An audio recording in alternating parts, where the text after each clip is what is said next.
Says preparing to live stream your meeting. So much.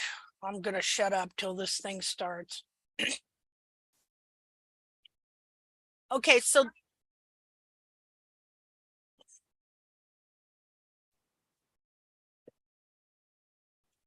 so much error in hoof care. It's insane. It is completely and utterly insane. And what's even worse is if you have anatomical error, then you're going to make interpretations and decisions on how you trim, because how you trim, when you trim, what you trim will determine the conformation of the foot. Now, the foot of the horse in and of itself has one correct, right anatomy and interpretation, and one alone. But depending on how it's worn, how it's trimmed, that conformation can change, and it is a physical it is a physical change, meaning it's not genetic, and the horse wasn't born with it. It happened after the horse was born due to how the horse was kept, how much he had, movement he got, what the beliefs of the people who owned him and who trimmed him had in feet, things like that. Then the conformation changes, or the shape of the capsule changes and affects the foot. It can keep the foot from growing to and expanding to its full size. It can, and you see this, okay, you see how, like with Big Lick and with draft horses, they purposely grow the feet into atrocious looking things they were never meant to be. Well, by the way you trim, it can change the shape and conformation of the capsule, which in turn affects and changes the shape and conformation of the inner foot. But that's no different than taking your foot and just bending it into some odd, weird shape and stuffing it into a shoe that's too small for you.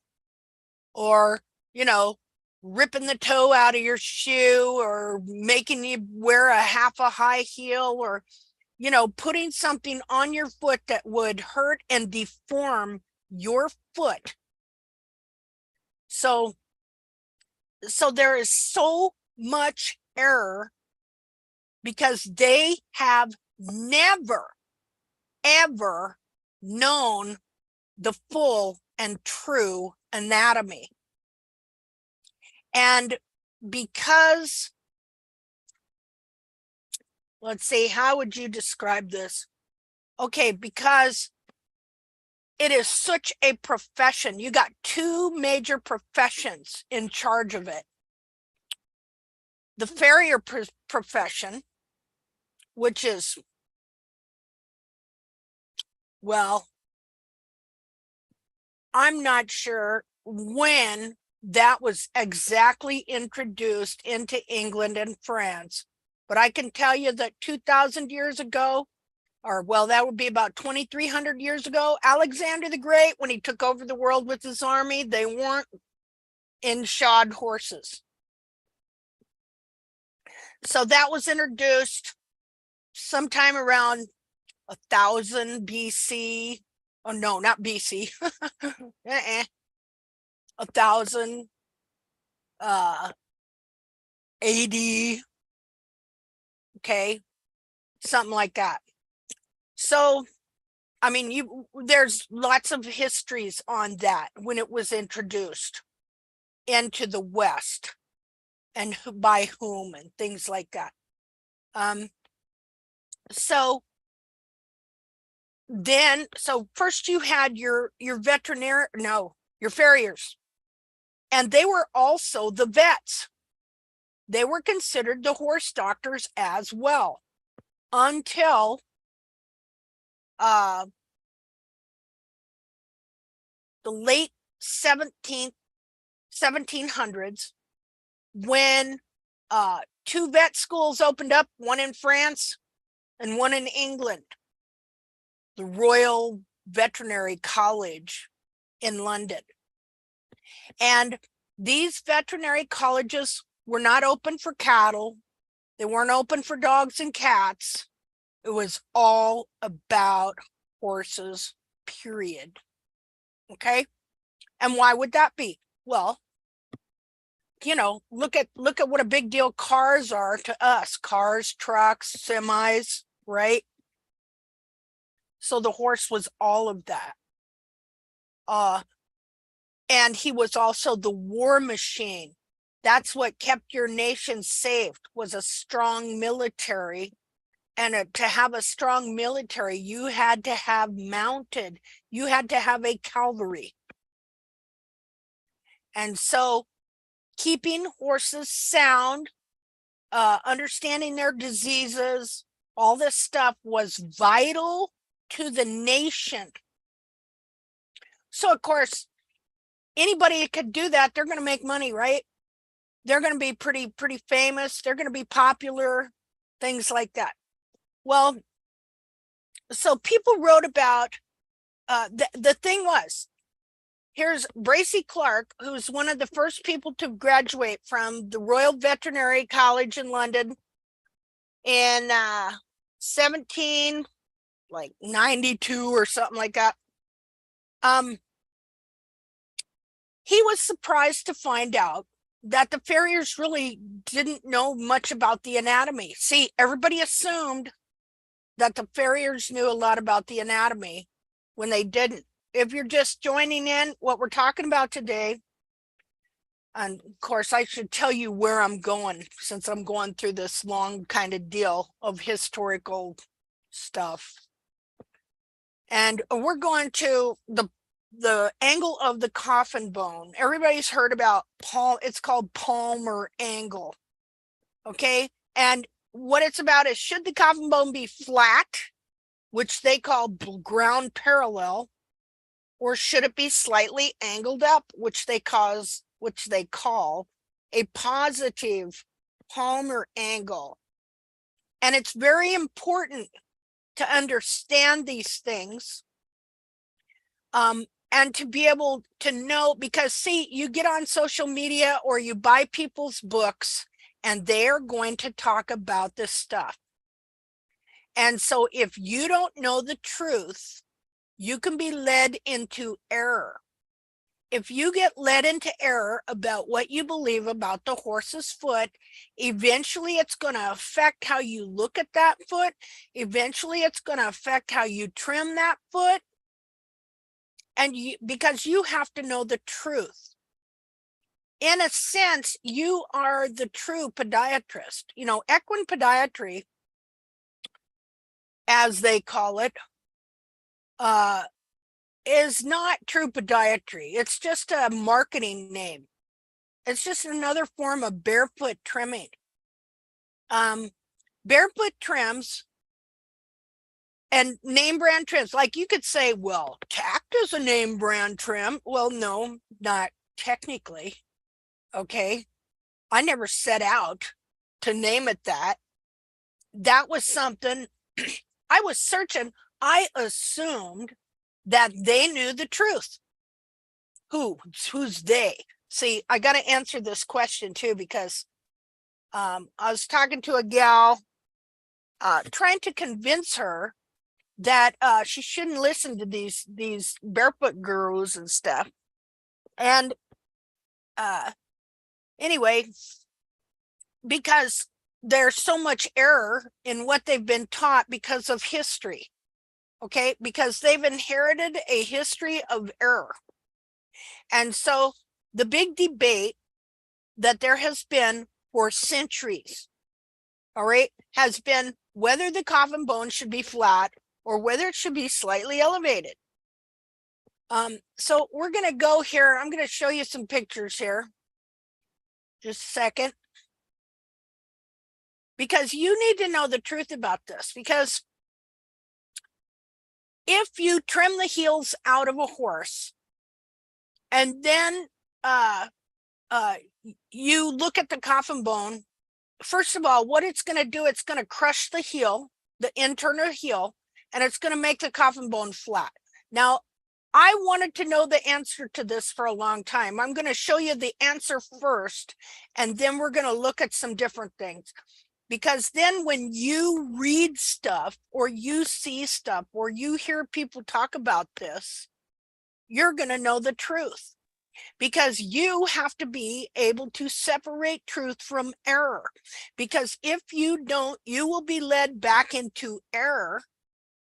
And then even if you don't necessarily trim your horse that way, you'll just propagate the error and you'll just keep adding to the suffering of horses. That is how that works.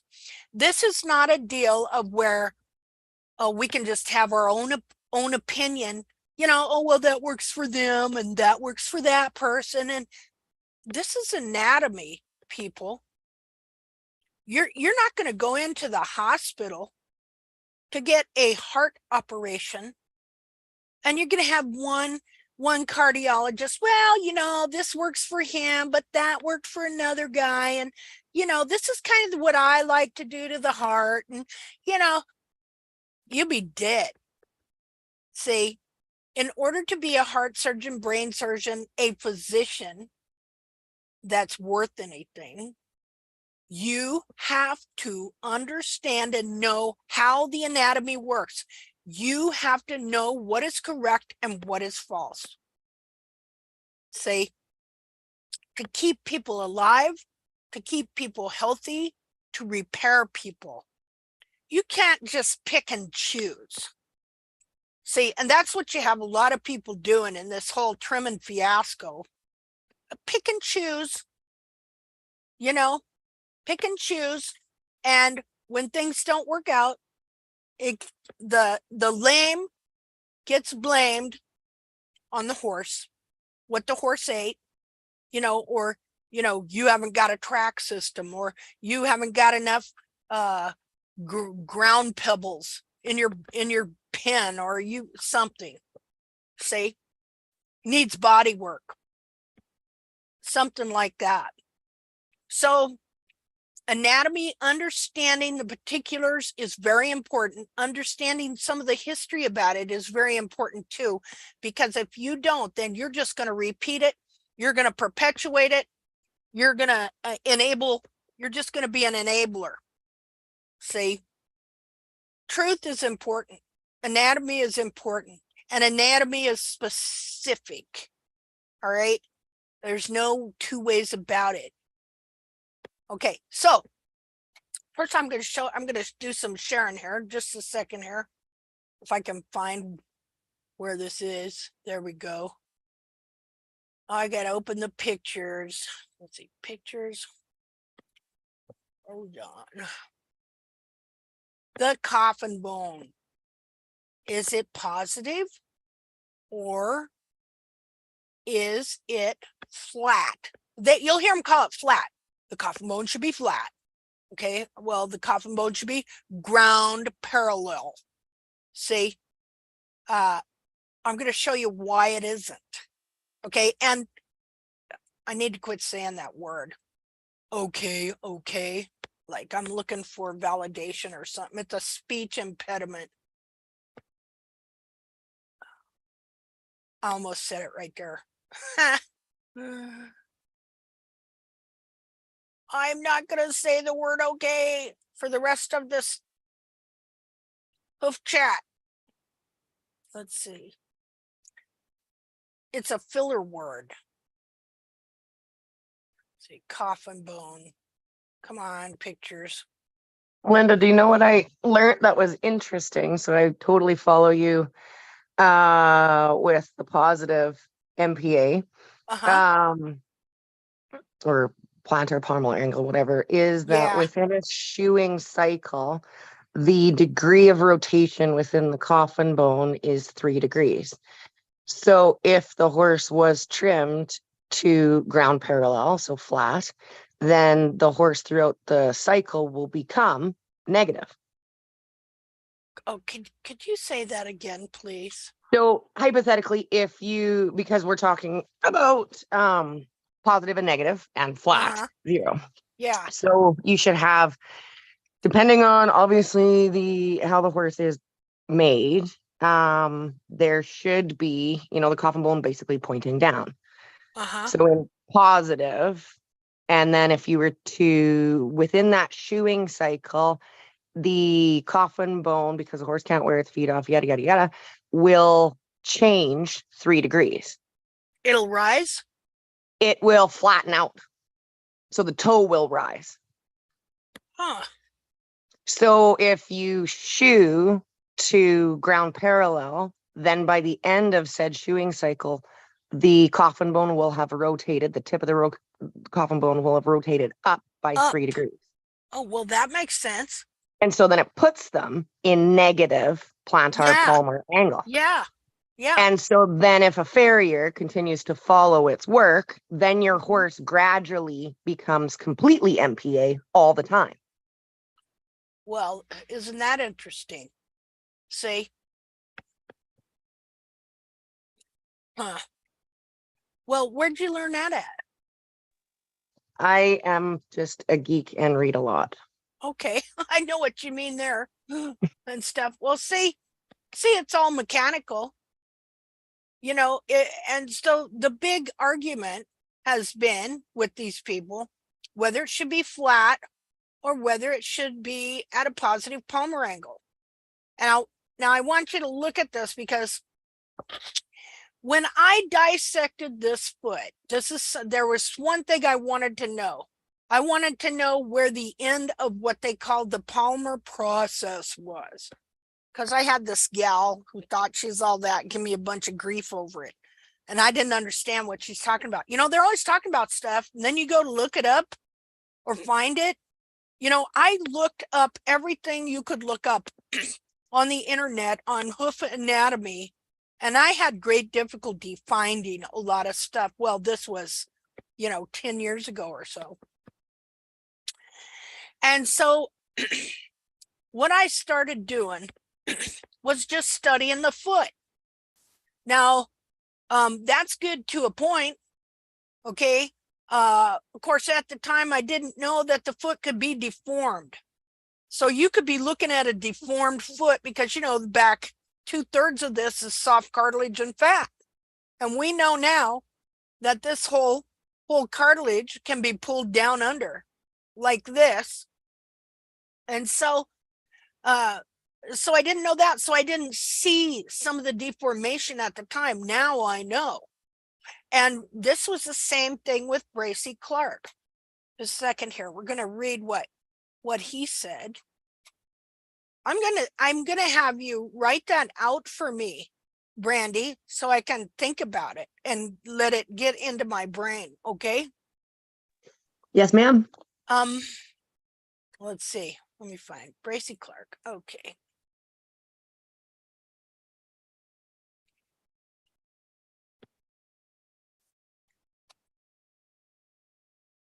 Okay, new share.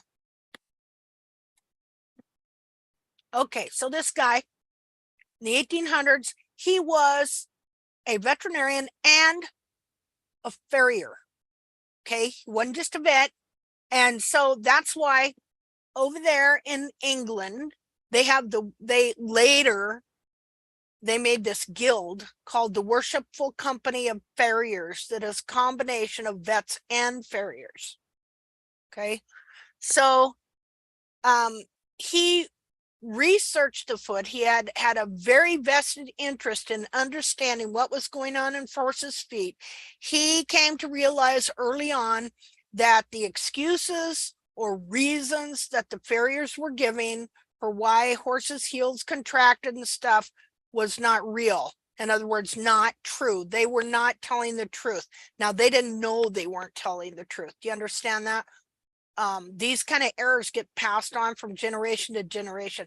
Nobody would do any of this stuff on purpose unless they were just the most evil, diabolical, worst person in the world. You know, but also there have been some evil, diabolical, worst people in the world in these professions that have perpetuated the error due to their ego. See, one of those was Bracy Clark's nemesis, Professor Coleman. He ran the school for like 40 years. At first, they had a guy in there who was actually knew a lot about anatomy and the animals and things, well, horses and stuff. They had already done a lot of experiments. He was the first person to be put in charge, appointed, the king appointed who was going to be the head of this school. Now, so this first guy who had a French name, I can't remember his name. He was really a super guy. He was appointed the head of that school, but in 3 years he died. And so then the king appointed this William Coleman, who was a doctor and didn't know diddly squat about horses, appointed him as head of the school. And what's interesting here is this was King George III, who was the same king, the one they said was insane. Okay, this was the same king that was king at the time of the Revolutionary War. Isn't that interesting? He's the one we rebelled against over here that we're celebrating Independence Day from today. So anyway, so Bracy Clark, now Professor Coleman was a narcissist, and there were actually two guys were appointed to be the head of that school, and he was so obnoxious he got rid of the one, and then he ruled that school, and the whole quality of the school, everything just went down. Boom. Went from being a 3-year course to a 6-month one, you know, because you had to pay so much. See, we want to get those students in there and through because we can make that money, right? That was one of the things that happened. But another thing that happened was that Bracy Clark's research into all this and research into the anatomy, Professor Coleman did everything he could to prevent that research from coming to light. He slandered and maligned Bracy Clark behind his back to the students in that college and to people in the nation for years, so that Bracy could never really get anywhere with his research. And he finds this out years later. He finds out exactly what happened. And so you can read his first book in the preface, which was like in I don't remember when it was printed, but it was before he found all this out. It was his first version of Hippodonamia, the laws of an anatomy, rules and anatomy of the horse's foot. Anyway, then when he, you know how authors will go back and redo their book? There's a word for it, but I can't think of it right now. They'll go back and redo their book and add some things, right? Well, then later in the preface, he adds all of this information as to what this Professor Coleman did.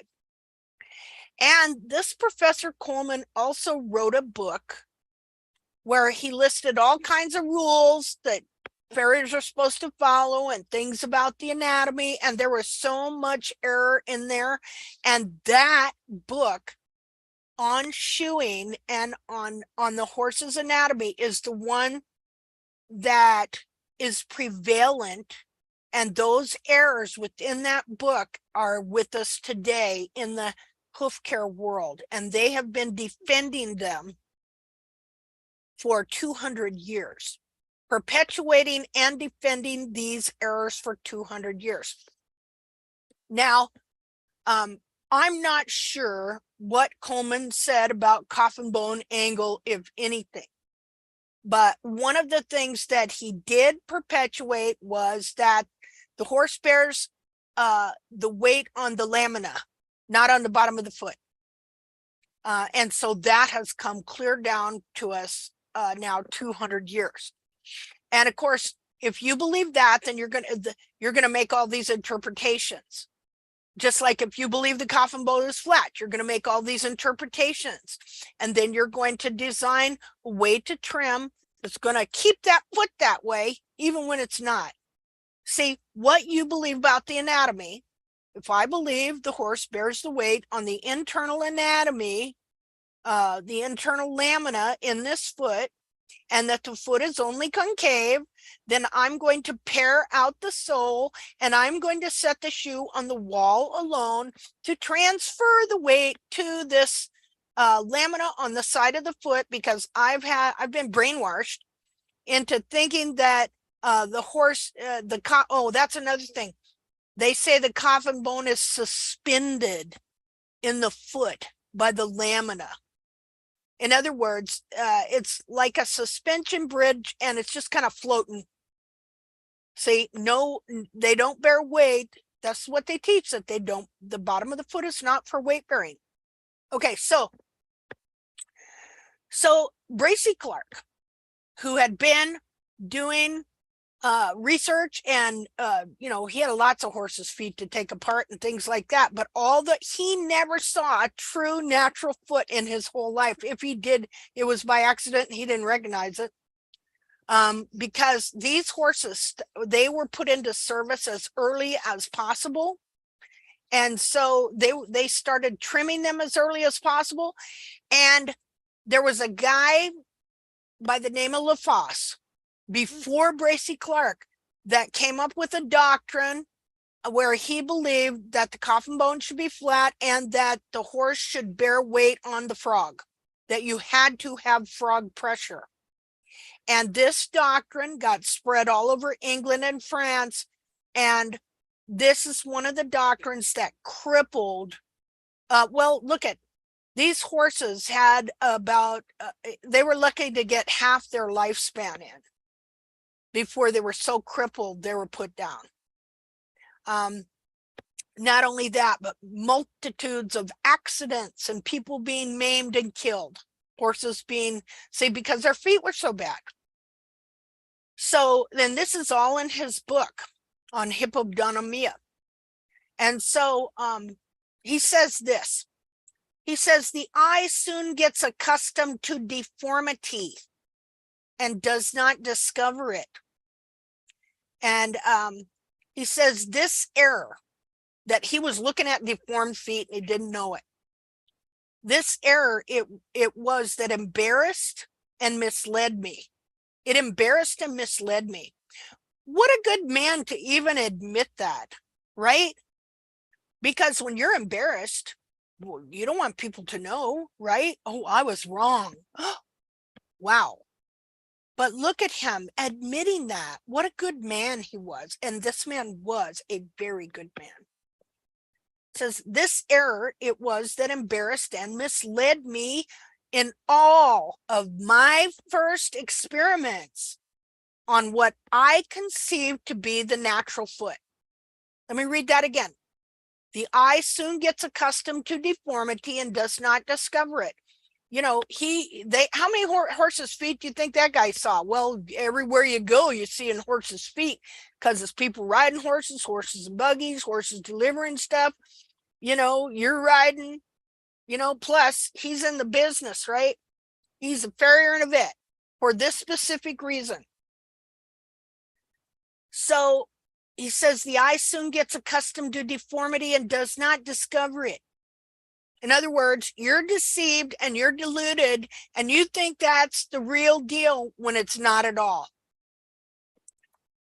So he says this error, it was that embarrassed and misled me in all of my first experiments on what I conceived to be the natural foot. When he says natural foot, he means the true foot. You know, this whole thing, a natural hoof care, natural trim, all that, that's based on what somebody thinks is the true foot of the horse. And so because they took a foot that had worn its heels out, and of course this is bad because not only did they take a foot that had worn its heels out, they took the foot off of one horse that died in a BLM roundup. And okay, that guy, he got the front and the back feet, but see, now we're talking about a farrier that's indoctrinated into all this error to begin with. See, if they knew the truth and had the truth to begin with 200 years down the line from this, then there would have been no need for this farrier to try and be looking for answers, would there? They'd have it, right? Oh, heck, science, they got the x-ray machine, they got all this stuff. So, but because they didn't, because his education and what he knew about the horse's feet is inherited error. So he does not know the truth to begin with. So he is looking for answers. Okay. And so, well-meaning, believe me, I'm sure he was well-meaning, but nevertheless, okay, because he looked at this other horse's feet, he thought just because it was a wild horse and, you know, of course it died on a BLM roundup, you know, he didn't really know anything about the tendons or, you know, age or anything else. He's just got the feet. And so he sees these feet and they're actually deformed, but he does not know it. And so these feet and his ignorance of not knowing the truth, all right, he'd been shoeing horses for a number of years and still did not know what the true foot of the horse was, still did not know what the true natural foot was. And so he gets the feet off of a wild horse that wore its heels out, and he uses those feet to determine what the anatomy should be. Thus is born the barefoot movement. Thus is born natural hoof care based on the deformed feet of a wild horse. And so what do you do then? If you think that's the true foot of the horse, then your determination of what the anatomy should be, that is how you're going to interpret it. And then you're going to make decisions on how to trim. They're going to make all feet look like that because that's the correct anatomy according to you. But in truth, that was not the correct anatomy. And we know this for a fact. Okay, we're going to look at that here in a bit because all this goes back to, is the coffin bone ground parallel, flat, or should it be elevated 2-3 degrees? You know, what is the answer to that? Okay, so he says, this error was that embarrassed and misled me in all my first experiments. So now imagine these guys in the barefoot movement, all right, with all the money they've made and the books they've written and everything like that. How easy is it for people who are embarrassed to admit they're wrong? Even if they did see they were wrong, you know, it makes you wonder, would they admit it? See, or would they go out of their way once they found out it was wrong to defend what they then know is a lie? See, because people do that all the time. You know, and especially when you get into the high monkey muck of the professions and academia and things like that. Well, my goodness, we can't have people thinking that we were wrong for hundreds of years. See, So and see, in this error, you have a veterinarian confirming his error to him as well.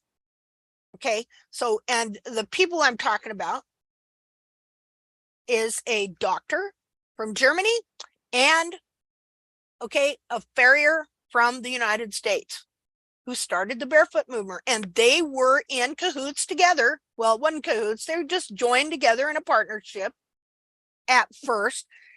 I guess now they don't think much of each other, but they were in a partnership, and this doctor from Germany, this veterinarian, okay, she was doing experiments on horses' feet too, but she confirmed his error. I'm going to show you how she confirmed his error. Say that he's looking at deformed feet, and then you have a vet come along and confirm it. And the reason she confirmed it was because she believed, see, there was an old debate, it's a couple centuries old, as to whether the coffin bone sets flat or is ground parallel. Okay, that is a very old debate. You know, you don't think about the fact that all kinds of people and men, and there was a lot of people that were writing books and that were studying and that were, you know, debating these things for several hundred years. And so you come up to our century, well, especially over there in Germany, you know, you have some pretty old works on the horse's foot that you can read. And of course, Germany, France, England, lots of literature on the horse's foot, lots of people interested in that subject, lots of people giving interpretations. Okay, now see, you know, I repeat stuff a lot. So this error, what error are we talking about? Somebody give me an answer. What error? Do you know? Can anybody tell me what the error was? The coffin bone being parallel, ground parallel, Well, that, but or frog pressure, frog pressure. well, that, okay. But what I want you to really understand what he's saying here is the eye soon gets accustomed to those are two things, yeah, okay. But I'm going to slow it down here a minute so that we totally understand what he is saying here. The eye soon gets accustomed to deformity and does not discover it. That's the error. Ultimately, that is like, okay, I got 2 feet here, right? Which one's the right one? See, we might know now. All right, but somebody might look at this foot and think it's a good foot over here. All right, but there's actually, this foot has actually got some deformation going on. First of all, its cartilages are pulled down and wrapped around the back. Okay, so, but let's say I didn't know if let's say it didn't have a shoe and it just kind of shaped like this. I could look at this and think that was the real foot. Well, here, let's look at this. Wait, the eye soon gets accustomed to deformity and does not discover it. In other words, all these horses' feet are truly, they're not the true foot, they're actually deformed, but we didn't know it. You see what I'm saying? Like everybody today. Now does that, am I making it clear what I'm talking about here? That Yeah. people are looking at deformed feet and they don't know it? Yeah. Okay. Yeah. Now, so when you have that deformed foot, the horse dies and you know, take pieces off, cut it in half, blah, blah, blah. It's deformed, but you don't know it. And so you're thinking that that is the true anatomy, what you're looking at. So a coffin bone could be flat, ground parallel, because the horse's heels were trimmed out and crushed, and it was forced into being a ground parallel state, flat, with no angle. And you think that's the natural way it's supposed to be. See what I'm saying? And so then all your determinations after that are based on that conclusion. You have looked at something that is deformed and not true and correct. You think it's true and correct. This is anatomy. And so then you start basing your decisions on how you're going to trim or shoe that horse, or whether that horse has a good foot or not, on your belief that this deformed foot is a correct foot. Yeah, I know it's kind of, you know, how do you glom onto that, right? So he says, this error was that embarrassed and misled me in all my first experiments on what I conceived to be the true foot during several years. So he's just moseying right along there doing experiments and thinking the foot is a certain way, when in reality it's not. Because we know how feet get deformed. That's why we're all here. Okay? So you know, how many have had difficulty? Well, gosh, what is the true foot? You know, what is my horse's foot supposed to be like? I know I have. It's taken me a long time to figure these things out. And so, like him, I went through the same process. I have feet I dissected that I took pictures of that I can look at now, and I can tell they were deformed, but at the time I didn't know it. Okay.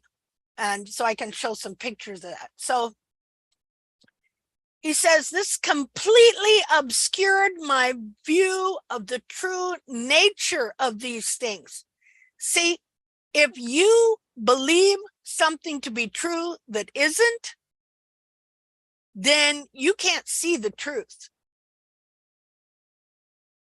You've been blinded to it.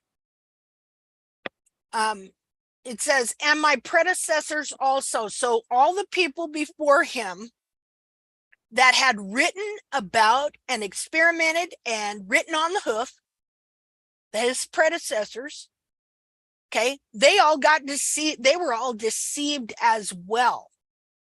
As he says, the general tenor of their works will indicate. In other words, all their writings are screwed up because they're teaching things that are true that are not true. They've developed doctrines over what they saw in these feet. See, these feet are so deceiving. And they deform really so easily when the heels are worn or trimmed out.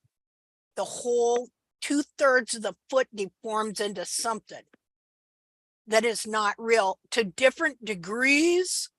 I mean, this hairline, it can be pulled clear down to here and bound by all the periopal.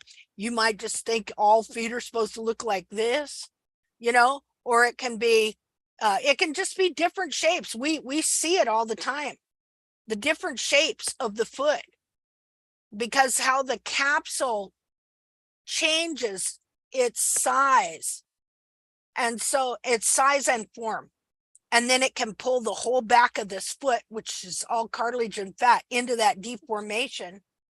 And people do not know the true foot of the horse. And so all of these researchers and all the people that started the barefoot movement and wrote books and have done clinics and all of the hoof care, all of it, okay, has deluded themselves from the top down and the bottom up, because they are looked at deformed feet and they have made determinations from that. And then, well, they've drawn conclusions. They've interpreted the anatomy in regards to that. And then they've drawn conclusions on how they should trim a horse or shoe a horse.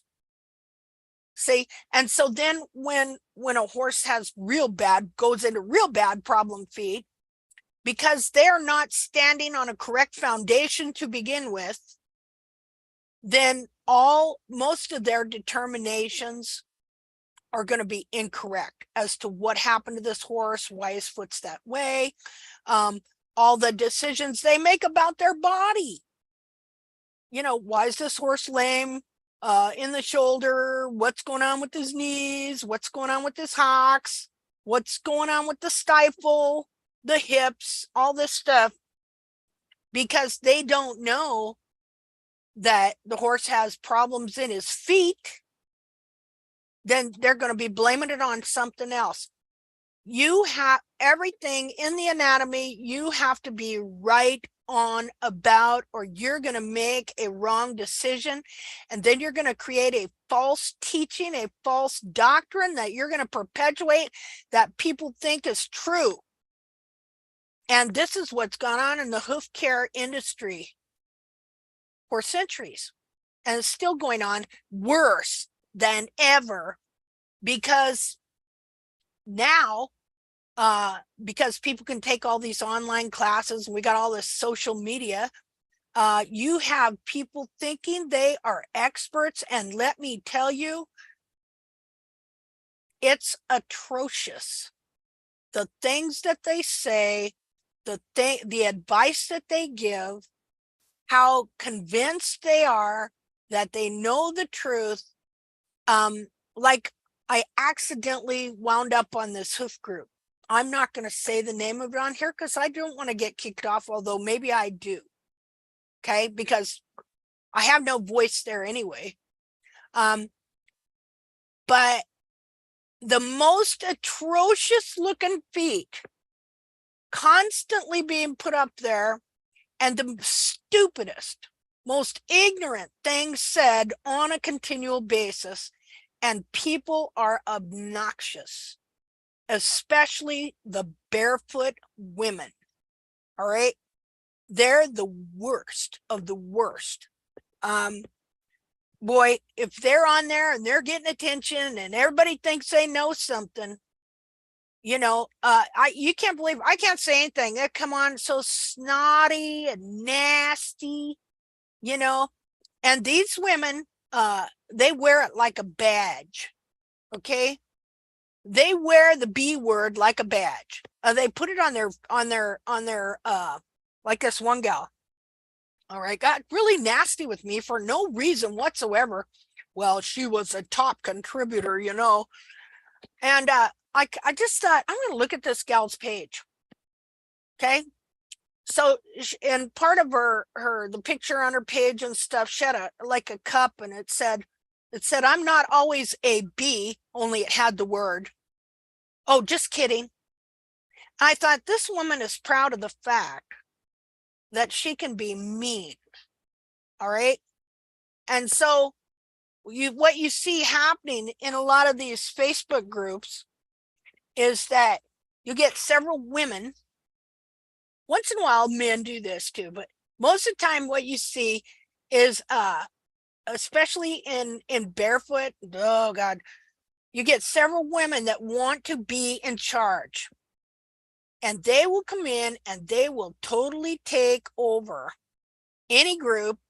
And so anybody else that comes in there that has anything to say, they're going to be nasty and, you know, say things like that, because they protect their error. People don't want to think that they are wrong. And so if you come along and you have anything else that contradicts what they may believe, or if you question them at all, they go through cognitive dissonance. That's where people get really super upset to have their views questioned, see, or to hear anything new. So, see, people don't want to be embarrassed. They don't want to admit they're wrong. The only people that really will do this are people, they're looking for answers for their horses. They've been misled. They see that things aren't working. And so out of love and concern and care for their horses, they're willing to change. They're willing, because they're looking for answers. They've seen, well, this don't work and that don't work. And, you know, and that's, of course, that's why we're all here. All right. So again, the big thing in what we do here, the anatomically correct trim, which is what we are searching for, the anatomically correct foot. What we know now is a far cry from even 6 years ago. You know, what we have learned about all the cartilages and the digital cushion and the expansion of the back of this foot, and how the hoof capsule gets smaller. You know, in 2016, January 2016, when I discovered we were cutting this heel buttress out, I thought it was just a matter of growing that heel buttress back. I did not know the whole foot had been compressed into a different size. Okay, I didn't know this whole thing had to expand. There were just a multitude of things I didn't know. And so it's been gradually, bit by bit, as I have trimmed, and other people too, that we have seen patterns appear as we have attempted to grow back the heels. Okay, so again, that's what's really important, is you have to know the truth of the anatomy and what the true foot of the horse is, or you will be deceived. See, you will be misled. See, what's another word for misled? Deceived. You will be deceived. Okay? And of course, what happens? You're deceived and you share it with somebody else. And then later you find out you're wrong. What do? You know, you hide it because maybe you wrote a book, or you had a class, or you did this, or you did that, or you just, you know, we don't do that. Okay. We need to come out and say, hey, we were wrong about this. There's more to it than that. See, you have to have that kind of integrity.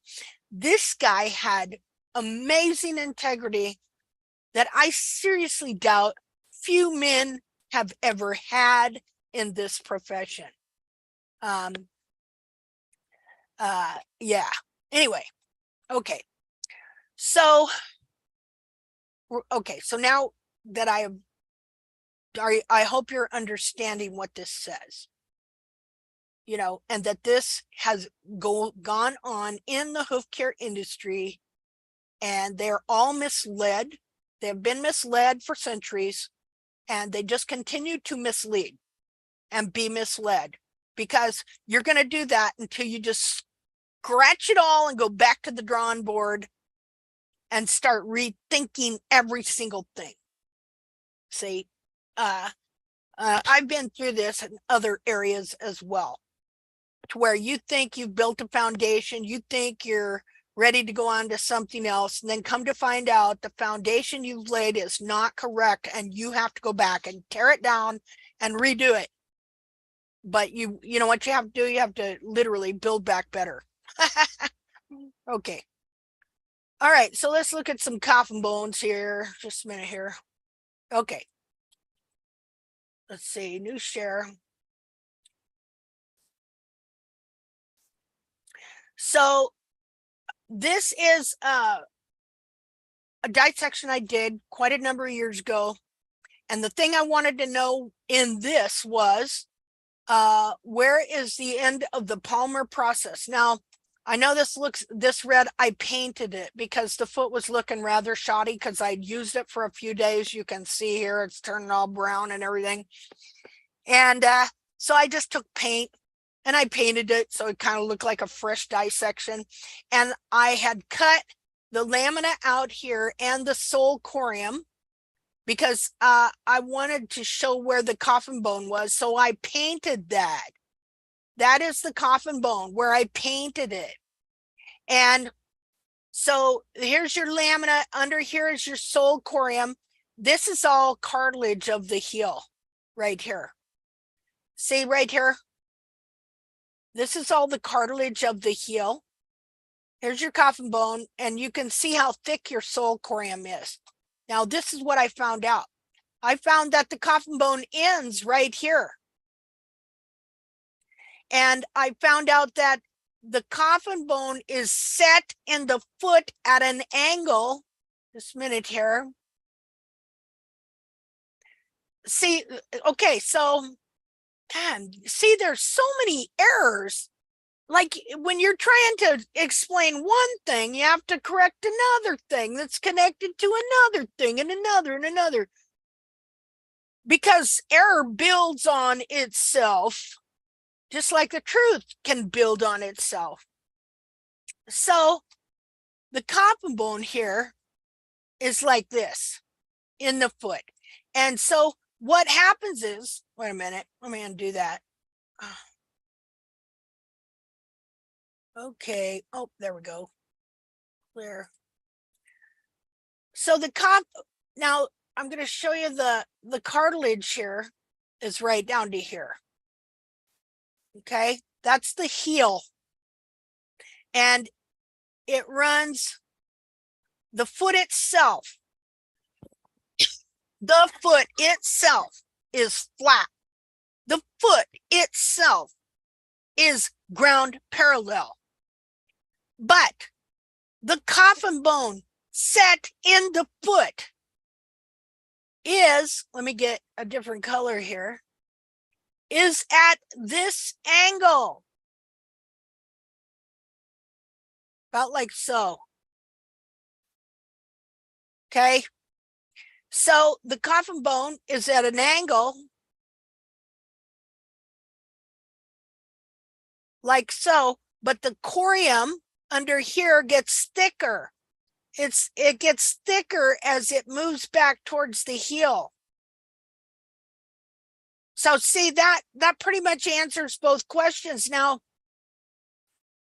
why do they say it's flat? Because if I took all the rest of the foot off of the bone and threw it on a table, it would set flat. Do you see what I'm saying? You ever seen a coffin bone taken out of the foot? It would just set flat here on the table, kinda. Okay, see, you cannot take the bone out of the foot and just throw it down and go, see there? Coffin bones are flat. All right, because see, this is one thing. They have, even though you will see drawings, older drawings of a foot, even though you will see older, I've got to sneeze here, just a minute.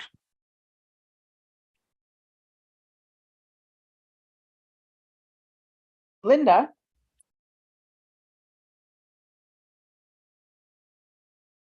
Oh, yes. just for the sake of argument, I'm going to play the devil's advocate here for a second. Okay. Okay. So all of these hoof dissections that you've done Mm-hmm.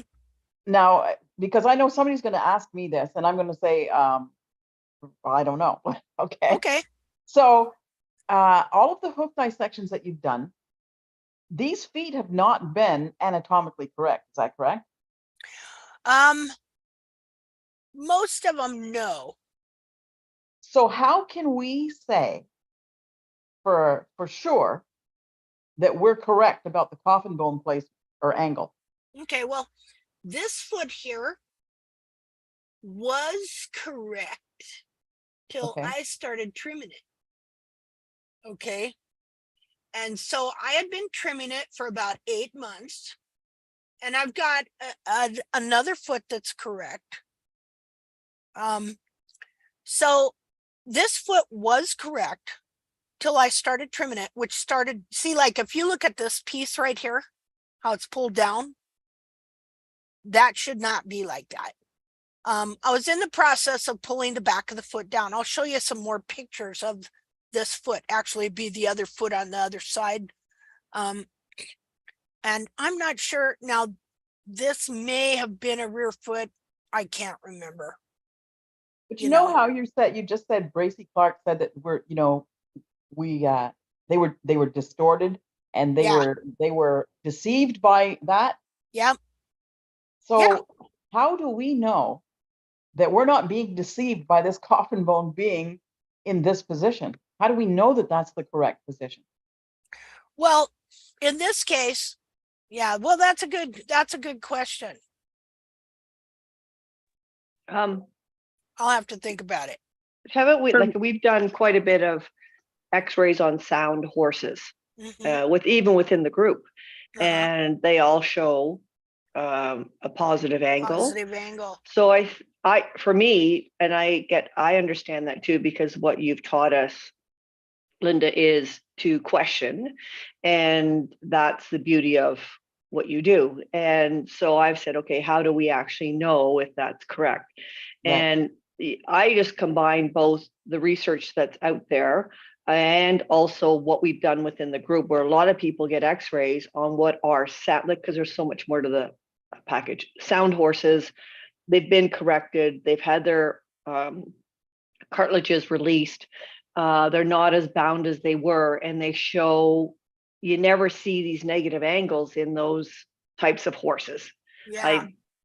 Okay. That's where I get my confidence from on it. Okay. Well, and what you're saying there, yeah, you know, see how to explain that. Like, I know what I'm seeing here. And I can go through multiple, okay, well, let's look here. Okay, so I found this in this horse, okay? Early on, I found this, but at the time I found this, because I was wondering about, you know, the cartilage in the heel here, and I just happened to notice this at the time. Because remember, I was looking for the end of the Palmer process. And so I had this foot, I was sticking a knife in it till I got back here and the knife went through and there was no bone. And so, I mean, the cartilage is still real firm, but there's no bone. And so, but at the time, I did not know that this foot back here, the cartilage was being deformed. This horse had a really good foot that I realized years later that I was screwing up with barefoot trimming. So I'm going to show you another coffin bone that's at an angle like this in the foot, okay? And this, we know for a fact, is a good foot. Let's see here. It's out of there. I could, just a minute, I gotta take those pictures off. There we go. Okay.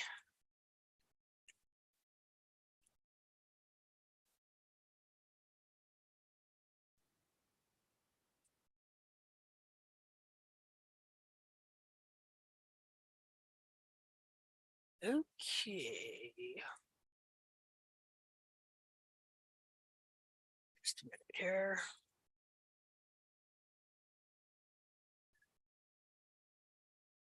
Okay, so I'm going to go through here and find the specific foot.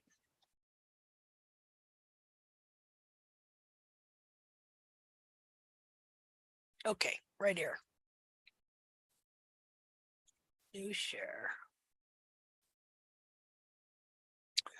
Okay, so this is the foot of a wild mare that died in a cattle guard. And she was 3 years old. And she had perfect, pretty close to perfect feet. Perfectly anatomically correct feet. Now, can you see the coffin bone? Okay. Just a minute here. I mean, who knows? Maybe we'll find out they are flat, but for all intents and purposes, everything that I've seen and studied, I mean, this whole natural trim is supposed to be based on a wild horse, right? Okay, on wild horse feet. Now, I got involved with some group over in England there for a bit, and I tried to point this out, and they tried to say no.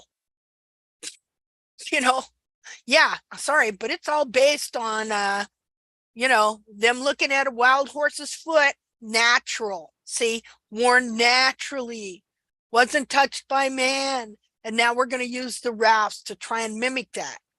So here is this horse's foot. Now, just a minute here.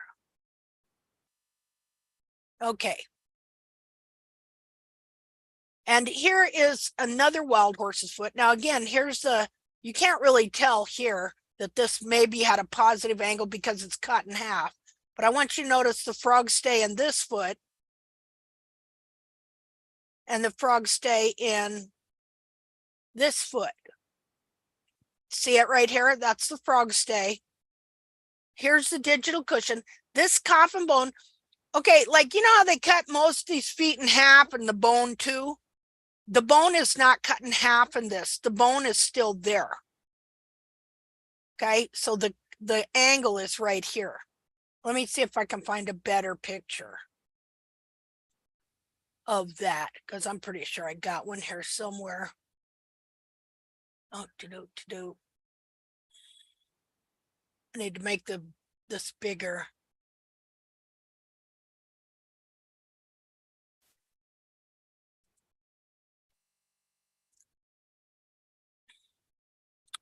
Okay, I know I have a better picture of that one foot here somewhere.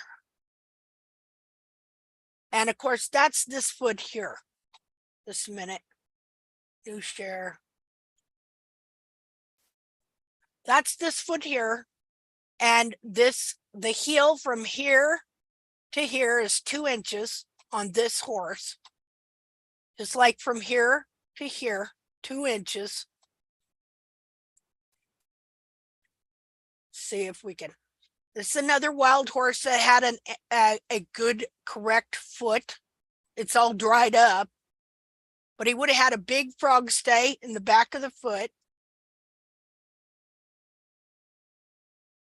See if I can find a better picture of that foot we just looked at. Again, more natural feet. See, Bracy Clark never in his life saw a foot like that, or like that, or like that. Ever. So he was never ever really able to find a true foot of the horse. You know, it takes a lot of different things to figure this out. Like me looking at that one foot, that it wasn't just that. Okay, it's multiple things. Now, being able to put it all together to help somebody understand how this is so. Okay, so that was an anatomically correct foot right there. That's that same foot. I know I got another picture of this. Okay, here's the opposite. This is the opposite of that foot. This foot had a ground parallel coffin bone because he had no heel. Okay, we should probably look at some regular coffin bones so we know what we're talking about here. Just a second here. Okay, so this is the same foot that I just showed you. Okay, this is that wild horse. This is the natural foot. This is natural as it gets. But so was the other one. Meaning, but this is a true foot. And the other one, without the heel, is one nature got a hold of. You get my drift there? Nature is not very nice, is she? You know, so when we're talking about natural foot, it's different than what they're talking about in natural hoof care that was started by a farrier and a vet that we're looking at deformed feet and making decisions on what the anatomy was. We're talking about the true foot of the horse. You know, what is the horse born with? What is the true conformation of the internal foot, and how is it supposed to grow that hoof capsule? And so here's another clue to go with the one I showed you of my own. Okay, that you see now this, he took everything off but the coffin bone he left. Now I showed you, just a minute here.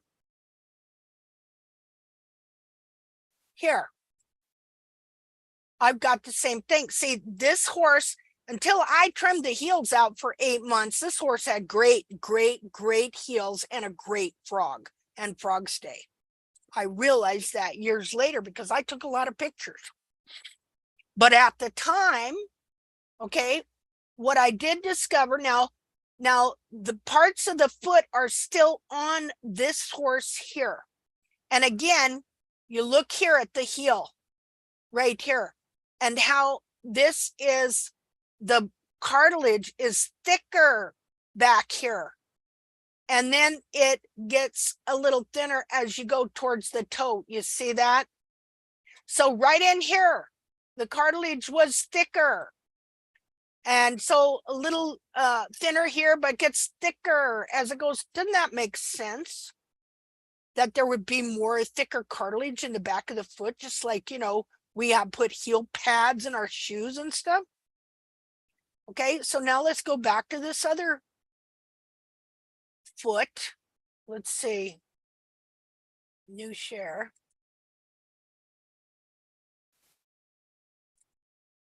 Okay, this is, again, here. This is the x-ray of that foot. Okay, and what's it showing here? A positive angle to the coffin bone, right? See it here? Okay, and you see it up here. Okay, so we know that it was covered with corium, right? And that the tissues are removed back here. The heel is removed, the cartilage in the heel and the corium. So you see, let me do a annotate here.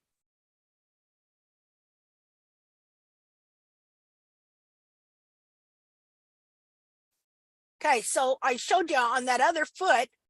Okay, so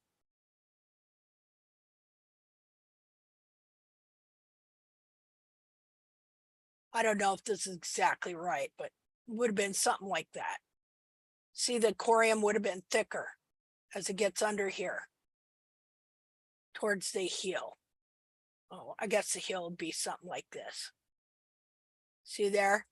This would be the foot, the stuff on the foot. Not drawing it very good. These are the tissues, you know, the skin and the cartilage. See there? Let's go back here again.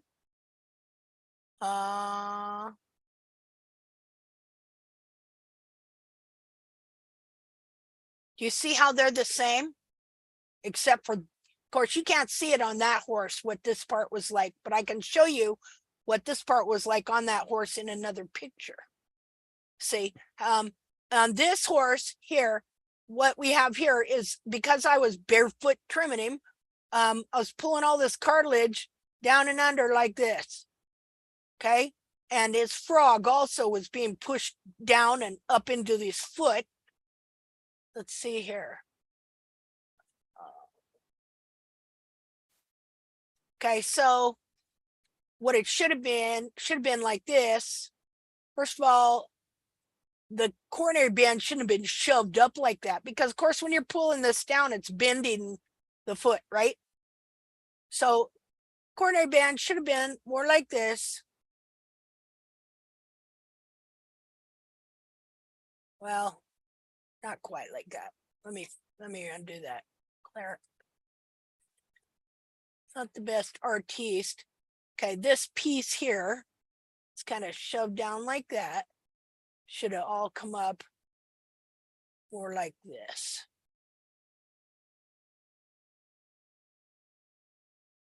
See there? And then the heel buttress grows from right under here. Right there.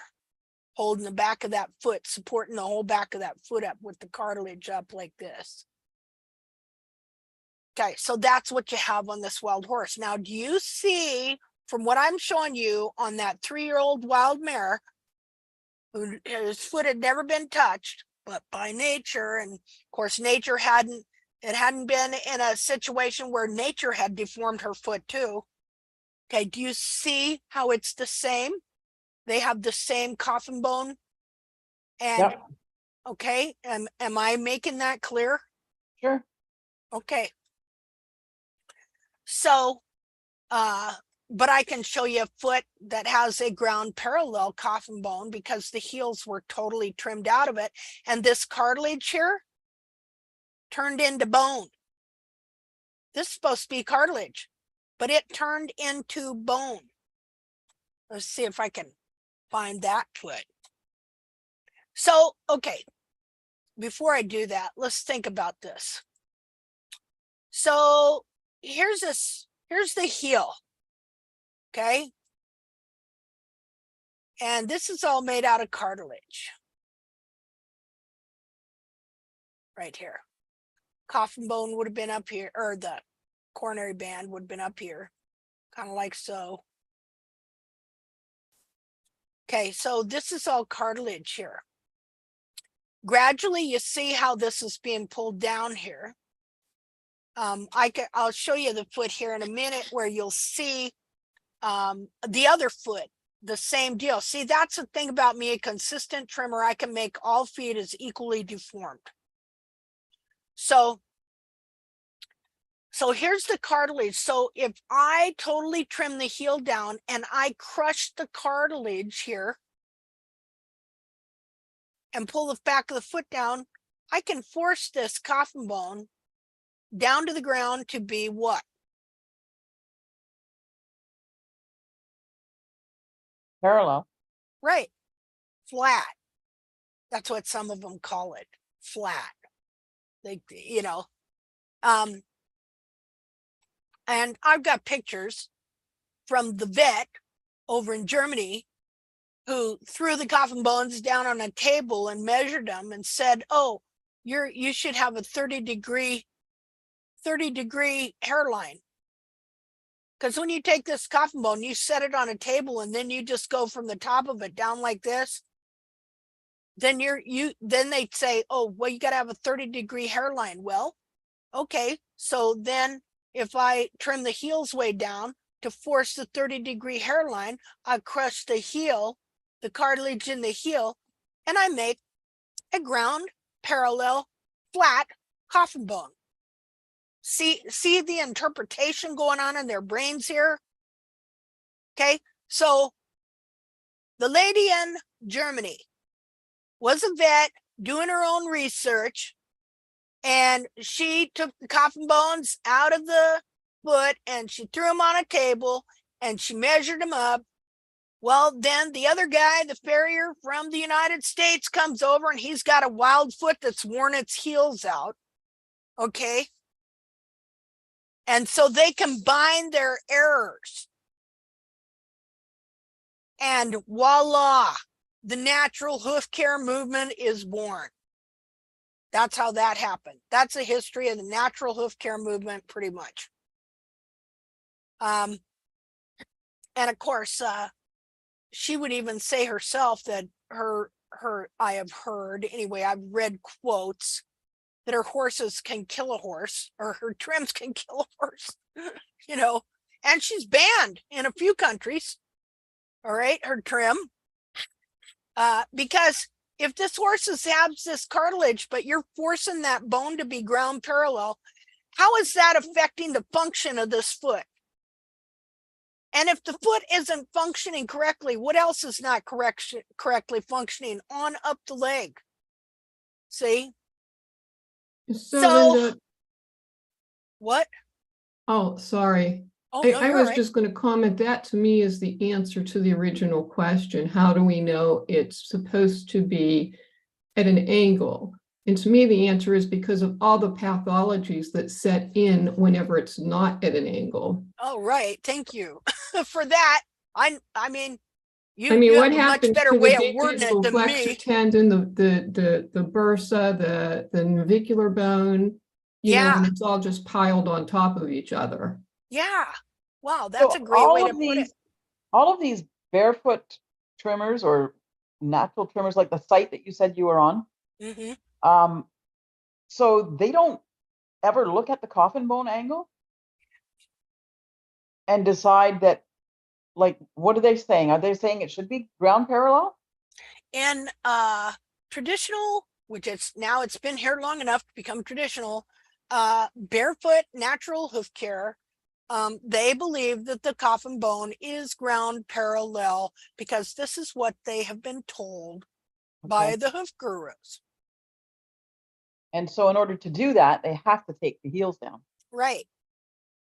Right. You know, they don't know that the horse has this cartilage in the heel. And what's interesting, Now it'd be interesting to see if Pete Ramey believes that, because he follows all this same stuff. And didn't yet, he have the perfect foot? yeah, Yeah. So why Yeah, would see? he know that?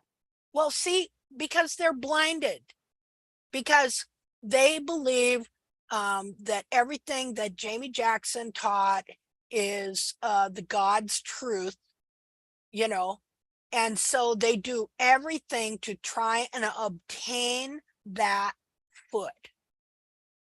All right. Now, the problem is that that horse that became their ideal, she had front feet and back feet. Somehow, it was her back feet that became the ideal for these people to interpret all the anatomy over. Okay. And then you have academics like Dr. Boker that hung out with these same people. And so their interpretations of anatomy affected him. And so he adopted their beliefs, and he just put that right into his so-called science. Next thing you know, here's another thing. Let's add frog contact. Horses must have frog contact. So, of course, they're lowering heels to get frog contact, which crushes the cartilage eventually and forces the coffin bone to be ground parallel. See, it's like one person, it's like these people just built on each other's mistakes. You know, that is what has happened. Now, the interesting thing was about all of this is that this was the doctrine that was developed by a guy by the name of Lafosse, one of the first real people to write on the anatomy of the foot and try and understand it and discover it. But he made some mistakes, and he come up with this doctrine that, oh, they must have frog contact like a dog's pad. And so since he wrote a book, when somebody writes a book, it becomes like a Bible. Okay, it becomes like the end all. And so he writes a book, it gets spread around, all the farriers read it, they started trimming the heels out of the horse's feet and crippling, layman, maiming horses and men, because, you know, when a horse has bad feet, he falls, right? All over England and France and Germany and wherever. Now, before that, now I found something interesting. Just a minute here. Listen, maybe getting ahead of myself. Just a second. Just a second. I found something interesting. Now, where was that? Just a second. You know, when you're researching, you're doing this, like I'm just sharing little bits of stuff with you. Well, let me share this real quick. Okay, that foot of mine I showed you where I cut out where the coffin bone was. Okay, this is the other foot on that horse. And again, I trim very consistently so that I will produce the mirror image distortion on the other foot. You know what I mean? Are you Like, showing the other foot? oh, just a minute. Okay, this is the other foot of that horse. Remember I told you I was trimming his heels out and pulling that down? Yeah. Okay, now I didn't notice this. I've showed this quite a few times before, but I didn't notice this till years later. And I'm just sitting here looking at these pictures and going, I understand now what happened. And many little bits and pieces have had to come together to form this understanding. So I remembered everything I did that day. I remember what I did with that foot. I remembered everything I thought. The pictures I was taking, everything. Okay, so I had been trimming the heels out here, and look how it was pulling the whole back of the foot down. See, that's his heel buttress right there. That should be up here. It shouldn't be growing a heel buttress like that, you know? Let me get the annotate here. Okay, it shouldn't be growing a heel buttress like this, right? Okay, see how heels get run forward? Okay, for this heel to not be run forward, it would have to be up like, let me get a different color here. It would have to be up here. See that one? See, there's the back of the heel. That's where his true heel buttress would be. Now, what happened was this horse originally had super good feet.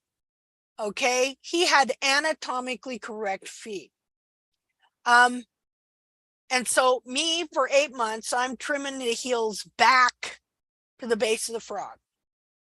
Okay, and that trims the heels out slowly. And so it's gradually pulling all this down. Now here's the frog corium. It's pushing the frog corium forward. Well, it's got a frog on it. Okay, it's got a frog on it. So what is happening when that whole frog is getting pushed forward? Well, you can see it right here. The frog is getting pushed up into the foot like this. See it? See how it was deforming the frog? Yeah. And so I took this foot and I put it in salt and borax and just bedded it and put it in the fridge for a day or two. And then I took it and I was going to take pictures of it again. And I didn't know how to take off whole hoof capsules at the time. So I took it off in pieces. That's why the frog is separate.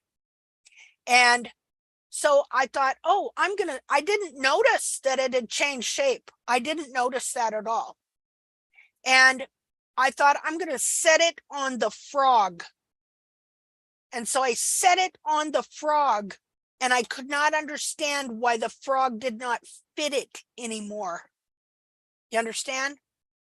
Because when you take off the hoof capsule, it comes off and the pieces, other than if they dry out, which this didn't because I had that frog in water.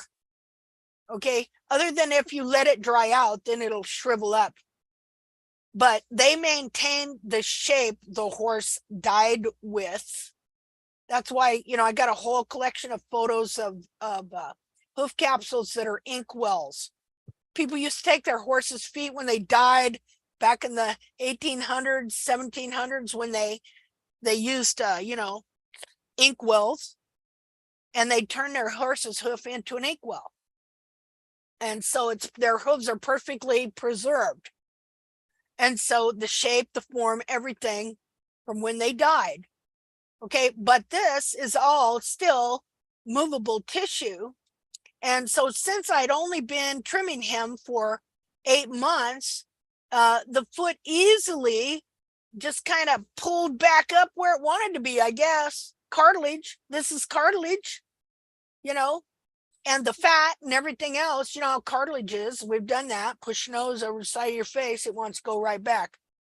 And so I couldn't understand, why isn't the frog fitting?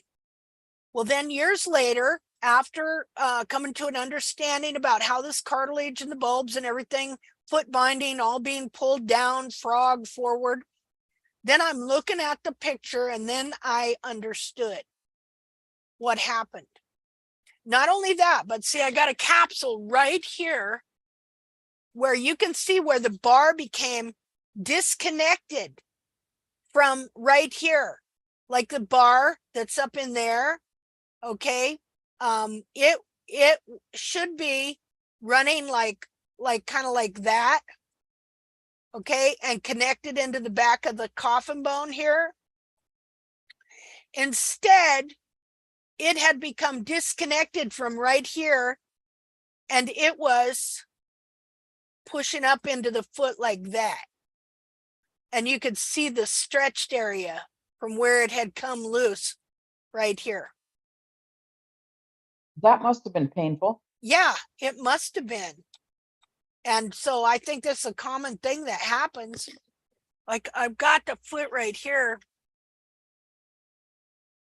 Could move my. Is this the one? Yeah. Yeah. I don't know if you can see. These are bent up. The bars are bent up. See? Okay. See this coming up like that? Shouldn't come up like this. So what happens is, We can't see the picture. oh, okay. Just a minute here. How am I going to do this? Just a minute. Clear. And stop that and stop share and second here. Okay. Just a minute. Let me move some stuff.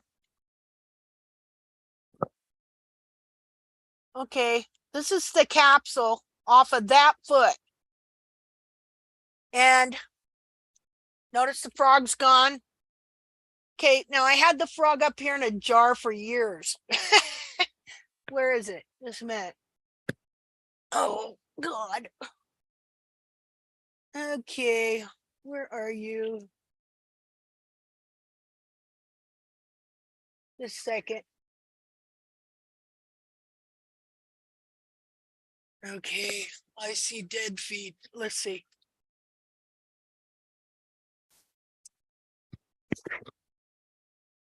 Well, I don't see it right here right now, but I had it in a jar of vinegar for years. Pickled frog. Okay, that's not funny. Okay, so here's the capsule off that foot. Now, remember, I showed you how the whole back of the foot was being pulled down, right? Back here. Okay, now it's contracted somewhat. Well, of course, wasn't this contracted? But what you see here, this is what was happening.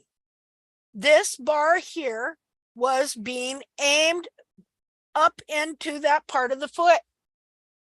They shouldn't be like this. Like, I'm trying to help you understand this. So this here, this part is being pulled down while this part is being bent up into the center of the foot.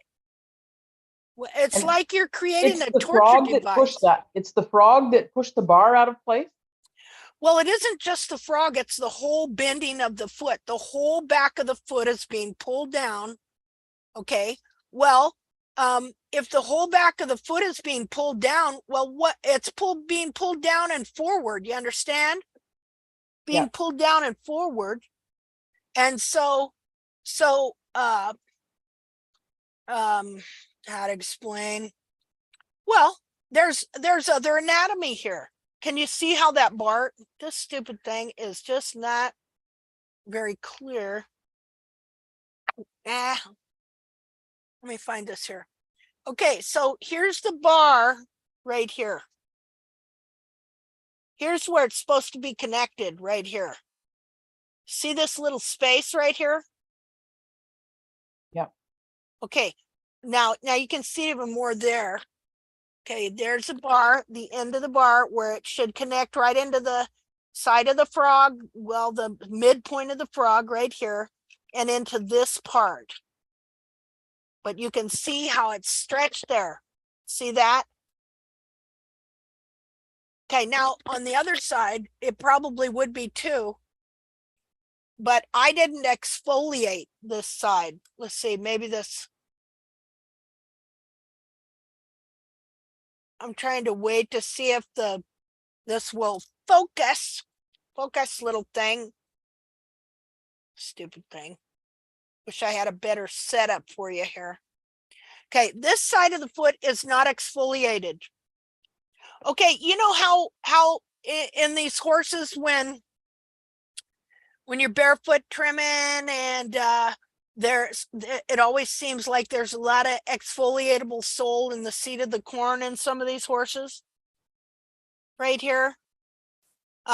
Well, that's because the whole back of the foot's being bent down and forward and under and pushing the actual, well, okay, it's pushing the cartilage in the heels up and or trying to. And so this one here is not well, it probably is disconnected like this one, but you can't see it because I still got excess bar there. And so it would have had real deep collateral grooves right here, which do not tell you how thick the sole is. That's just a crock. Okay, so let's see if I can get this up here so you can see it better. Okay, now can you see it?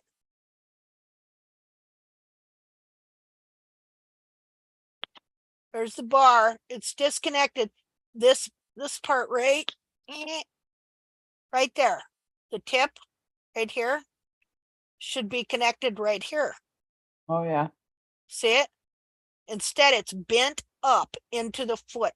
Like, yeah, that would have hurt. See it? This is it right here. It goes straight up like this. See there? It goes, instead of being, this should be smooth over like this. Let's see, I got another one here. That doesn't also connect to the end of the coffin bone? No, it doesn't connect to the bone. It connects to that's, you've got sole corium there and stuff, but it's right up on the end of the coffin bone, like underneath. See, I don't have a coffin bone because I think my dog ate it. I need to I've had this problem. One time had a dog steal some feet, and I paid the neighborhood kids $10 a piece to search the yard. And it wasn't, I never did find one of them, but a few months later, dog drug the foot out and was chewing on it again in the yard, and I nabbed it from her. Yeah. Well, anyway. Yeah, I wish you could be here and hold this and see how these bars have been bent up into the foot. Because think about it. You're taking this part of the foot. Now here's the thing. This side, I bet this was the lateral side. Because you know how we always trim the lateral side out more? Okay, so I'm just looking at see, every time you look at these, you learn something new. I see that, oh, well, I trimmed this side of the foot and I didn't trim this side. Okay, I see what happened there. You know, when on some of these feet I trim, see how I trimmed this side of the foot? Okay, this is like the center.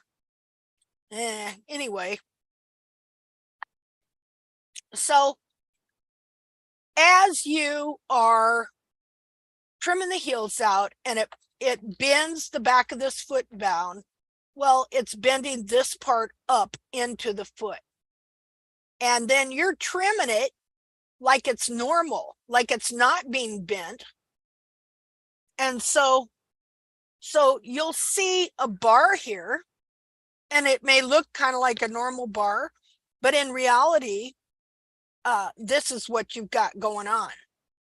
See, your bar is actually clear up in here, and this is just overgrowth. You've trimmed to the distortion, and it's been made to look like a regular bar instead of a bent bar. So it would be really important, as we're trying to restore the back of the foot, to trim the end of the bar that's closest to the point of the frog, right? To really lower that a lot so that we could release the pressure? Well, I would think so. You know, that I changed the way I was mapping the bars, so that actually it came over here more, and that did seem to help me, because I know if it all gets built up in here and you get tons of sole, it very well could keep your heels, New share, contracted please. or whatever. Oh, aren't I? Well, yeah, I can see your hand. Can you see that? No, What are you, You can't see her hand with the hoof? I can see her hand with the hoof, but nothing that she's drawing on it or pointing to. Oh, okay. You see the pen now? No. I do. I can see the pen. Are you on? Oh, no, I was gonna say you're not on YouTube and stuff. Well, see, I've got a pen. Well, something's going on. Your computer or your phone is froze or something. Because I just had a pen and I was just pointing stuff out here. Let's see here. Okay. How are you doing now? Nothing. It's just the same. I can only see your hand and the hoof. Nothing's moving on your screen for me. Okay. That's- Did that's anything odd. move now? No, but I can mute and unmute myself. Huh. Well, that's weird. Let me Maybe change. maybe her camera has well, I don't know, frozen. I don't know. Yeah, I think something is frozen on your computer. Are you on computer or phone? Computer. Huh. It's okay. Just keep going. If there's something wrong, it'll Just a reboot or minute whatever it needs here. to do. Let me do a screen share. Okay, so that's this foot here. All right. See, now I can do it. I got that new screen share. Okay, so it just must have been frozen up on the last one. Okay, so anyway, that's this foot here. And this frog was bent up into the foot as well. So that would also, that's right in that same spot where the bar is separated. So not only is just pulling the capsule down and bending the capsule under, which is going to bend your bars, which are right under in here, right? It's going to bend your bars up into the foot here. But also the frog being pushed forward and bent up into the foot, that's going to affect it too. Now, this other foot that I showed you of the positive angle coffin bone, that foot is the other front foot. It's either, it might be a back foot. I can't remember. I'd have to go through some more pictures. So interesting. Okay. Now, kind of the reason I'm bringing this up is because see what I see people that have been following tact for seemingly quite a while, and I'll see them on other hoof groups, and somebody will write an article, or I call a post where you write quite a bit on something like an article, or they'll say something about something that I know is completely anti-tack, anti-anatomy, totally bogus, totally, completely 100% wrong, that I'm pretty sure I've shared on it, and I'll see people from tack giving thumbs ups, and I'm like, I'm not getting through. I guess, well, I should write a book. I came to this realization here. I was just sitting here the other night thinking about things, thinking about my life and some of the stuff I do, and how I'm a non-finisher, how I start projects and I rarely finish them. Okay. And maybe I've got some sort of long-term ADHD. I don't know. Obsessive compulsive ADHD. Okay. But I'm really bad at that, not finishing things. And which actually wound up to be good when it comes to research, because I'm like never satisfied, so it's never finished to me. So that every time I sit down to write a book, I get involved in more research. Oh, thank you, dear. Oh, just a minute.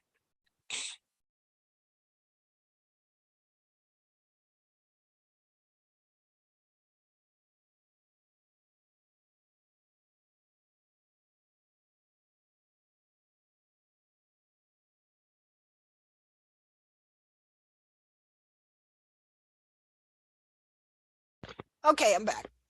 I don't finish things.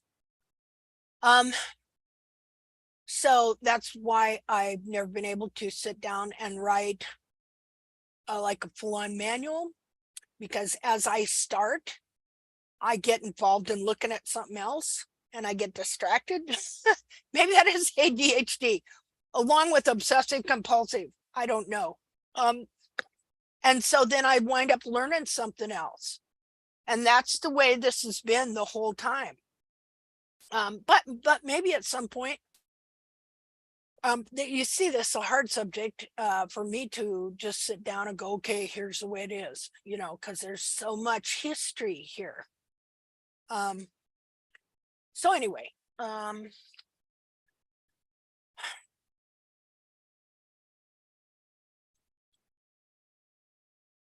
need a drink of water.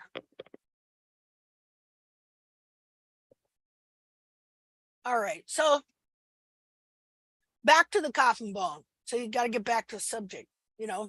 You know what it's like for me on a continual basis.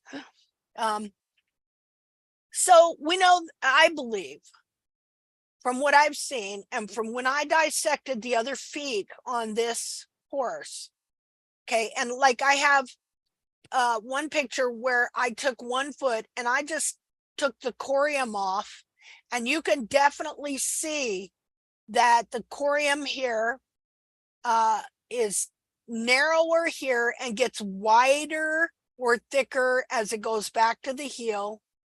And so then the coffin bone sets in the foot at a positive angle, but the foot itself is flat. See, but now here's something too. Just the way the hoof capsule is built and grows from it, I also think that the foot in the capsule has elevation. So like there'd be 3 elevations, whereas the capsule itself should set and look flat. So it'd be like, just a minute here. I get, what color should I use? I'll use white. Okay, so the capsule or the coffin bone would set at an angle, kind of like so. Okay. Now, if the foot here wasn't setting on that frog the way I have it, if the foot was setting on a table, the foot itself would then be pretty much flat. See? Pretty much. But then when the capsule is on it, again, what I have noticed is the way it grows and the way it sets in there, and I could be wrong about this, I don't know, but it almost seems like it puts the foot at a bit of an angle as well. Internally, almost internally, of course, this frog ain't right, so I don't know, maybe not that much, but then the capsule, again, kind of flat, kind of like that. Like if you look at the inside of some of these capsules, but I could be wrong about that. But it's quite an amazing get up that it's got going for itself here. It's really an amazing mechanism, the whole thing.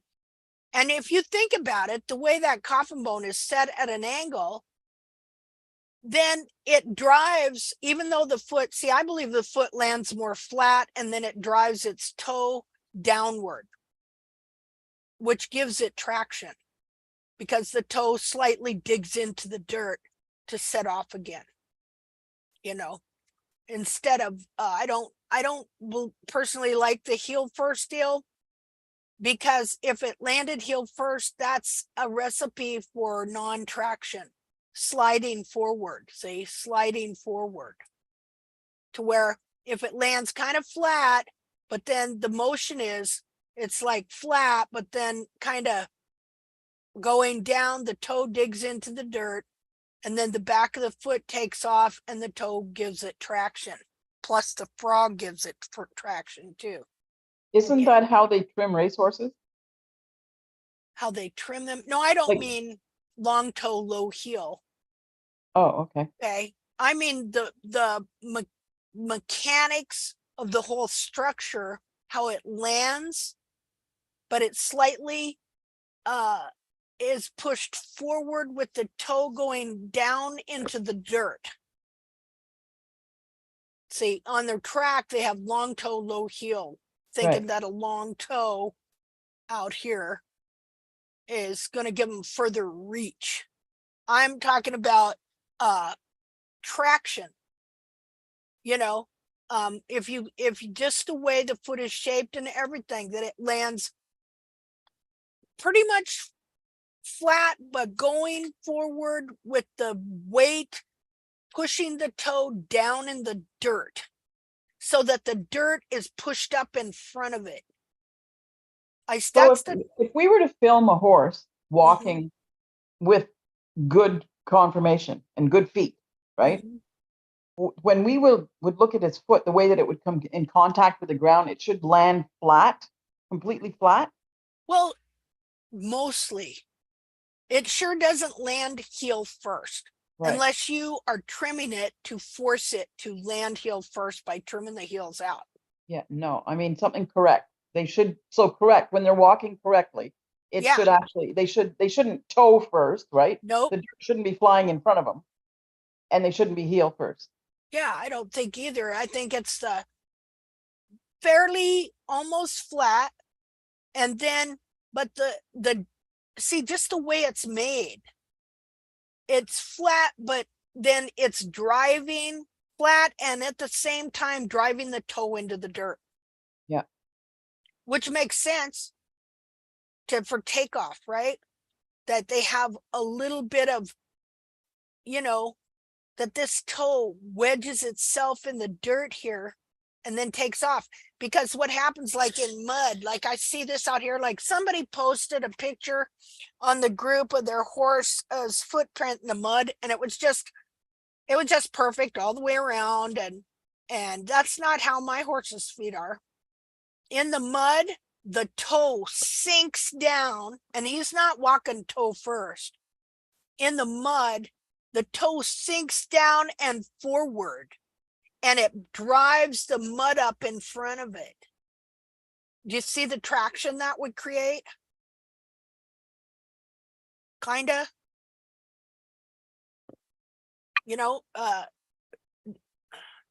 Yeah, well, yeah, it pushes all kinds of mud up in front of it right here.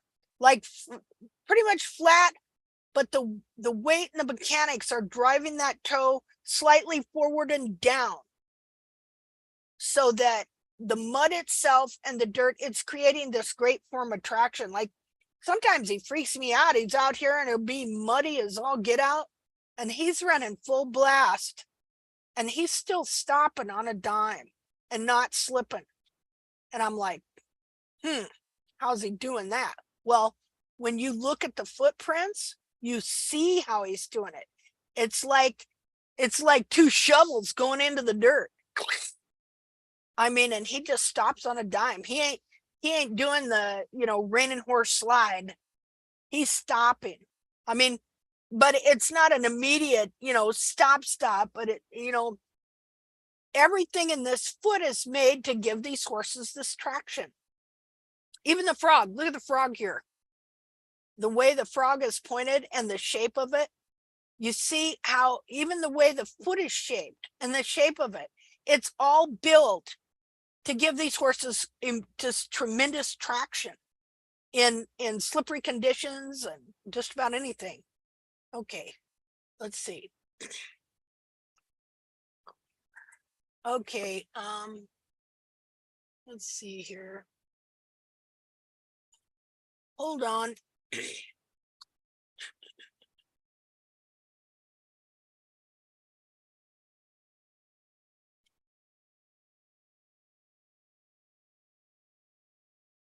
Okay, well, let's look at this.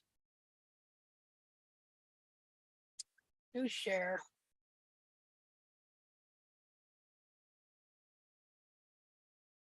Okay, so this is a rear foot of a wild horse that totally, completely wore its heels out.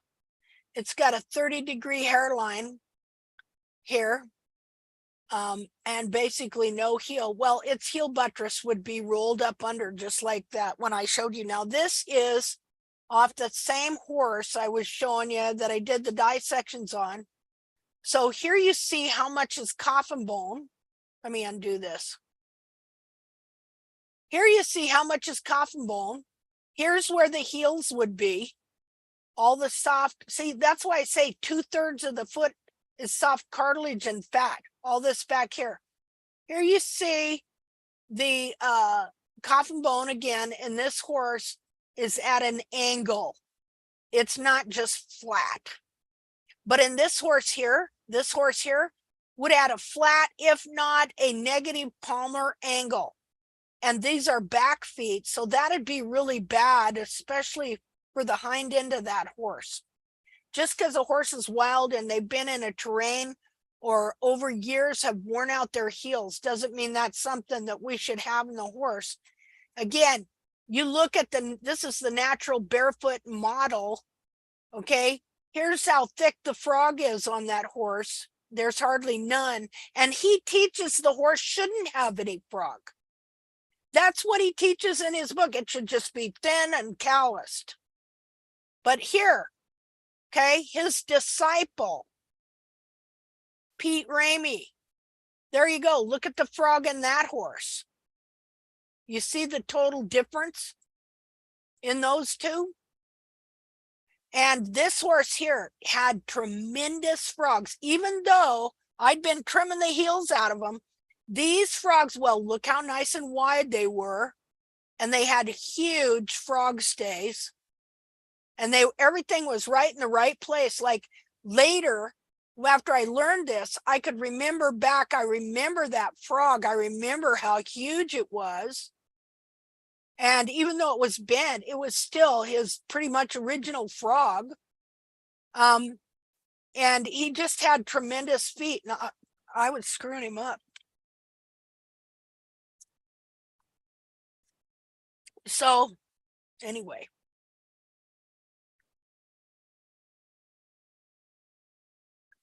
Okay, so you know all these pictures are used under fair use, and you know that these feet here belong to ultimately the people of the United States of America because they come off wild horses. BLM, this one was captured in BLM, and this one was dead in a cattle guard. Did he ask the federal government if he could have that? So you see the contradiction? You know, he espouses, he says, you need to look at this foot till you have it burned in your brain. Okay, so if you burn this foot in your brain as the true foot, then what kind of trimming protocol? Why can't he see this foot here? Because he has burned this one into his brain. He told David Landerville, you know that foot at Jamie Jackson's? Burn that in your brain. And David Landerville said, and so I did. And so then he worked, all his trims were working to develop a foot that looked like this. This is a foot that will have a false concavity. Because as you trim the foot and bend the whole thing down, it creates a false concavity like that. And of course, that's what farriers believe anyway, that they're supposed to only be concave. Remember, no sole ridge, no convex sole ridge like this horse had. His feet looked flat almost because he had a big, she had a big thick sole ridge, and the bowl in the sole was full of sole as well. Let's see. So this foot here that belongs to this horse here, okay, same kind of, I don't know what's the other left foot or other back foot or how, or a back foot on another horse he got, I don't know. But notice the hairline. Let me undo, get a different color. Look at the hairline, clear down here. Look at the hairline, clear down here. This foot is in Dr. Strasser's book. Now, she's the vet from Germany. Okay, so you have two people get together from different parts of the world. This woman, because she's read all the books and all the vet books and all the arguments about ground parallel coffin bone, and she's taken the bone out of the foot and thrown it on a table, and sure enough, it sits there flat. Okay, and so she believes this anyway, that it's ground parallel flat coffin bone. So he shows up with a natural foot, okay, which is cut in half, and oh my goodness, look there, it's got a ground parallel coffin bone too. Well, yeah, because it wore its heels out. At one time, its foot would have been as good as this one.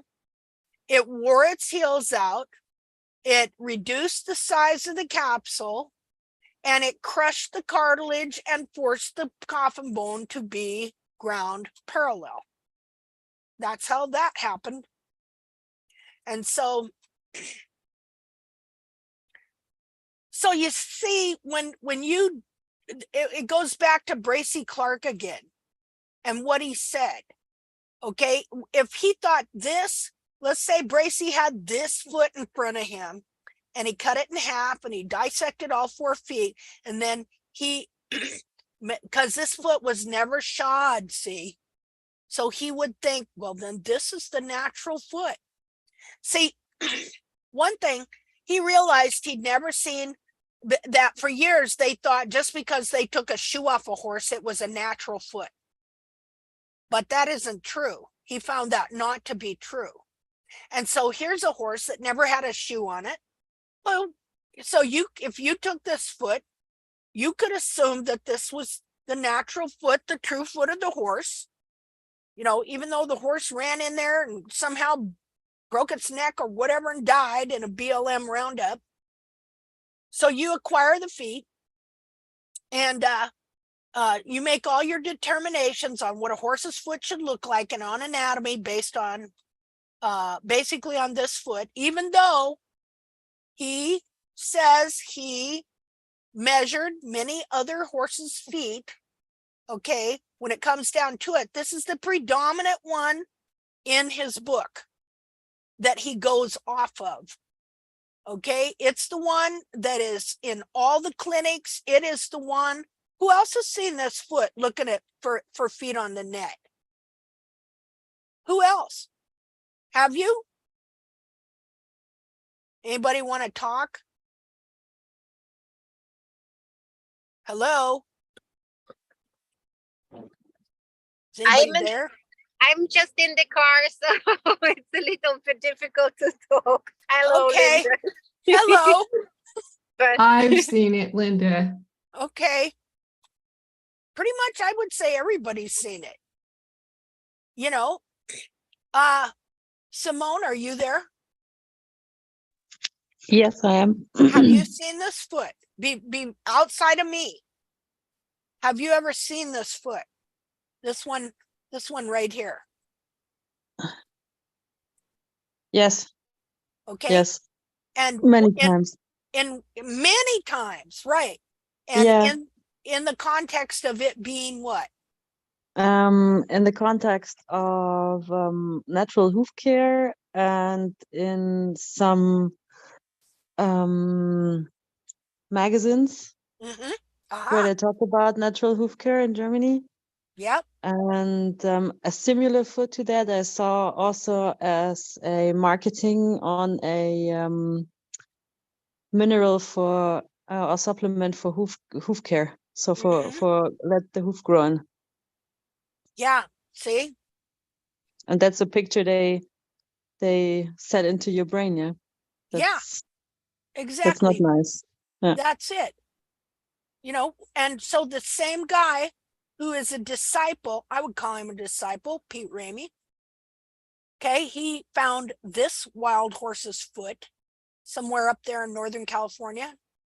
And But because he'd already burnt this one into his brain, like he told David Landerville to do, and like it's been burned into the brains of barefoot enthusiasms all over the world, then when he got this foot, he couldn't see it.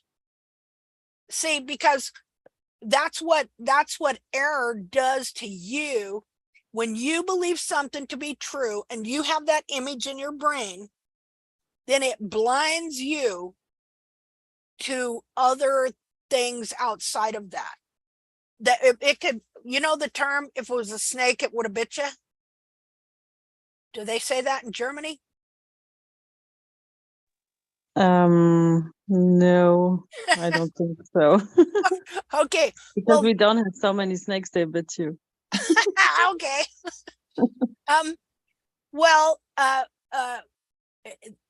term, if it was a snake, it would have bit you. It's when something's right in front of your face, but you can't see it. You know, my You say mom, in Germany, you say, I can't see the forest with all the trees. yeah, they can't see the forest for the trees. Yeah. So this is, if you think you know the truth and this is the picture you have in your brain, then when you look at this, you're not going to see what's really there. See? Okay, so anyway, so that's how Hildred Strasser and Jamie Jackson got together and formed the natural hoof care movement. Now, I got to show you a picture of hers. Okay, her study on this. Now, did they do this on purpose? Did they create this error on purpose? No. They inherited traditions of error to where they didn't know what the true foot was to begin with, so they were searching. Okay, and so they didn't have the benefit that we have of having hundreds of thousands of pictures to now look at. You see what I'm saying? I couldn't know anything I know without them. Okay, their perpetuation of error that goes back 200 years or yeah, over 200 years, and me learning that error and seeing how it didn't work on my horse, which sent me to look for answers, drove me, well, to this horse. And I had to look at this for a long time before I noticed the difference. See, it wasn't like I immediately saw this and went, well, that's nothing like that. You know what I mean? I still kept trying to trim my horse into this here for a number of years, even though I was looking at this model as well as another model he has that was totally different. You know, like I said, once this is put in your brain, this is what you see. You can't see the truth of this foot here.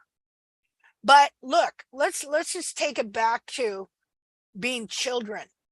I did this experiment, this deal once before. I used to have this box that you get for little kids, and it's got a circle, and it's got a star, and it's got a rectangle, and it's got a moon, and, you know, a square, and I don't know what else, you know, whatever, something like that maybe.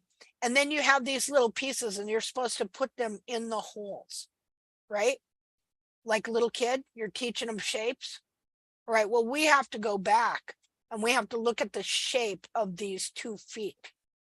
They are diametrically opposed to one another. And this is no club foot, okay? But here's the bad part. Just a minute. Well, it's all bad. You know, but of course they did make these errors on purpose.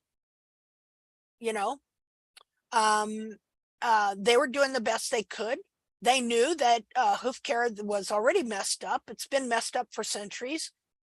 thanks to Dr. Coleman, Professor Coleman, who stabbed Bracy Clark in the back and prevented his research from being known, basically, and did his own. He was always doing patents on shoes. So what was that guy interested in, right? Just like I see these people do these pictures and put their copyright on there. You know, a lot of these barefoot trimmers, boy, they want to put a copyright on their photo. That's spread all over the net. You know, it's called fair use for criticism and teaching. Fair use. If you come along and you have presented this foot to me as the ideal model that I'm supposed to trim my horse's foot into. Oh, but then your disciple comes along and he found a different wild horse with a totally different foot, but he's still telling me that I'm supposed to trim my horse's, I'm supposed to burn this in your brain. Then I have a right to study that to see if what is valid and what isn't. You know, I have a right to critique it. I have a right to criticize it. See, I don't have to accept either one, really. You know, so, you know, separating truth from error, that's what this Hoof chat started at. Separating truth from error. Yes, are we looking at coffin bones? But separating truth from error. Is the coffin bone flat? Or is it flat, ground parallel, or is it at a positive palmar angle? You see, there's so much that goes into that if you have that belief. You know, because if you have that belief, then you have to trim the heels out. Of course, that means your frog is going to have contact most of the time. That doctrine comes up. See, all these doctrines are merged together. Concavity, of course, you're trimming the heels out, you're bending the foot, you're forcing a false concavity in the foot. Just all of this, it's a emergence of error, a emergence of mistakes. Okay, so then you're out there on the net, and you're reading different things that people write, you know, and if you don't wind up, you know how they say, if you sleep with dogs, you get fleas, right? I'm not saying these people are dogs because I was a dog. Okay, I had all the fleas of all these teachings. All right, but you know, you're gonna catch you catch error. If you're gonna be intact, you have to understand some of this stuff, because otherwise you're just gonna wind up teaching the same old thing. What's the point? Why have I done any of this? You know, if you're just going to turn around because you don't want the barefoot people to hate you, you know, you want to be in the group. And if you're just going to turn around and, well, I don't want to offend anybody, you know, and teach the same garbage, then horses just are going to remain suffering for more centuries if we even have that. But you're probably going to need horses because, you know, they want to take cars away from you and the combustion engine and have you doing electric cars, which aren't going to work. It's just not going to work, folks. Okay. Yeah, you should see how much electricity it takes to make a semi, how much battery they have to put in it. Like 8,000 pounds worth of battery. Something like that. Some unreasonable, crazy stuff. So we're going to need horses. We're going to need sound horses.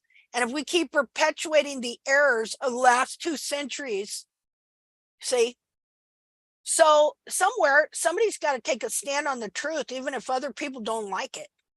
Somebody's got to say what's going on here. You know, if you're a barefooter and you're listening to this, because now it's recorded on YouTube, and you know, I want to make sure I offend everybody here by saying this is wrong. This is wrong. And not only is it wrong, it's just to the point of being immoral. It's immoral, even though people aren't doing it on purpose. It's immoral because to force a horse's foot into this, you got to torture the horse and deform the anatomy. And what's even worse here, how did this happen? How did this particular foot become the poster child here? Because this is a rear foot. Now, who knows that rear feet are different from front feet? Who knows that? See, I'm going to ask a question. I ain't got that many people here, but I figure somebody can answer. Who knows that rear feet are different than I front know that. feet? Okay. They're know that. different shape. Yeah, Different shape. different shape. And according, now, there are some truths in farriery. Okay. The fact that the rear feet are usually steeper than the front feet, usually. Okay. Now that could wind up being a big bunch of baloney too, because you're always finding things that are wrong. Okay, how is it that a rear foot off of a wild horse became the poster hoof for the barefoot gurus? How is that? So we're going to look at the front feet of this horse, and you tell me. Okay, let me do. Hold on here. Let's look at the front and rear feet. Again, this is fair use. All right. Fair use copyright for teaching, education, criticism. Let's see here. Show you the rear feet on said horse, or the front feet. Sorry.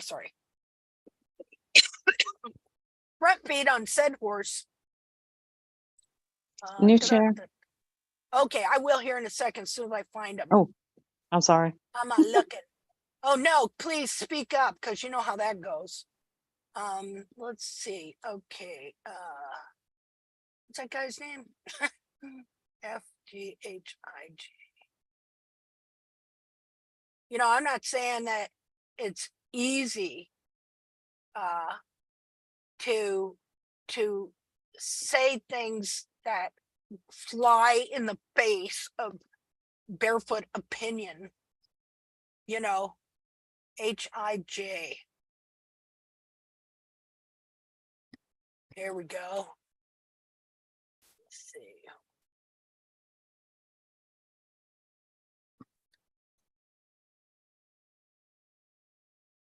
Just a second here. Okay.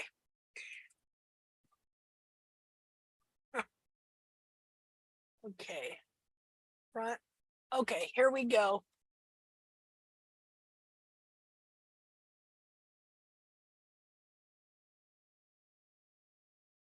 Just a second here. New share. New share. Okay. Here is the rear foot that we were just looking at, or one of them. Okay. That is the foot that has become the one. All right. Here's the front foot. This is the front foot. You ever seen it? Look at it. Who can tell me what's not right with this picture?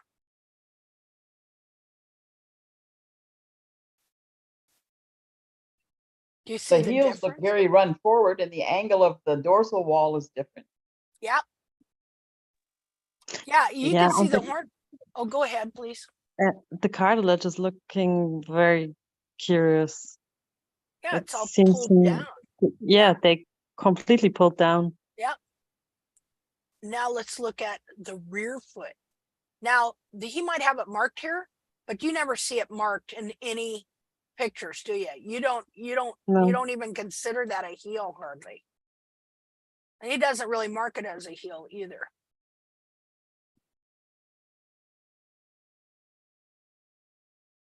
So why didn't this foot become the poster foot? Because everybody would have been saying, well, look at the heels that run forward. How come? So then I guess run forward. So if your heels are run forward and this is the natural foot, then there's nothing wrong with them. Do you understand? But we take this foot and we take all these little marks off of it. See? And he even says here, toe angles for hind hooves on the average are steeper, higher than for fronts. On the average, that's true. That's what we've seen. See the different angle? But this foot became the foot you're supposed to put on all 4 feet, on your front feet. So forcing the hairline clear down to here. See? So let me see here. I'll show you. Again, so you took that hind foot over to Germany to collaborate with the vet who believes in a ground parallel coffin bone, and the natural hoof care movement is born.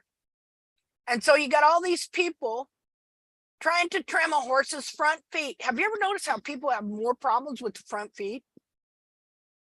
All these people have been taught to trim the front feet into the shape of a back foot. See, even if they would have kept that front foot as a poster hoof, maybe people wouldn't have crippled their horses quite so much. But no, you have everybody trimming the front feet to be like a back foot of a horse. Now, just a minute here, because we need to look at some of the stuff they say about that other foot. And again, this is ground parallel coffin bone, flat versus positive palmar angle. See, there's a lot more into it. You got all that cartilage in the heel. You're going to have to crush the heels to make that. You're going to have to bend the bars up into the foot. You know, I showed you on that foot how I was in the process. Oh, there's my water. How I was in the process of trimming the heels out. What am I doing? Okay, first of all, at that time, I'm just taking the heels back to the base of the frog. I haven't been taught by Cheryl Henderson yet, who does a Strasser trim and believes in the 30-degree hairline and the ground parallel coffin bone to make 1 1/8 inch heels. Trim the heels right below. Oh, thank you. Somebody just gave me a candy bar. You're awesome. So, but I'm trying to make that foot into that foot you just saw, because that's the image that's been burned in my brain by the founders and by all the people who followed them. And then me also, at the time, sharing it with others. See how error is perpetuated. So let me go second here. Show you a picture. I've showed this before.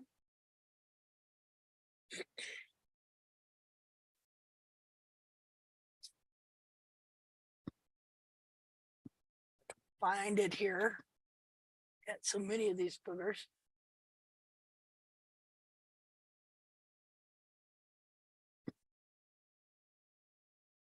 Okay, where are you?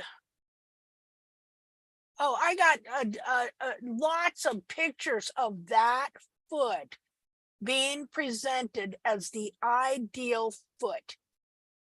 And all of a sudden, okay, well, here's one. These are all pictures I got off the internet. Just a minute here. Just a second. Where are you?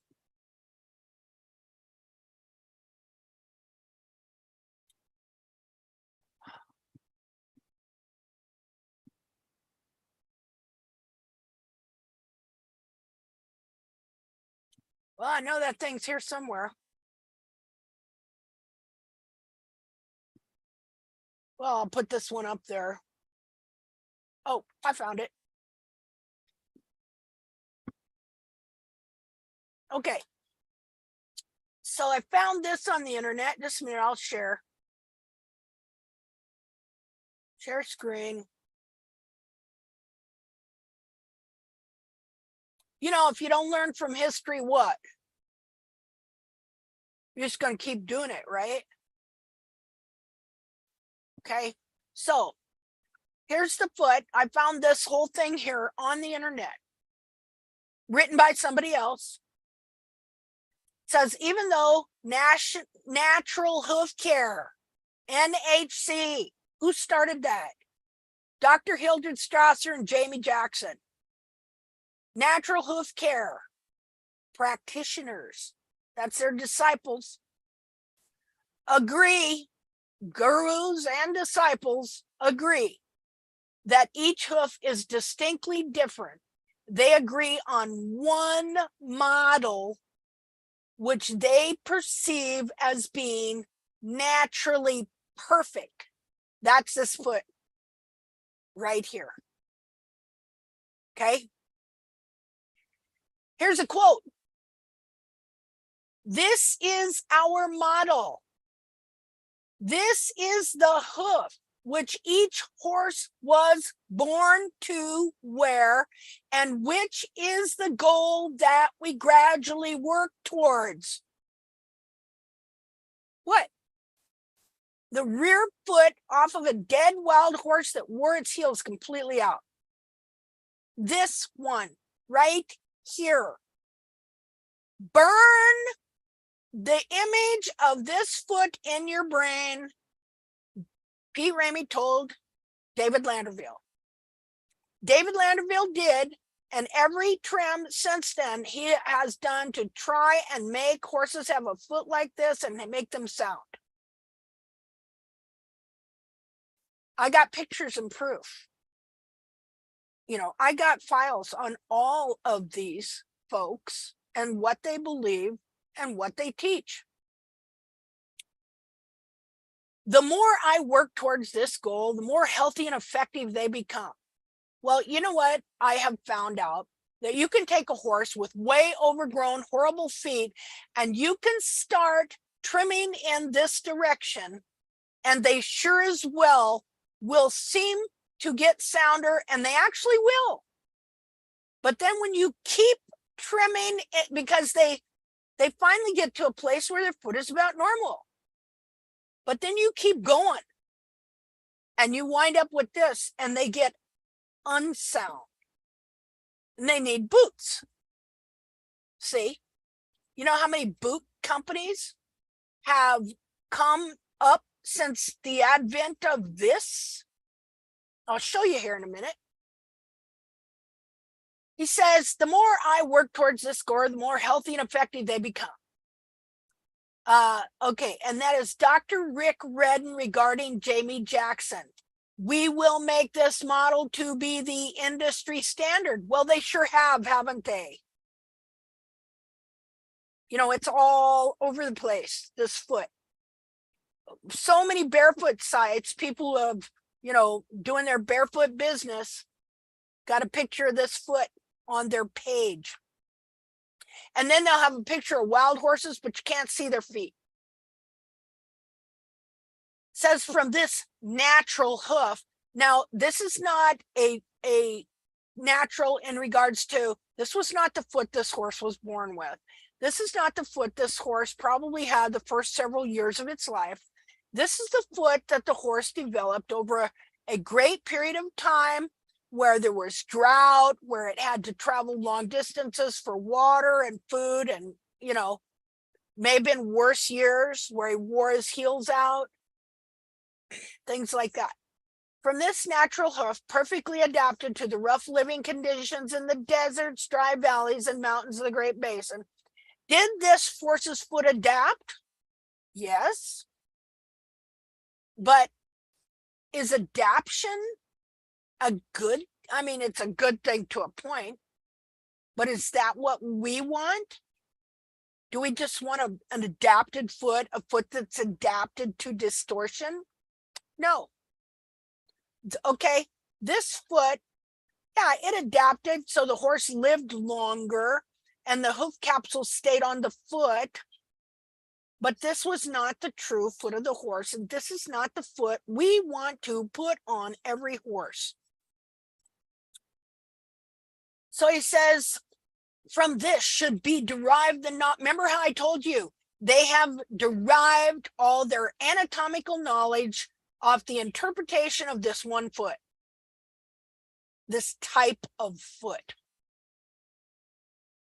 Okay. Should be derived the knowledge of how the hoof is built. What does that mean?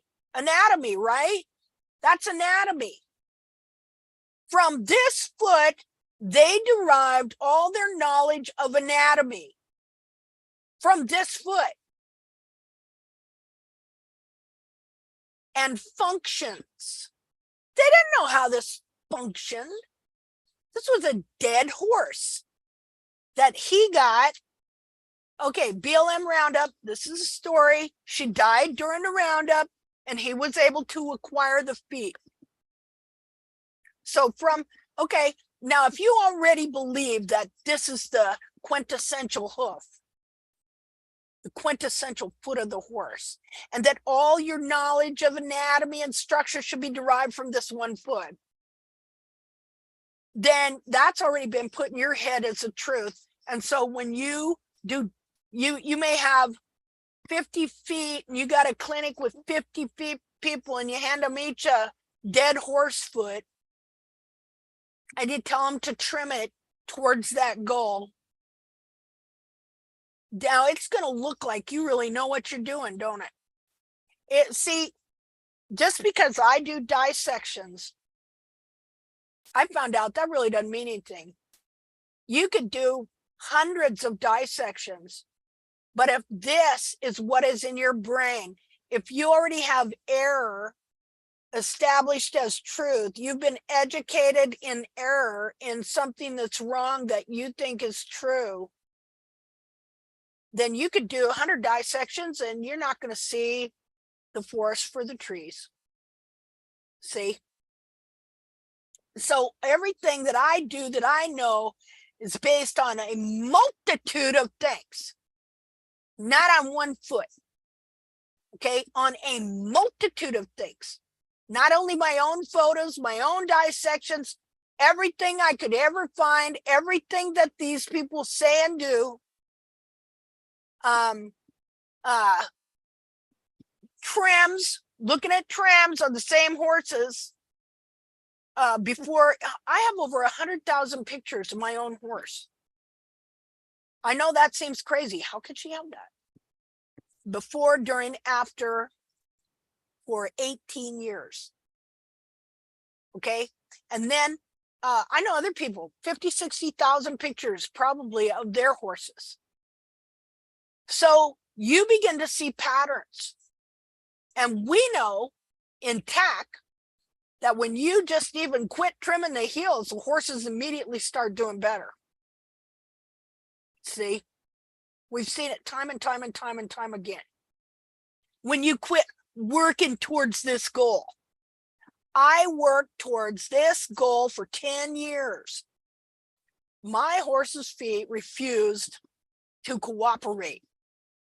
Every time I would trim the heels down, he'd make heels by wrapping the sidewall around the back and lifting his foot and his hairline up again. It was real frustrating.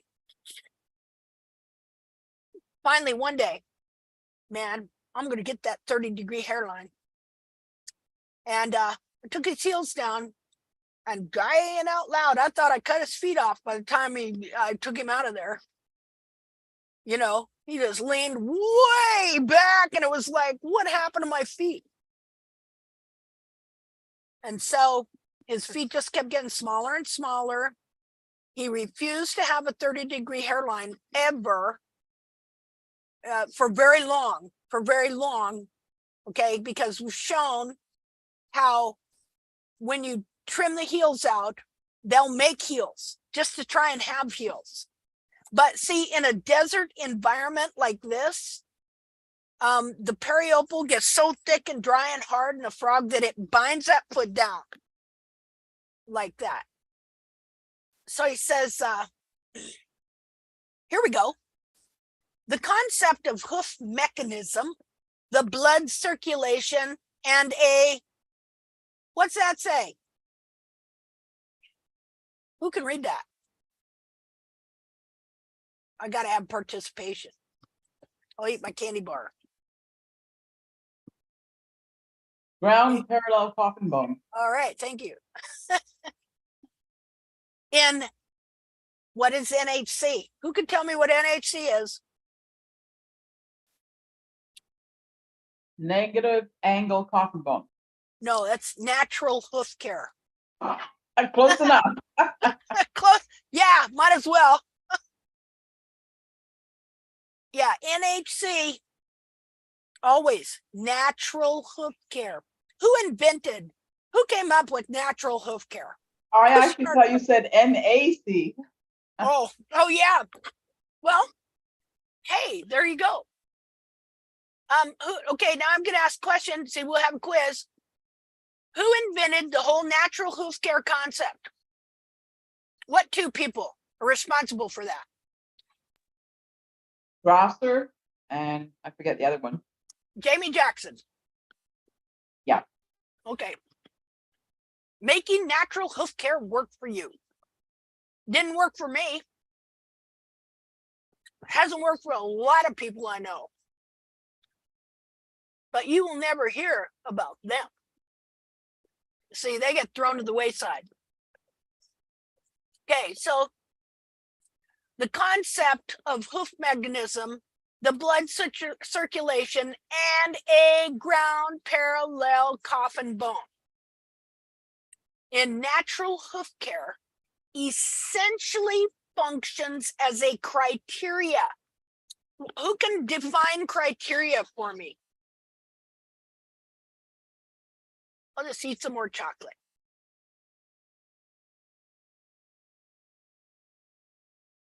Does anybody know what criteria means?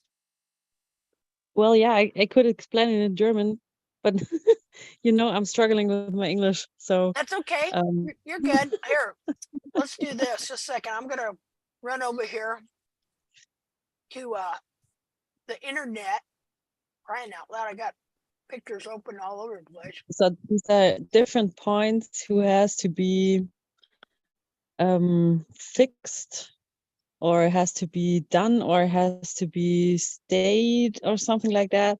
Yeah, the And criteria is the established method by which something must be done. The rule, the Yeah. rules.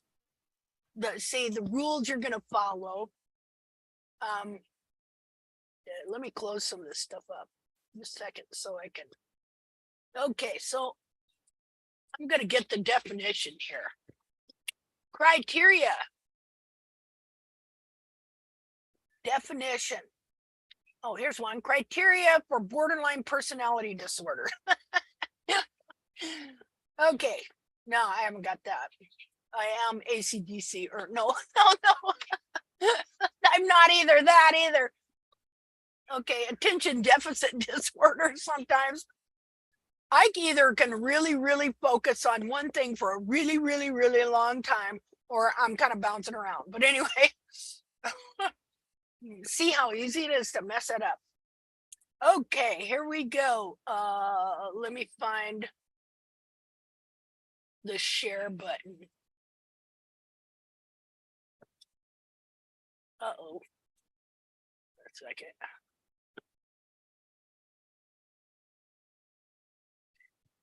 Well, every once in a while I get on here and I can't find the Zoom meeting. Oh, here it is. Okay, I found it. New share. I think this is it. Okay. Criteria. Just a second. Got too much stuff in the way. Criteria. Get you out of the way. Make you bigger. Okay, criteria. A principle or standard. Now I'm going to tell you that a principle or standard is also a rule. It is also called a law. Okay. These are all synonymous. So they've made it a rule and a law and a principle and a standard, the criteria for which something may be judged or decided. So they've taken that 1 foot and they have made that foot the criteria, the principle, the standard, the rule, and the law to which we judge all other feet. Do you see how there might be something a little bit wrong with that? Yep. Okay, now I have lost my other deal. Hold on here. Oh, wait a minute. Show all windows. Oh, there it is. Okay. Now, where was that? Okay, from this natural hoof, perfectly adapted to rough living conditions in the deserts and dry valleys and mountains of the Great Basin, should be derived the knowledge of how a hoof is built and functions, and thus what the natural trim should look like. The concept of hoof mechanism, the blood circulation, and a ground parallel coffin bone in natural hoof care, all these, okay, they don't know jack about blood circulation. This horse was dead, okay? It did have a ground parallel coffin bone though. See why you don't want to trust science? Okay, you know, they're always saying trust science because these people come off as scientists, all right? And some of them kind of are. But let me tell you something. All science is just the interpretation of an object or a circumstance by a man. And that person could be wrong. In true science, you doubt everything. You know, you doubt all your conclusions and everything. That's why they do all these case studies and different things. That's why they do, you know, no matter how positive you may be about something, there's always more to learn, which could change the conclusion a little bit. Okay, so the concept of hoof mechanism, how the hoof functions, the blood circulation and ground parallel coffin bone in natural hoof care essentially functions as the criteria against any kind of horseshoeing, meaning, and the so-called pasture trim. So all this false knowledge is what they use to determine how they're going to trim. That's what she's saying. Okay, that was, now she changed her mind. All right, she come up with a deal called the hoof guided method. Now she changed her mind and she quit, as far as I could see, trimming the heels out of horses to try and obtain that. But this is what she believed early on. So that was Marjorie Smith as quoted after WW something D by, anyway, they quoted her something by Farriers. I don't know what that was, but anyway. But those principles, remember, these are the laws, these are the things, these are the falsehoods, ideas they have that they think are true that are false, that they're using to judge all feet by, and they're using to judge how they should trim by. Well, I need to make that horse's hairline hit the ground. See? What's that going to do? It's going to crush the inner heel and force the coffin bone to be ground parallel, flat, instead of at an angle in the foot. And they act like the foot don't have nothing else in it. To tell you the truth, the farriers too. A lot of times, you know, all they do is look at that bone, look at that coffin bone, look at them bones, bone alignment, bone angle. What about the rest of the foot? The bone is in a foot, you know, a whole foot. And I'm not talking about the hoof capsule. What am I talking about? I'm talking about that inner foot that's in there. He has an inner foot covered with skin. Only 1/3 of it is bone. What about the rest of it? So, okay, so, but those principles, those rules that we're determining, we've taken this 1 foot and we've decided that all anatomy and all horses must look just like this one natural foot. Those principles are in difference to the method of Dr. Strasser, not essential to the practical instructions how to trim a hoof. Well, that's not true. This is exactly what she also herself does. The one and only criteria for trimming the hoof shape of a blah, blah, blah.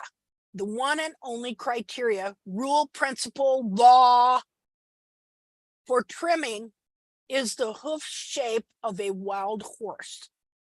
The correct look, or more precisely, the structure of a naturally formed hoof. Okay, I see, I get what it's saying here. Okay.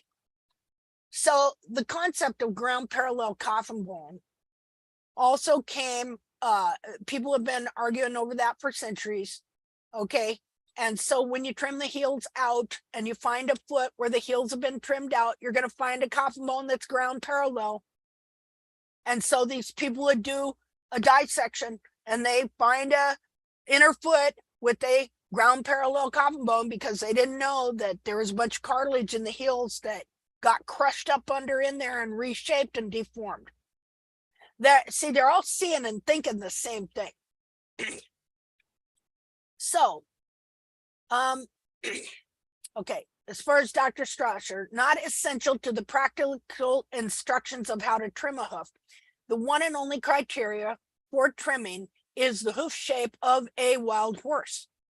The correct look, okay, the correct look, or more precisely, the structure of a naturally formed hoof. Well, they already think this 1 foot is the ideal, right? So they're all these barefooters, all of them, okay, and more farriers all the time have been being led into this. So the one and only criteria for trimming is the hoof shape of a wild horse, this foot here. Well, I already showed you, I could show you hoof shapes of I've showed you hoof shapes of lots of wild horses that don't look like that. Got lots of heel, bigger. The correct look, or more precisely, the structure of a naturally formed hoof, is a direct result of the wild horse model. Natural hoof care practitioners, oh, sounds so professional, simulate the wear on a wild hoof, which in turn stimulates the natural growing patterns of the foot, meaning they simulate the wear. So that means you're going to be, if you think this is what it's going to look like, you're going to do everything you can to turn it into that. Okay. These patterns create a naturally shaped hoof, which is never forced upon the horse. That's a lie. It is forced upon the horse. It is. They don't think so, but it is. They don't think they're forcing it, but they are. Because it is developed in accordance with the individual appearance and disposition. Oh, well, yeah, see, you do, it's a little bit at a time, you know. A little bit here, a little bit here, a little bit here at every trim. That's why you got trim, and then keep trimming every 3 weeks. Because as soon as you quit trimming that foot and forcing it to be like that, it turns into a monster. The run forward heels start to really show. Okay, everybody here has problems with what? Run forward heels. Is that not correct? Don't we talk about that a lot? Aren't people always bringing that up? Aren't they always mention it? Oh, well, you know, the heels are run forward. Oh, well, I'm doing really good and I've made improvement. Oh, the heels are run forward. That's because this is exactly what you're doing here. You're trimming out the back of the foot. You're curling the heel buttress that grows the heel down, which makes the heel buttress grow forward. You're changing all the angles of this foot and the horn tubules and making them run forward. So you have to keep trimming to make that foot stay that way.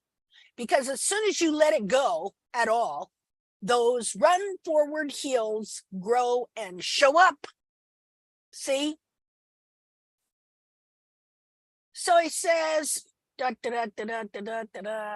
natural hoof care practitioners treat each hoof within the limitations of the individual appearance and simulate the natural abrasion which can be observed in wild horse country.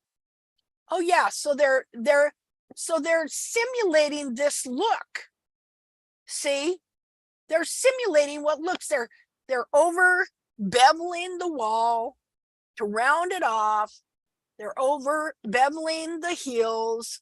They're doing all this stuff, taking the heels down because this image has been put in their mind as true when it is completely and 100% false. As a result, horses are being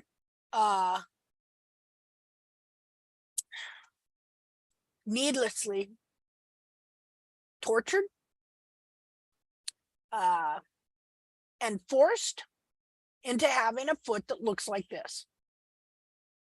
And many are dead. Horses are dying because this can induce mechanical laminitis and other problems. And so early death. And Bracy Clark attested to this fact because what's going on here is the same thing that was going on in the early 18th century when Lafosse came up with his doctrine of frog pressure, which does basically the same thing. It destroys the back of the caudal foot and it destroys the foot. And horses had a lifespan of about half as long as they should have. But of course, horses aren't used like they were back then. So we're not noticing it as much. But if you can go to these hoof groups and you can just see the devastation that is happening out there with people, and they're just being led right into the lion's mouth in all these barefoot groups that believe this. See? So it is the natural hoof care practitioner's job to find out what keeps the domesticated hoof from becoming a successful hoof like the wild model. And what's causing that foot not to conform? I can understand this because I was right there doing it, doing the same thing, trying to force my horse's feet into this position until January. Well, see, even a year before that. So I gave up in 2014. So I had been learning this from 2005 to 2014. And it just was not working out. You know, my horse loved to run and he just kind of quit loving to run. And so I gave up for a year. But then I came back because and I didn't even hardly trim for a year, and I can show you in pictures what my horse's feet turned into. They turned into what they really were, which is a monstrosity. This is a monstrosity. Now, did this horse survive by these feet because it was in a dry climate and everything, you know, dried up and shriveled up and held that horse's foot together? But do we know what other problems that horse might have had? Like, why'd she die? What was it about her that was different from the rest of the horses that she bit the dust? See, you don't know the body on this horse. You don't know what kind of physical problems she had or anything. And this is a rear foot. And so you have all these people trying to make the front feet of their horse look like the rear foot of this wild horse that wore her heels out. So, yeah, why isn't, you know, so you have all these sore-footed horses, and then so boot companies. I'm going to show you something here. Oh, let's finish reading this. Furthermore, it is the goal to imitate the abrasion of the rough substrate and thus produce a high performance barefoot on a domestic horse. Quoted after the guiding principles of the AAN natural hoof care practitioners found in America, Jamie Jackson, leave that which should be there naturally. Well, only take that which should be born away naturally in the wild. That's just not going to work. Okay. Especially if you think this is what that foot is supposed to look like, then okay, if I think this is natural, what am I going to do to my horse's heels back here? I'm going to round them all off, round off the buttress. I'm going to round off. I'm going to trim it way down. You know, I'm going to do everything with that rasp that I can to try and make that foot look like that. I may not do it all in one swoop, but that's the goal. That's the goal. That's the shape I want the horse's foot to be. It's no different than the big lick people. They do grow the foot too long, or the Scotch shoes on the draft horses. They grow them into squares because they think that's what they should be. So I definitely need chocolate after that. So that's why it's important to know the truth, because otherwise we're just going to keep perpetuating the same thing. So you got to have some guts. You know, if you didn't take this on, you have to be willing to, we have to figure out a way maybe to, I just don't know if you're going to reach some of these people. Maybe never. But what about horse owners that love their horse? We all did. We all saw the truth, right? So, what are you looking for? Oh, well, there. Take that. It's plugged in. Hold on, my husband's here. Okay. Let's see here. Okay, so I'm going to look for a couple more examples. I'm going to show you how Strasser came to her conclusion of a ground parallel coffin bone. Okay. Just a second here. See if I can find that picture.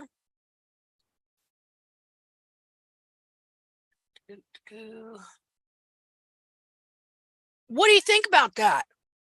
Are you understanding the error a little more and what's going on out there? You know, why your horse is screwed up? See, and of course, then you have academics like Robert Boker that he hung out with all these barefooters. I got pictures of him with him. Hung out with them, picked up all their ideas, and then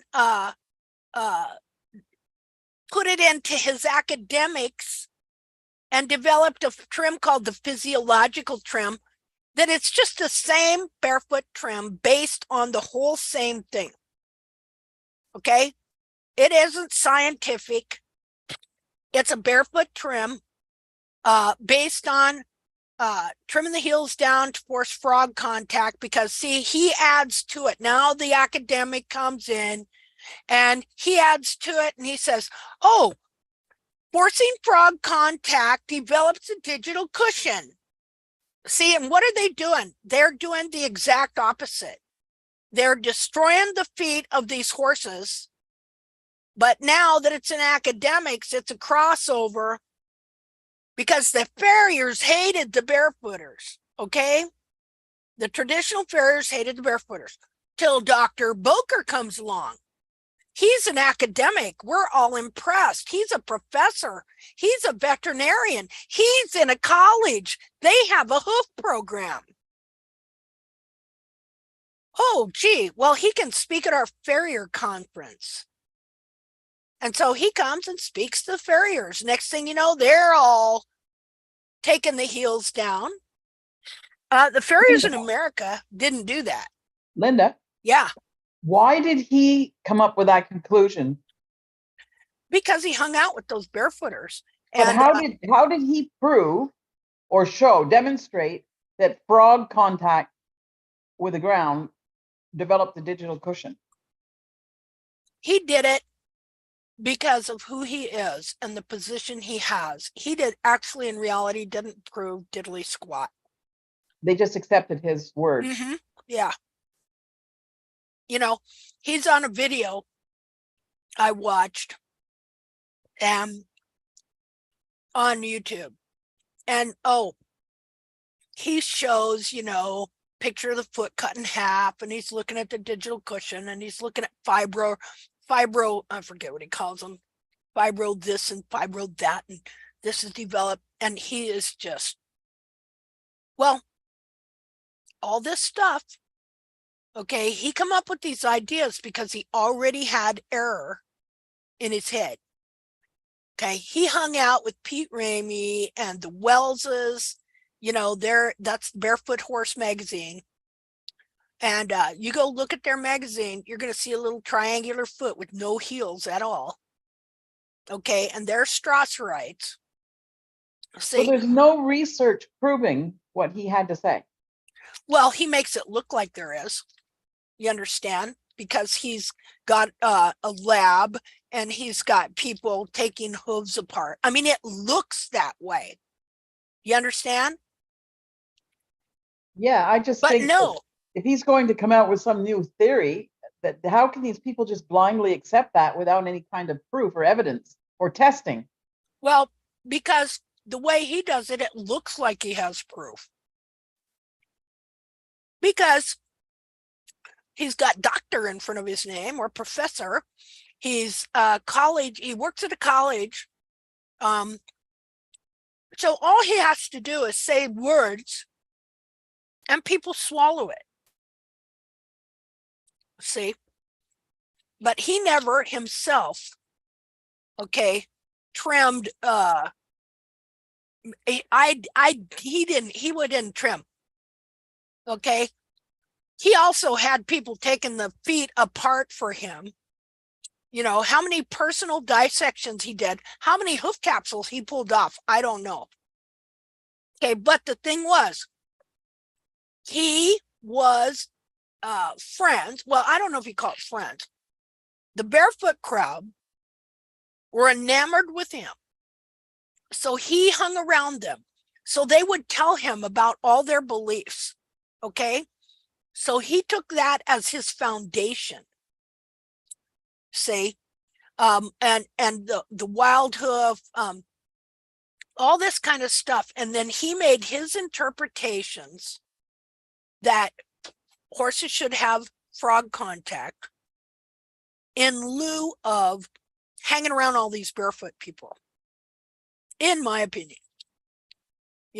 I know that they're all thick as whatever together in this whole concept, that everything he did supports the whole barefoot movement and the stuff that we have just been looking at.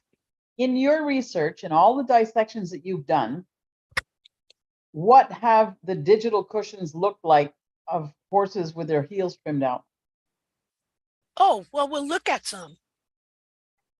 I'll show you. They think, okay, see how one thing leads to another? Okay.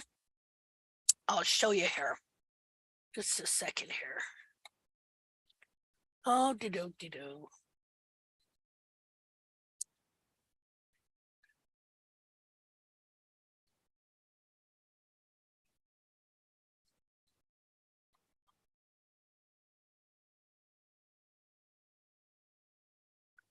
Digital cushion.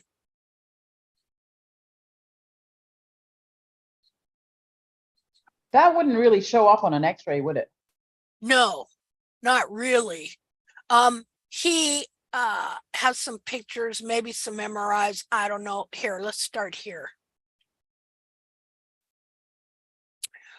Okay. So remember we were looking at that one wild foot that's totally different than the poster hoof for the Yeah. barefoot. The front hoof? Okay. Okay, so the digital cushion, if you were to slice the foot down the center like this is called a sagittal section because they slice it down the center. Here you see the digital cushion. You see it? You need to share the picture. Oh, gosh, sorry. Okay. Okay, so here you see the digital cushion. Right here. This is called the sagittal section if it was sliced down the center. Now, that other foot, this one here, was similar, except the coffin bone is still there. They just cut out the rest of the foot, see? And so this, if you slice the foot down the center, the digital cushion right here would be supported right in the center of the foot, okay, across the frog, the center of the frog here, would be supported by the frog stay, high up in the foot, up here. And so the center of it, when it is correct, when it has correct heels and a correct frog stay, frog, the whole thing, okay, the center of it is up here, and you see the shape of it? Yep. Okay. When you trim the heels out, and you know, the hairline on this horse was up here. See where I got the hairline marked? Yeah. The hairline on this horse is down here at the ground. This is a foot that was obviously barefoot trimmed. You know, this is in somebody's class that they're doing. This is old. I found this years ago. It says here, dissection of an excellent hoof. Note the hairline at the heel. Okay. This is the same, only look at the digital cushion, what's been done to it. You see it? So it has the appearance of being thicker, but it's Yep. basically stretched out. Yep. So that's another deception. Yes, another deception. And so my mare Molly, this is her foot. Okay. This right here. Now, okay, I just kind of put this over. This would be the frog, where the frog would be high up here. This is frog corium between the bulbs. This is the area between the bulbs. This is the shape of the digital cushion in a sagittal section, cut down the center. This is how the shape is. Now, when I trimmed the heels out, it would have taken all this and pulled it clear down here too. See? And of course the bulbs pulled under, things like that. Okay, so you take that shape, basic shape, and then I just kind of put it here to show you what it would have looked like on this horse here before it got all dried up and everything. And so yeah, so then, you know, you see what Bracy Clark said was true. Okay, if you think this is a natural foot, but it's not, then it's going to deceive you, right? It's going to mislead you. And so because they thought this one foot was the quintessential foot, the ideal model, the true natural foot that every horse should have, then they started trimming to try and get them. Well, then after a certain period of time, these horses they've been trimming for years are going to die, and they're going to have their feet, and they're going to dissect them. And guess what you're going to get? You're going to get the same thing, kind of. When you trimmed, when you dissected the hoof, and you mentioned before that the frog actually went back to its natural shape, right? Did the digital cushion also change and just kind of go back up into its natural shape, or did it stay deformed? No, if you restored the heels and the cartilage in the foot and everything came up, and this would pull up into here, and you would grow, it could all go back into its true form. When you dissected the foot, though, did it actually return to its natural shape? Well, that one did that I showed you. Let me see. This one here did. Not all of them are necessarily going to do that, but this one here did. And then I noticed something interesting too. So I have this foot out there, and it was, I'll show you what foot it was. Let's see here. A second. Because it was kind of weirding me out, and that's why it was confusing me. Only put it in the freezers. Okay, so just a minute here, because I got 2 feet. Okay, this foot here. Just a second. New share.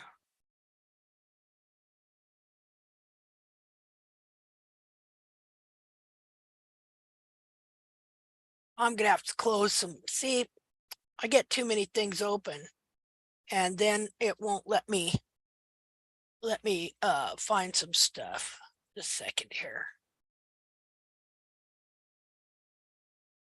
Okay, let's see.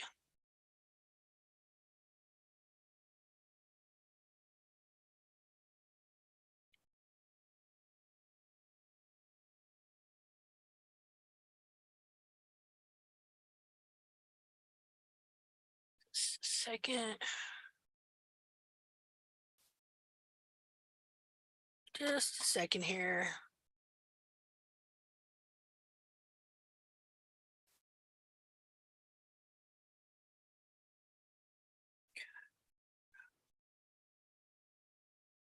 By the time I get there, I'm going to forget what I was going to look at. Okay.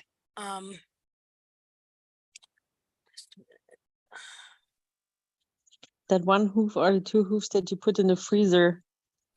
Okay, so where we can see the. Yeah, so you've seen these pictures before, where I show an anatomically correct foot, internal foot, and then one that was barefoot trimmed. Okay, so the anatomically correct foot was this foot here. Okay, so let me move some stuff. So this foot did not have any internal damage or deformation. See, the heels were not crushed. It was in excellent condition. Okay. Okay, but I had another foot. See, I had the feet off of 4 horses sent to me by a barefoot trimmer. And she had studied under Strasser and Jackson and I think she kind of went to all of them, you know. I mean, she spent time in Germany and everything. And or he, could have been a he, they. Okay, they, I don't want to give anything up. Good person, well-meaning, and stuff. Good. Now let me show you the foot that they trimmed. Just a minute here.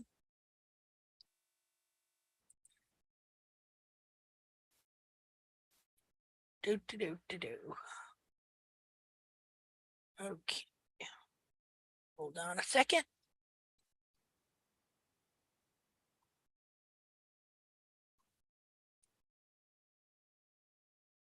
Okay, let's see.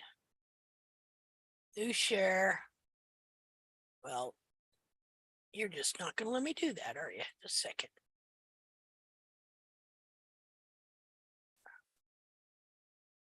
Do share. Okay, so this would be the foot off off their own personal horse that had to be put down due to severe tendon injuries.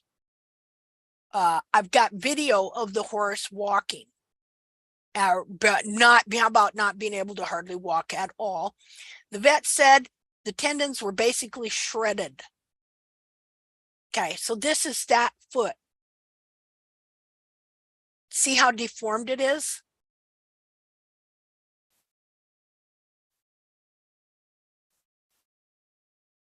See how swollen it is? See how it was compressed into a capsule that was too small for it?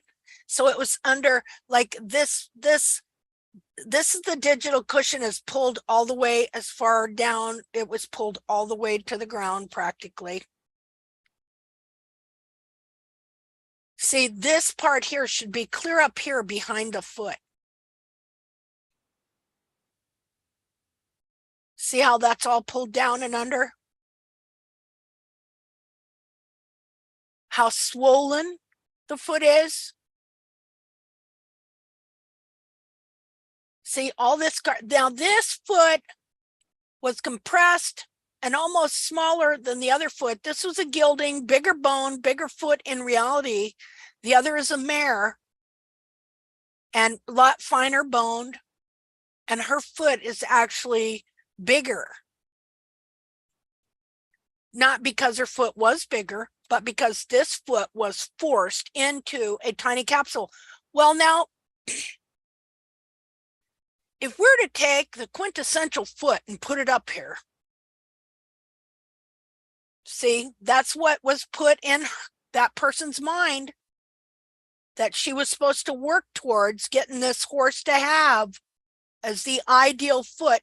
Notice the hairline, right? Looks like she accomplished it. Yeah. And of course she had to put her horse down due to it. But I still to this day don't think she accepts that. I could be wrong here. I'm going to have to double check, but I swear I got this foot out the other day and it had like reformed. What's the indentation at the toe? That's from compressing that foot into a smaller capsule. And so look here.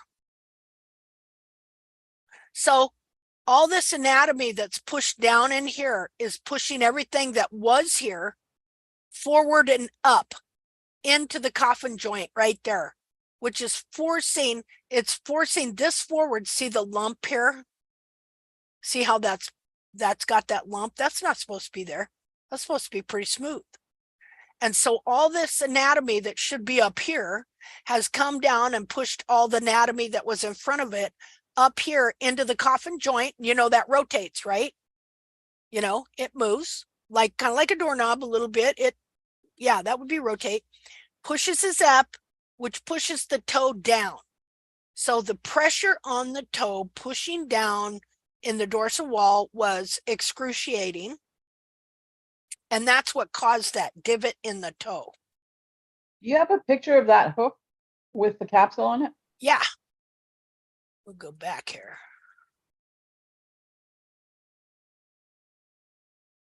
There we go. See, this is not his heels. This is sidewall. What you got here. Okay, that's the other foot.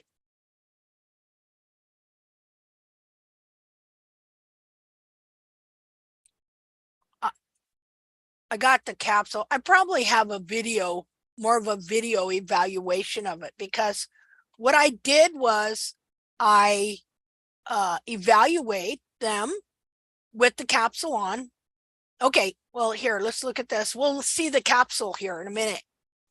So this is how out of balance the foot was, but you wouldn't see it in the capsule. But this is what it was doing to the inner foot, how it deformed the inner foot. On that other foot, I have a picture with the same thing, perfectly balanced, perfectly level.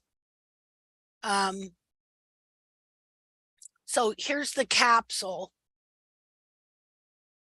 So if you didn't know, other than you should get a clue regardless, except you know what? A lot of these horses have had this in the toe. And so a guy named George Fleming, who wrote the Horseshoes and Horseshoeing, their history, uses and abuses, which is almost an 800-page book. He wrote that in 1850 something. This was so common that they thought it was part of the anatomy, and he called it the toe stay. Okay, now before that, years before that, when Bracy Clark was doing his research, he named this the frog stay. It didn't have a name. He also called it the bolt. And so then after his death and George Fleming come around, who was a farrier and stuff, and also a historian and a scholar. And this was so common that he called it the toe stay. Okay, because then you'd have this piece of hoof right here too. We should be able to see it. And he thought, just like the frog stay was here for holding the back of the foot in place, he thought that this was here to hold the toe in place. But in reality, it's a distortion. So you see, this goes back to what we were reading about Bracy Clark. Just a minute here. What did the sole look like? Could you see that little indentation at the, like where the white line was? Yeah, let's look and see. Yeah, see it? Oh yeah, okay.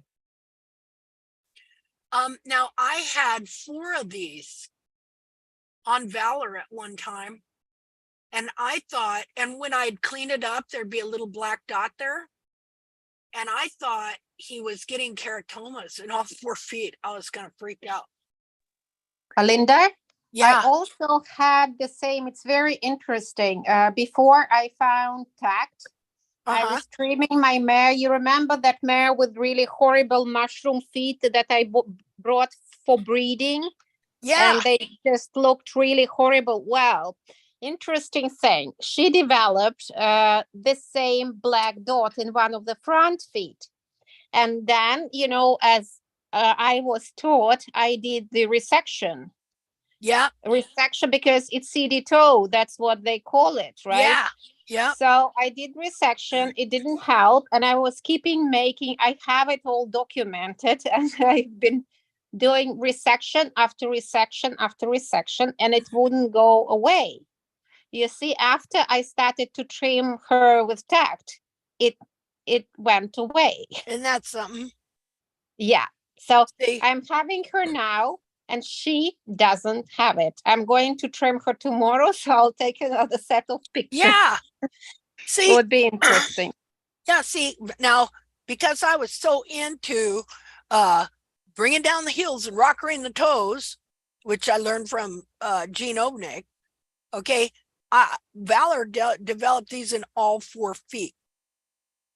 But then they went away later too as I, started restoring the heels. But I would take them out, take them out, take them out, and they just come back. Yeah. So anyway, so George Fleming, because this was so common, he thought it was part of the anatomy. He called it the toe stay. I read this, okay, toe stay. I didn't know about this because I didn't see a picture of it. There was no picture. And it was actually in a different book. I hadn't even read George Fleming yet. This was an old book I was reading called Diseases of the Horse's Foot by something Reeks. And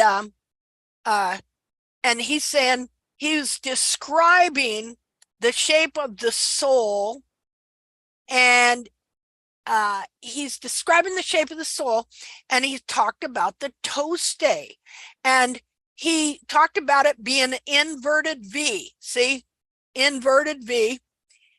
Only I didn't know this is what he's talking about. So I'm studying the foot, trying to figure out what he's talking about. See, what's really interesting is a lot of their mistakes, because I didn't know what they were talking about and I go to look for it on the foot, I would find something else and make a discovery. I mean, it was just like totally ridiculous. That's how I discovered the sole ridge, because I didn't know he was doing this. What I saw was this deal here. Just a minute, I'll draw it. Let's see, annotate. Let's see. Okay, what I saw was this deal, that I was looking at a sagittal section of the dorsal wall that came down like this. Okay, and so that would be like the wall.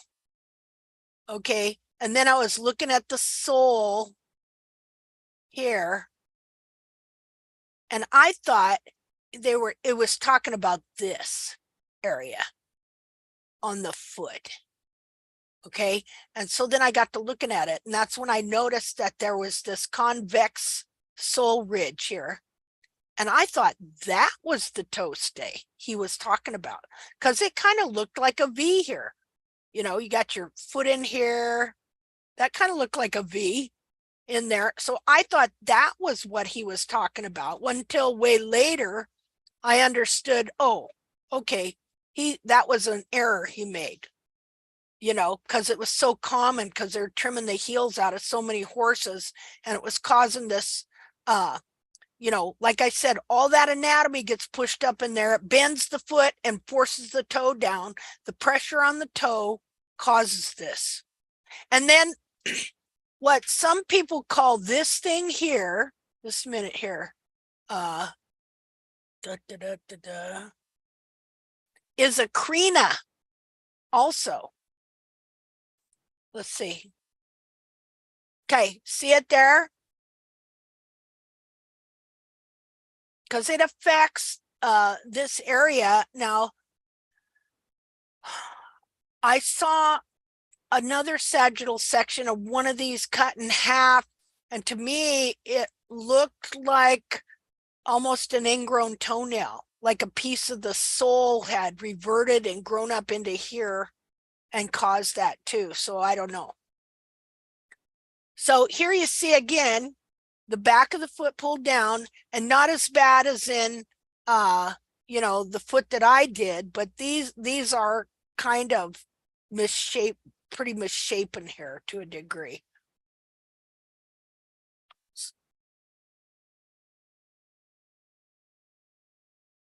So I'll have to check to make sure it's the same foot. I'm gonna, let's see. I think it is a shame foot. Next week, what I'll do is I'll unfreeze it, because I had it in alcohol and then my jar busted. So I had to put it in a freezer. And I don't know, maybe it's a different foot, but see, that's what was confusing, was because all this swelling seemed to have gone out of it, and it seemed to have returned to its normal shape. But maybe I was looking at another foot, because didn't we start this because somebody asked, do these feet go back to their shape? And I said, well, that one I had kind of did, you know. Where is it? This one here. That one did, you know. So I don't know if some of these others will or not. This will be something. See, I have a bunch of feet that I'm going to dissect here at some point, as soon as I get my trailer home. And I think this is something I will experiment with. We kind of need to know that. It would be interesting if it wants to return to its better form, won't it? So, okay, well, I was going to show you some pictures of Strasser's throwing her coffin bones on a coffee table. I mean, how unscientific is that, right? To try and prove your point because of what you believe. So you take the bone out of this foot, throw it on a table, do some measurements, and say that's the way it is. That's not science. See, the science behind all of this is bunk. It's so bad that it's like ridiculous. You know, it's just bad. And that's why I say don't trust science, because it is people's opinions. Unless they have much to back it up, don't just assume because somebody says, I have people say this to me, like my son said this to me the other day. Well, you know, scientists have proved that, I don't know, he was kind of going toward that flat earth thing, you know, and scientists have proved this, that, and the other thing. I said, what scientists?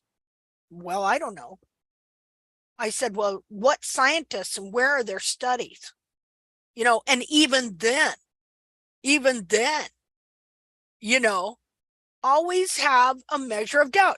Have a measure of doubt in what I say too. You see?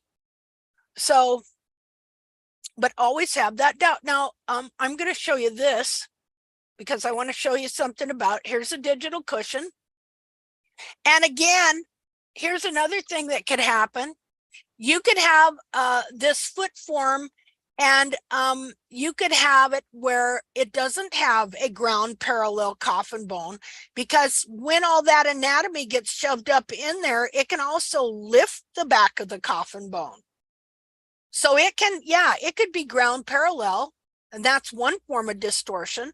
But when the anatomy goes down and shoves up in there and shoves the toe back, that raises the wings of that coffin bone so that you could have a steeper coffin bone angle. So just because it isn't a ground parallel coffin bone doesn't mean it's right either.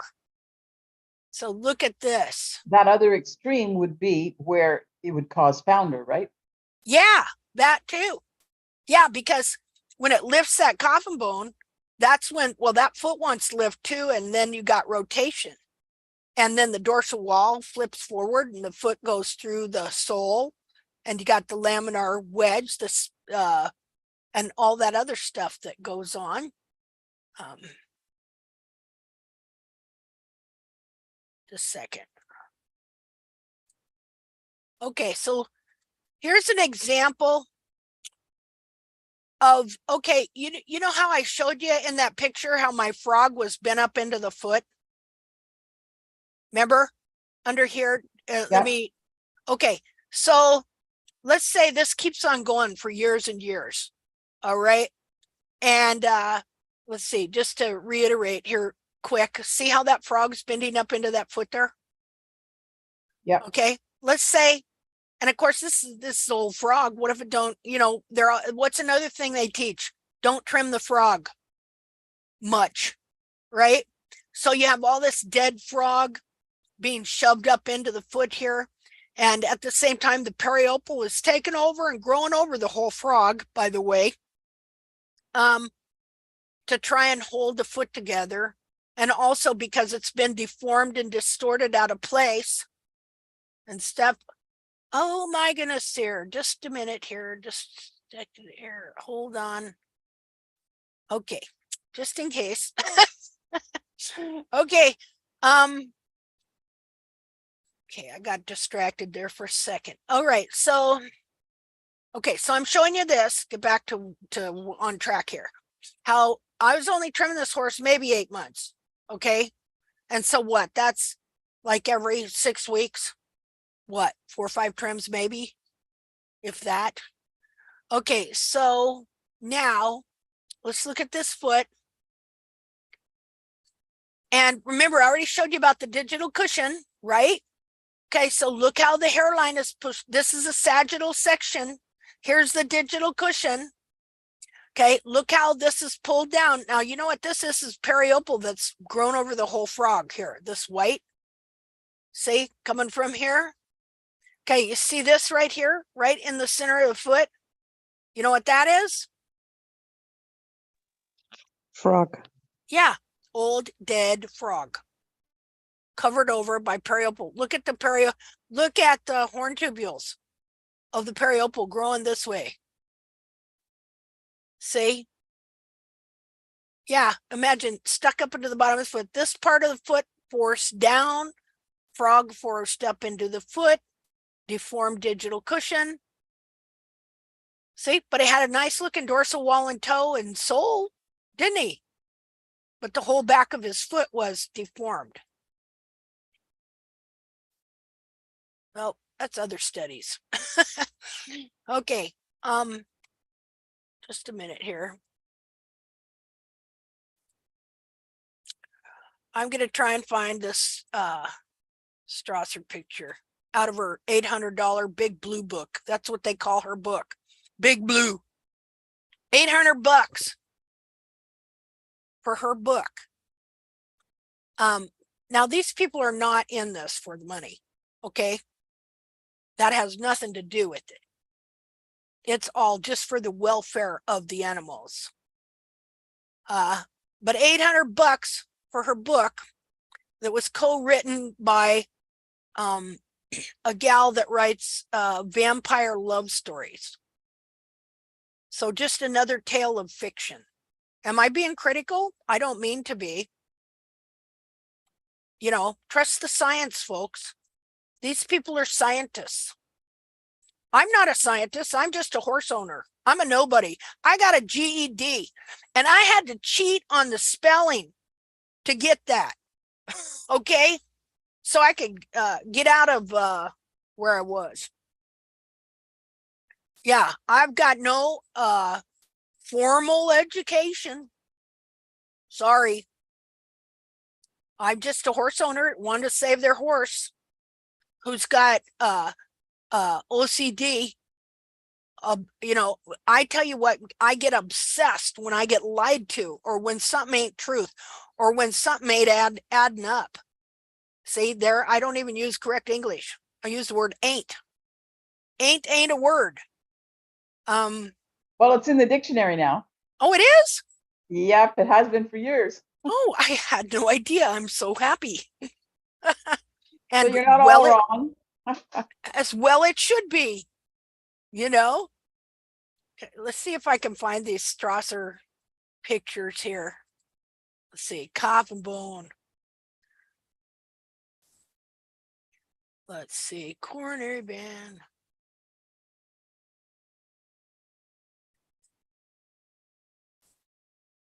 Coffin bone. Oh, here we go.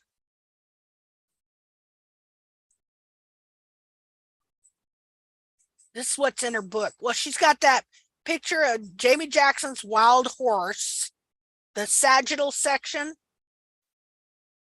She's got that picture in her book. And then this. Are you sharing something? I am now. Did you see it? Yep. Okay. And then she got this. So how scientific is it to take a coffin bone out of the foot, throw it on a table, and say, this is the angle something should be? See the line drawn here? You can even see that there's a space between the one on the right, so it's not even accurate there. Yeah. Even her pictures aren't accurate. Yeah. And on some of them, they do this. Just a minute. This is how they come up with the 30-degree hairline. Just a second here. Oh, that's right. I got to annotate. Just a minute. Annotate. Again, fair use, people. You know, if you're going to teach me this stuff, I have a right to inspect it. Okay? So this is how they do that. Your horse should have a 30-degree hairline. That's how they determined that. Of course, let's look at the front feet. Okay, I wonder which foot they used to determine that. You know, let's see. That one was hard to do.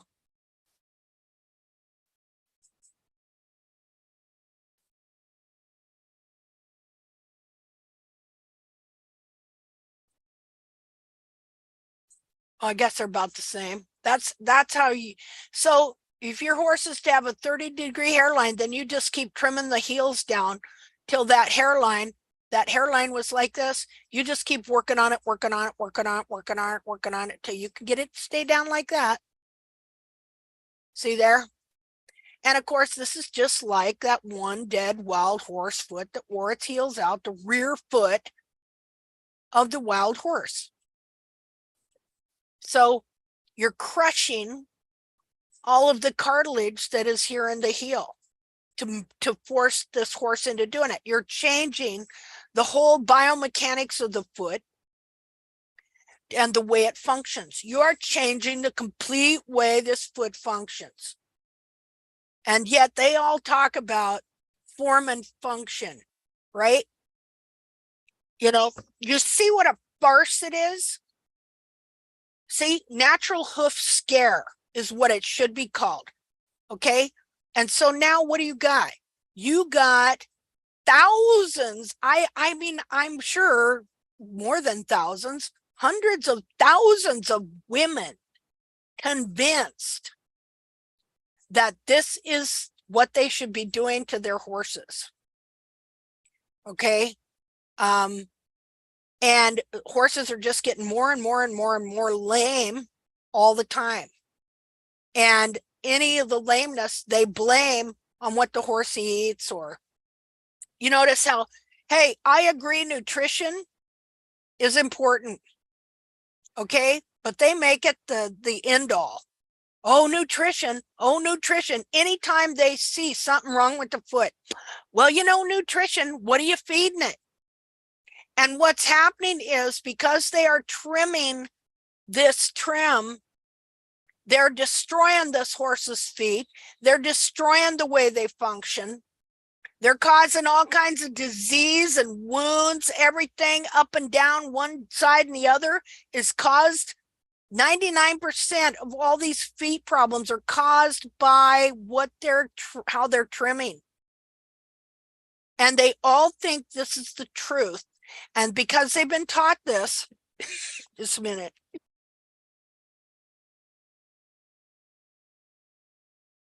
They're blinded to the truth.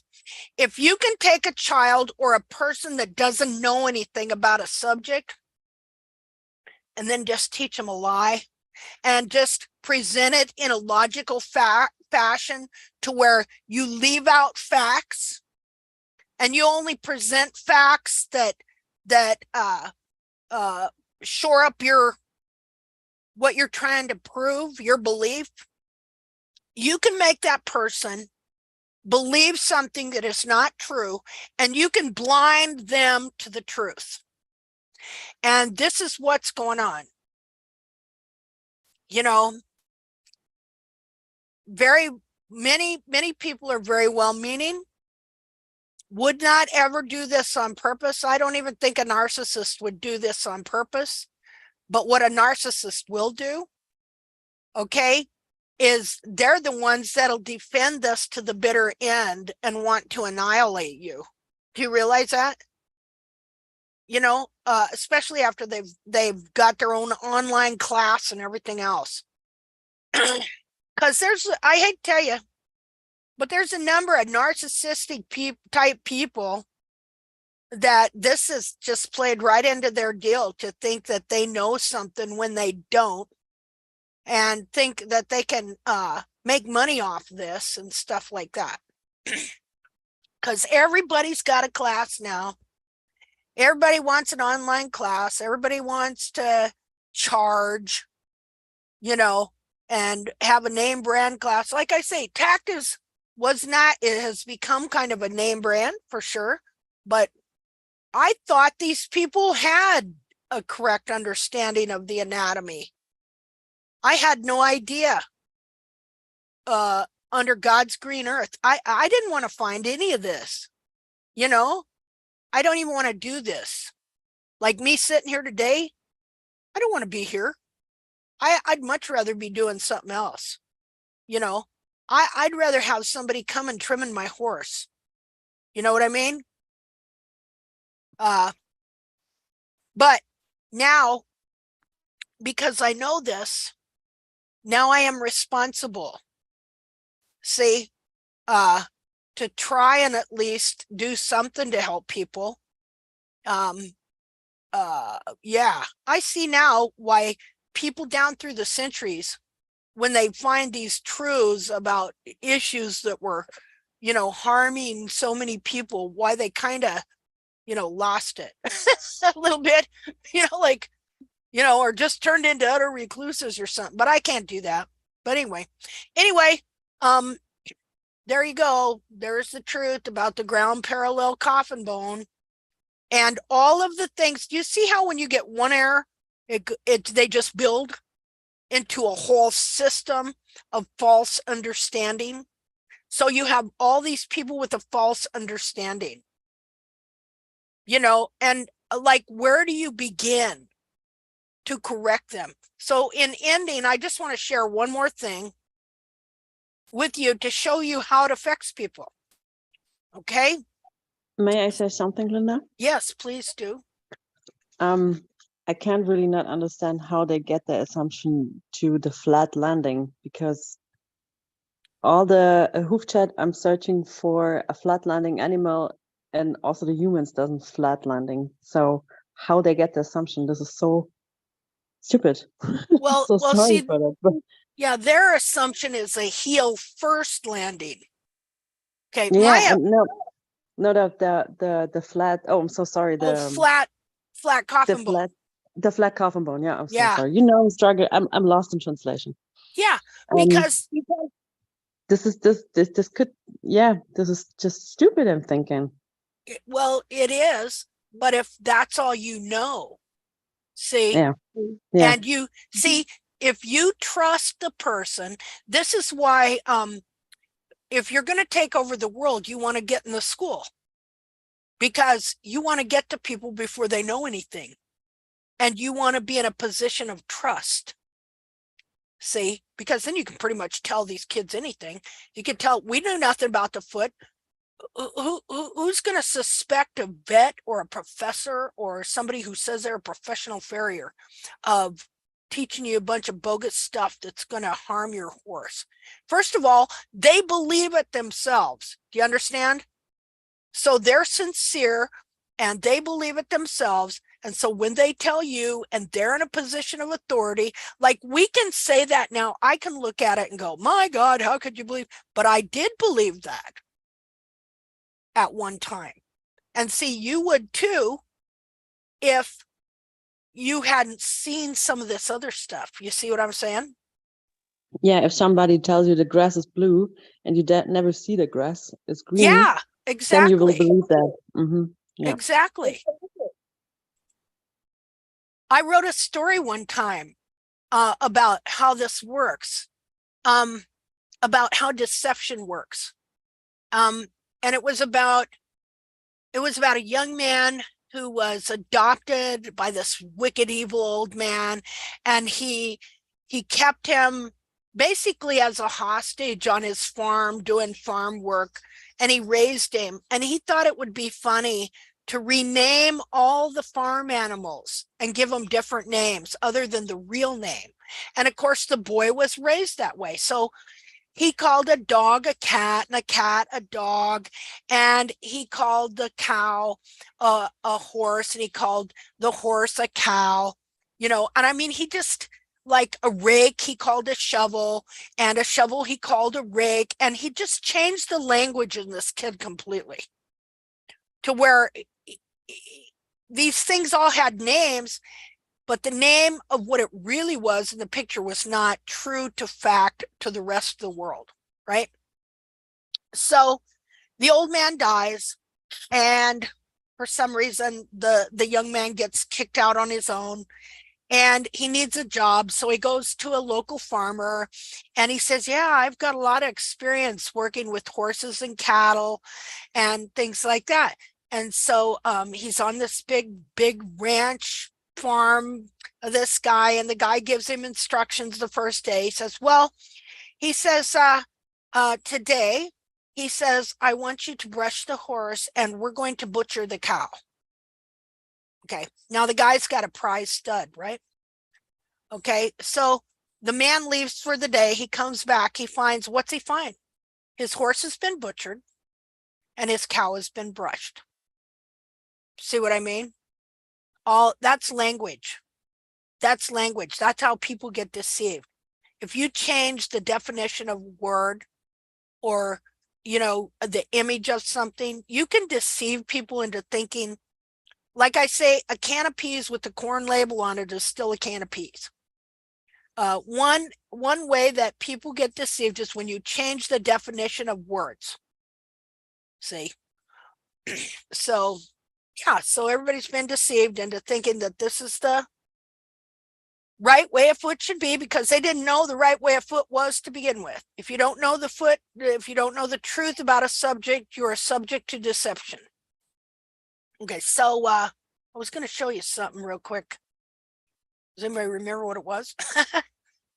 What was I going to show you? I was going to show you something and then I was going to leave, but now I can't remember what it was. Yeah. So, you know, I'm not popular because I just won't shut up.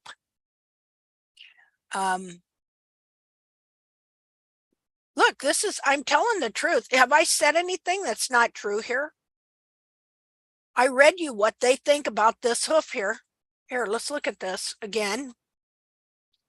Let's see.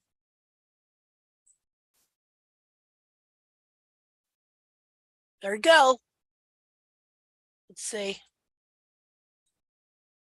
So here's that one wild hoof. Pete Ramey, disciple of Jamie Jackson, found. Doesn't have a ground parallel coffin bone. Doesn't have a digital cushion that's stretched down to here. See how the digital cushion is stretched? No frog stay. Okay, this is the it's two similar, same foot, basically in Strasser's book that she has. Okay, here's another wild foot. Frog stay, digital cushion up here. You know, thick sole. This horse has no sole. Very thin frog. There's a difference here. Okay, they think every horse's foot should be patterned after this, and this is what they determined their anatomy by. Okay, so this frog obviously has ground pressure, right? And so trimming the heels down to force frog pressure is what killed thousands upon thousands upon thousands upon thousands of horses in the last 2 centuries, and it was revived by the barefoot movement and Dr. Richard Robert, whatever his name is, Boker. So if we go to Bracy Clark's book and we read the preface and the first few chapters, or we just go to it and we look up frog pressure, he will go over and over again how frog pressure, which was a doctrine developed by a guy named Lafosse in the late 1700s, was killing horses all over England and Europe, and it's killing horses all over America and the rest of the world today. There you go. So, okay, one more thing, and then we will go. This last picture, and they are taught that this builds up the digital cushion, and you see why that was error. You saw how the digital cushion gets thicker. Okay, so Okay. I'm trying. Sometimes I have to remember where I put pictures. This is under, I have a file like I call bad anatomy, bad barefoot, bad farrier, which is all, pictures of stuff that they do and that they have done. So bad farrier, where are you here? Okay, right here. So then this doctrine of frog pressure goes over into farriery. And how do the farriers apply it? Well, instead of just trimming the heels out to the level of the frog, they trim the heels out below the frog so that when they put the shoe on, they can still have frog contact. Now, they don't know this guy here, Daniel Arndt. Has anybody heard of him? Okay, have you heard of the F trim? Anybody heard of that? Vaguely. Okay, well, Yeah, that's the German guy. yeah, I thought he was Spanish. Okay, No, okay, I think that's the LTZ. huh? This is the company. I guess it's a company called LTZ. Sabine, Oh. you just jump in. I guess this is Daniel Arndt. I thought he was from Arndt. Spain. He has a trim called the F trim, which is Yeah, good. the F balance. F balance trim. Yeah. Yeah, Mhm. yeah. Yeah, it's a German guy. LTZ is the company. Okay, well, this guy, he took a little bit of equine podiatry and a little bit of Jamie Jackson, a little bit of farriery and blah, blah, blah. And he put this conglomeration of garbage together. Okay, so this, now you see this circle, this is his profile picture, right? So of course he thinks this is such a great balanced foot right here. And he doesn't know that he has no frog, that the frog is stripped out of the foot, that there's a big chunk of periopal, that the bulbs and everything are pulled under the foot, that the heels are crushed up into the foot. And of course, to put a shoe on it, okay, you'd have to cut the frog below the heels below the prolapsed frog corium here, which he doesn't even know that's what's going on there. Okay, what I'm showing here is how they do that in order to put the shoe on so they can still have frog contact. See that? Now here, from what I'm gathering, they're trying to grow heels. I'm not sure. Anyway, I was looking at this horse though, how miserable that horse looks, right? And something he said too, in one of his, some comment he made on one of his pages was, you can get a horse sound, but it's hard to keep them that way. Well, no wonder, right? Okay, so this is from a different, these two here are not him. I just compared what was going on here to what he's doing over here that he thinks is so great.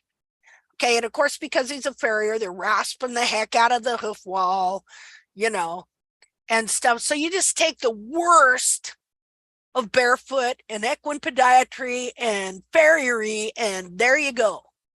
But you know what he's good at? Can anybody tell me what he's good at?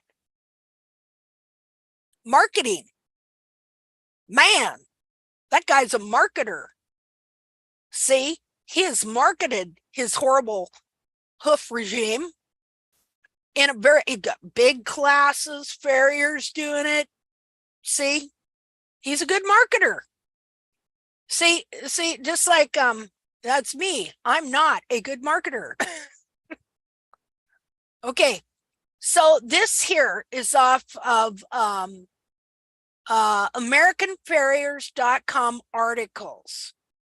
Are you trimming proper hoof angles?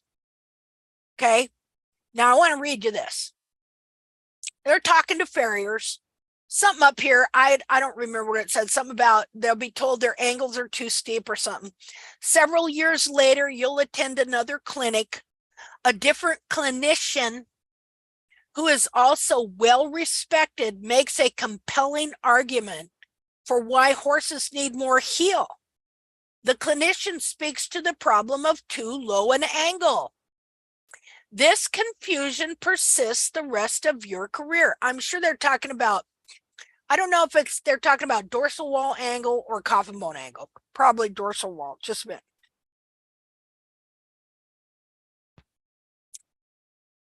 Now here, they write this, a well-heeled history. Now, through this, I've been telling you some of the history of this, right? I want to get this article, and there's somebody who's also written a book. Says, a well-heeled history, a well-written article by Marilyn Ferrier, Henry Hemmering, titled The Proper Hoof Angle, gives a detailed history of hoof angle theory. I'd like to see that. I will take the liberty of paraphrasing some of his excellent research. For nearly 2,000 years, it was held that a high-heeled foot was the ideal. It was believed the frog should not come into contact with the hard ground. In 1754, this is that guy I was telling you about, Lafosse, who did some of the first real anatomical studies and wrote a book before Bracy Clark. Okay, before the vet schools opened, French name Lafosse declared that the hoof should be at a low angle with the frog fully engaged, despite many complaints of lame horses. See there? I was telling you about Lafosse. Now, Bracy Clark said this about Lafosse. Just a second here. So that was in American Farrier's Journal. You know, you look at all the Greek reliefs and statues, all those horses had heels. You look at all the Western artists like Remington and Russell, all those horses have heels. If that doctrine would have been over here in the United States, okay, well, the Indians would probably still own the land. Excuse me, the Native Americans would probably still own the place, because they would have been riding barefoot horses, and our cavalry would have had really bad shoers. And even the cowboys rode barefoot horses. So there you go. You can blame that on that too. Just a second. Okay, where was I going? Oh, Bracy Clark. Okay.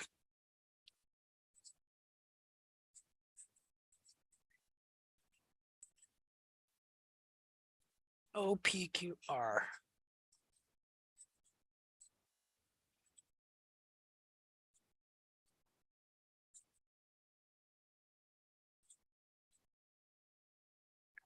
Okay, so in Bracy Clark's preface to his book, usually when they show the preface, forward, whatever, they're giving you the basic outline of what they're going to be sharing in the book. See? So here we go. And, I'm going to give you the address to where you can read his book online.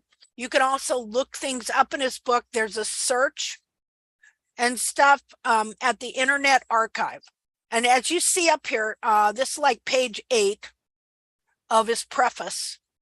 And he starts out with saying he found out that the reason the farriers were given for why horses' feet were contracted was not real, was not true, but actually that it was a whole different reason.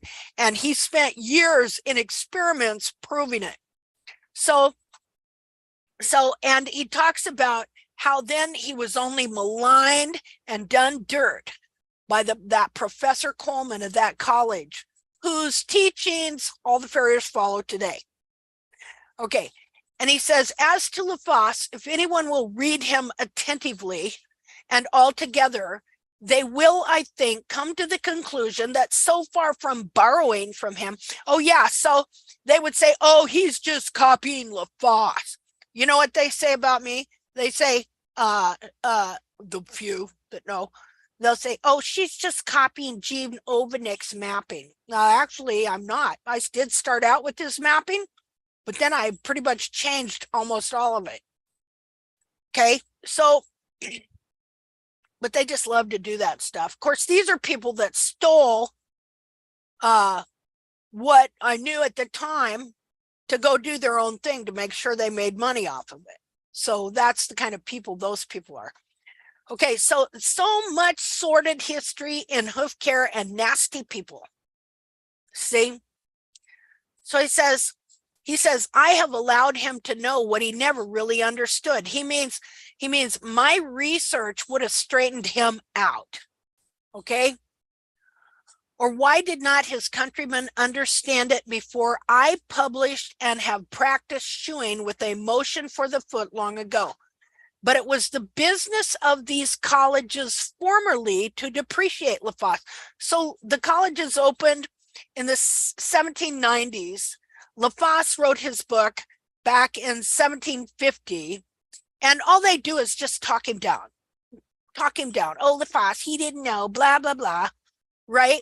Until Bracy Clark started doing his research, and then they decided that they wanted to start, quoting LaFosse too.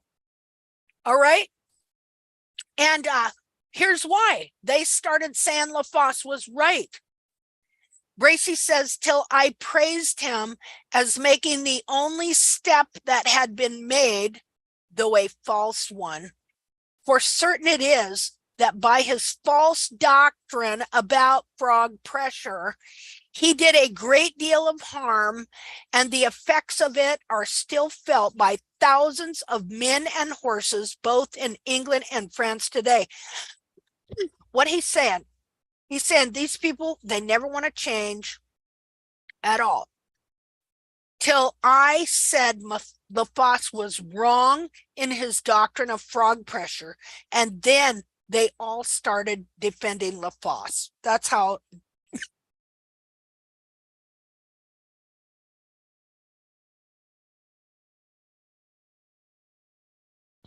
Hold on a second.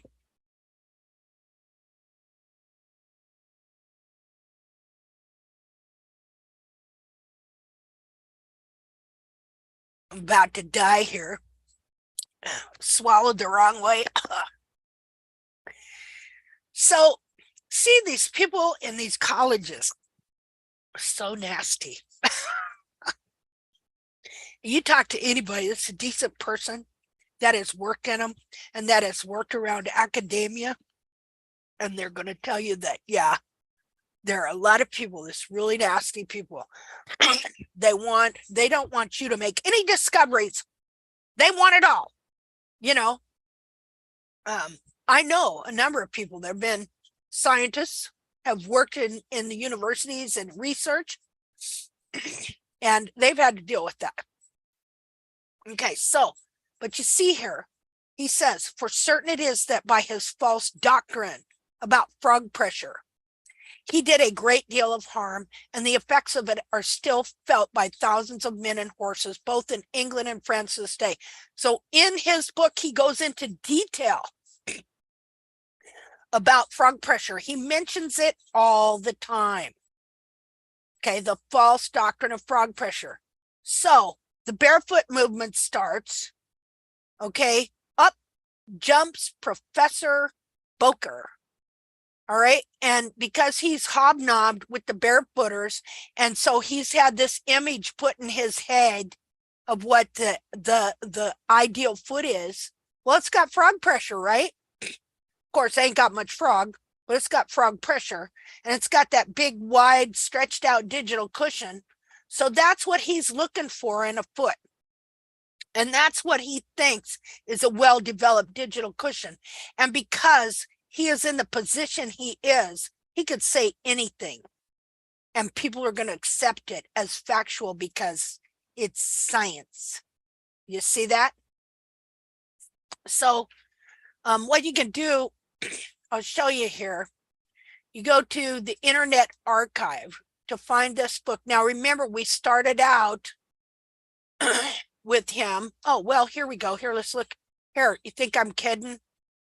Just a minute here. Here we go. Here is Dr. Boker right here. Hobnobbing it with Pete Ramey and Yvonne Wells. You know, he taught at Cheryl Henderson's ABC Hoof Scare, Hoof Butcher School, things like that. And he picked up their ideas. So he already had a mindset when he went in to do his research and science. And so he's the big one that has permeated the and renewed and reintroduced the false doctrine of frog pressure into traditional farriery, where now you have these farriers like Daniel Arntz cutting down the heels below what isn't even a frog anymore. It's a prolapsed frog corium, so that they can put a shoe on it, make up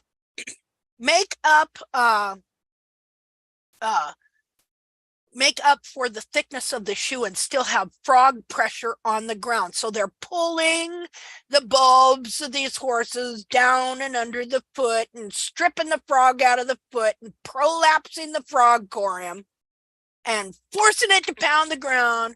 And then, of course, because there's no frog thickness, then what they do is, what happens is eventually there's a wound that won't heal. Oh my God, it's canker. And so you have these groups on all over Facebook for different kinds of stuff. Canker Roundtable, you know, there's several groups on canker, the most horrendous freaking feat. All right. All because of this guy, all because of these people here.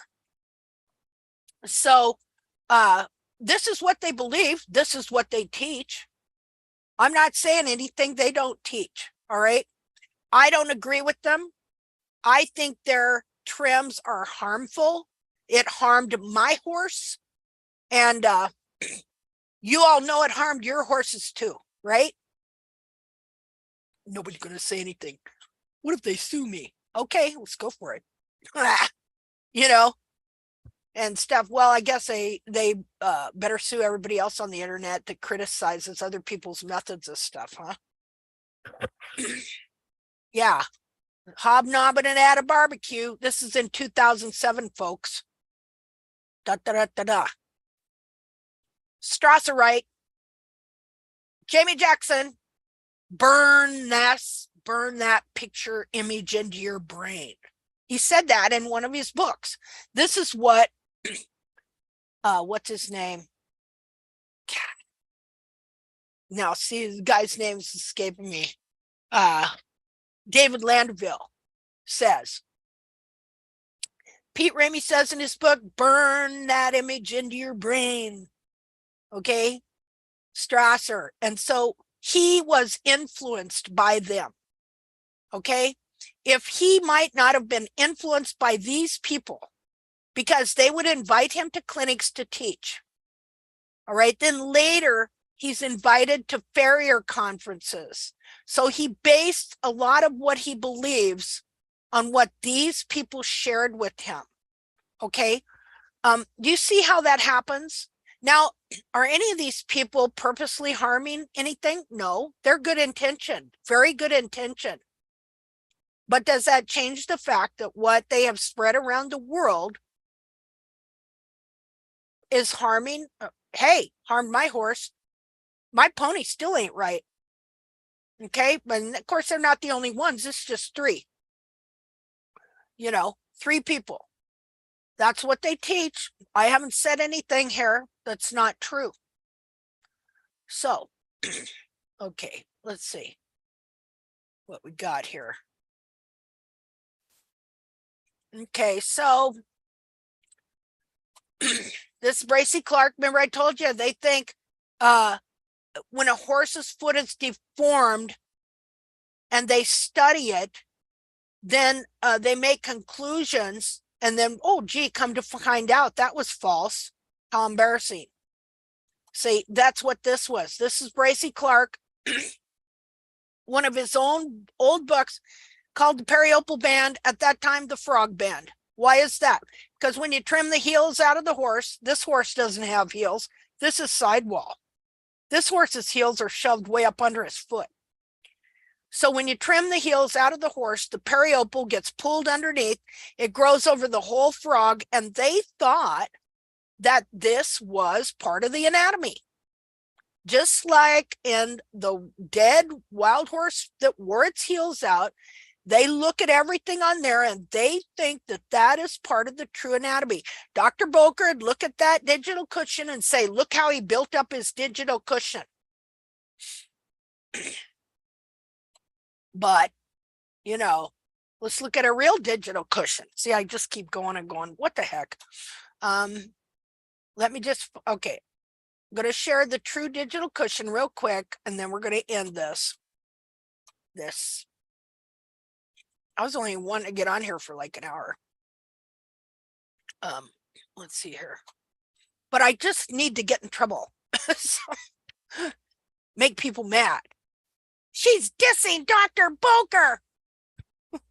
She's dissing these people. Okay, well, keep trimming your horse to death. I'm sorry. You know. This is all just factual. Does it irritate me? Yeah. Do I think these people are well-meaning? Yeah. Do I think they made any incorrect assumptions on errors on purpose? No, everybody means well. You know, everybody means well. Okay, just a second here. Well, we're going to look at a real digital cushion here in a second, what it looks like in the foot and the capsule, so that we will end on, you know, what it's supposed to look like.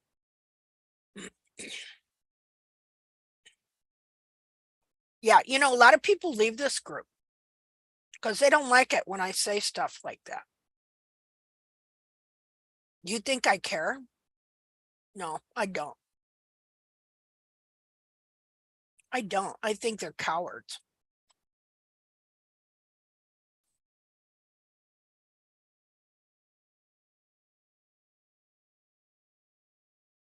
Okay, what was I looking for? Okay. DC, just a second.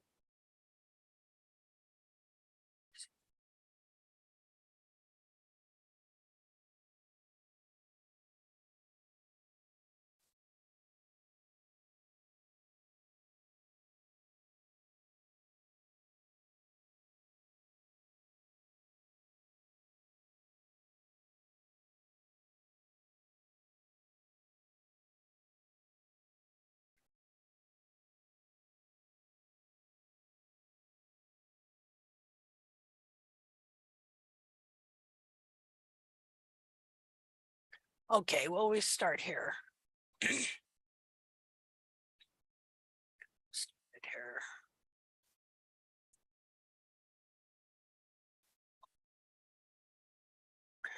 Okay, so your digital cushion, you know, when we were looking at the sagittal section, that's when that foot is cut right down straight the center here. Now you saw in a good foot how the frog stay was way high up between the bulbs, right? So when they're talking about a high-heeled or well-heeled hoof, they're talking about good heels with high frog up in the hoof up here. It doesn't necessarily mean that it's going to be real high off the ground, okay? But that foot, this frog stay, is high up behind the foot. The bulbs are up off the ground right here. So when they cut this in half, when you're looking at that sagittal section and you see that little strip, you're looking just at this little part right here. In reality, the digital cushion fills up all of this clear back under the frog and all of that. See there? That's all full of that fat. It's adipose tissue. Am I saying that right? And it's fat. And so this is in the foot. And so this frog and you know, the frog, what are these? Inside of the collateral grooves here, okay, that underline the foot. This all supports the digital cushion up where it's supposed to be so that it functions correctly. Okay, so what are they doing?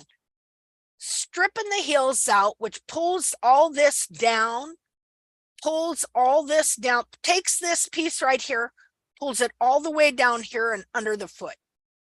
So tears it and stretches it, and then forces the horse to walk on these bulbs here. So here's our, you know, E-foot, simulator foot, which shows how this frog supports the foot, supports the digital cushion and right up here. And so then this here descends onto that fat digital cushion, which then pushes down on this frog, which is made, look at this as an arch. You see how the digital cushion, or well, the frog stay is arch shaped, right? Okay, so arches are what? They're one of the strongest structures made, an arch, right? So the shape of the digital cushion up between the bulbs is that of an arch. Well, how is it to push down on an arch and flatten it out? It's not easy, isn't that correct? Isn't that why the Romans used so many arches, right? So the way this functions is this pastern here descends down here. It pushes these cartilages apart. It compresses all that fat and then pushes down onto this frog and to the frog stay and the arch, which it's made to give just a little and kind of descend a bit, but not much. This don't want to give. It does not want to be pushed down.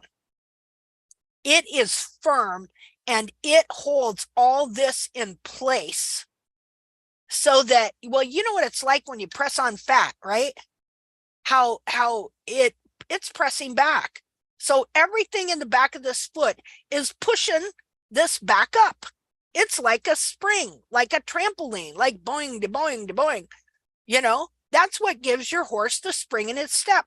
So then you take all this away, force this down on the ground to look like that one dead wild horse that wore its heels out, hind rear foot. And then what's happening? You just bottom out, just wham, wham, wham. And also there's no spring, nothing helping all those tendons pull back up. See? So let's see here. Oh, here's a Strasser trim right here. This was a horse in Poland, and this gal wrote to me and showed me this horse, and she says, "Hello, Linda. I'm trying to understand if this foot is breaking in half because the heels have been removed. Is this 1 centimeter something union capsule?" I'm not sure what she said there. This is the Strasser method. Could such a hoof excision bring the hoof into laminitis? Well, yeah. There are 2 months between the photos. For 2 months, this hoof was excised, whatever, 4 times by Strasser student. Just a minute.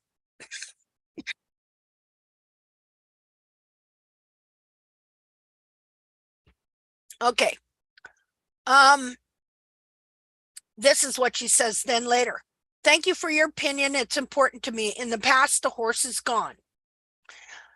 You think that foot broke in two? The horse howled in pain with his body. I said, so you saw the horse when this happened? And she said, yes.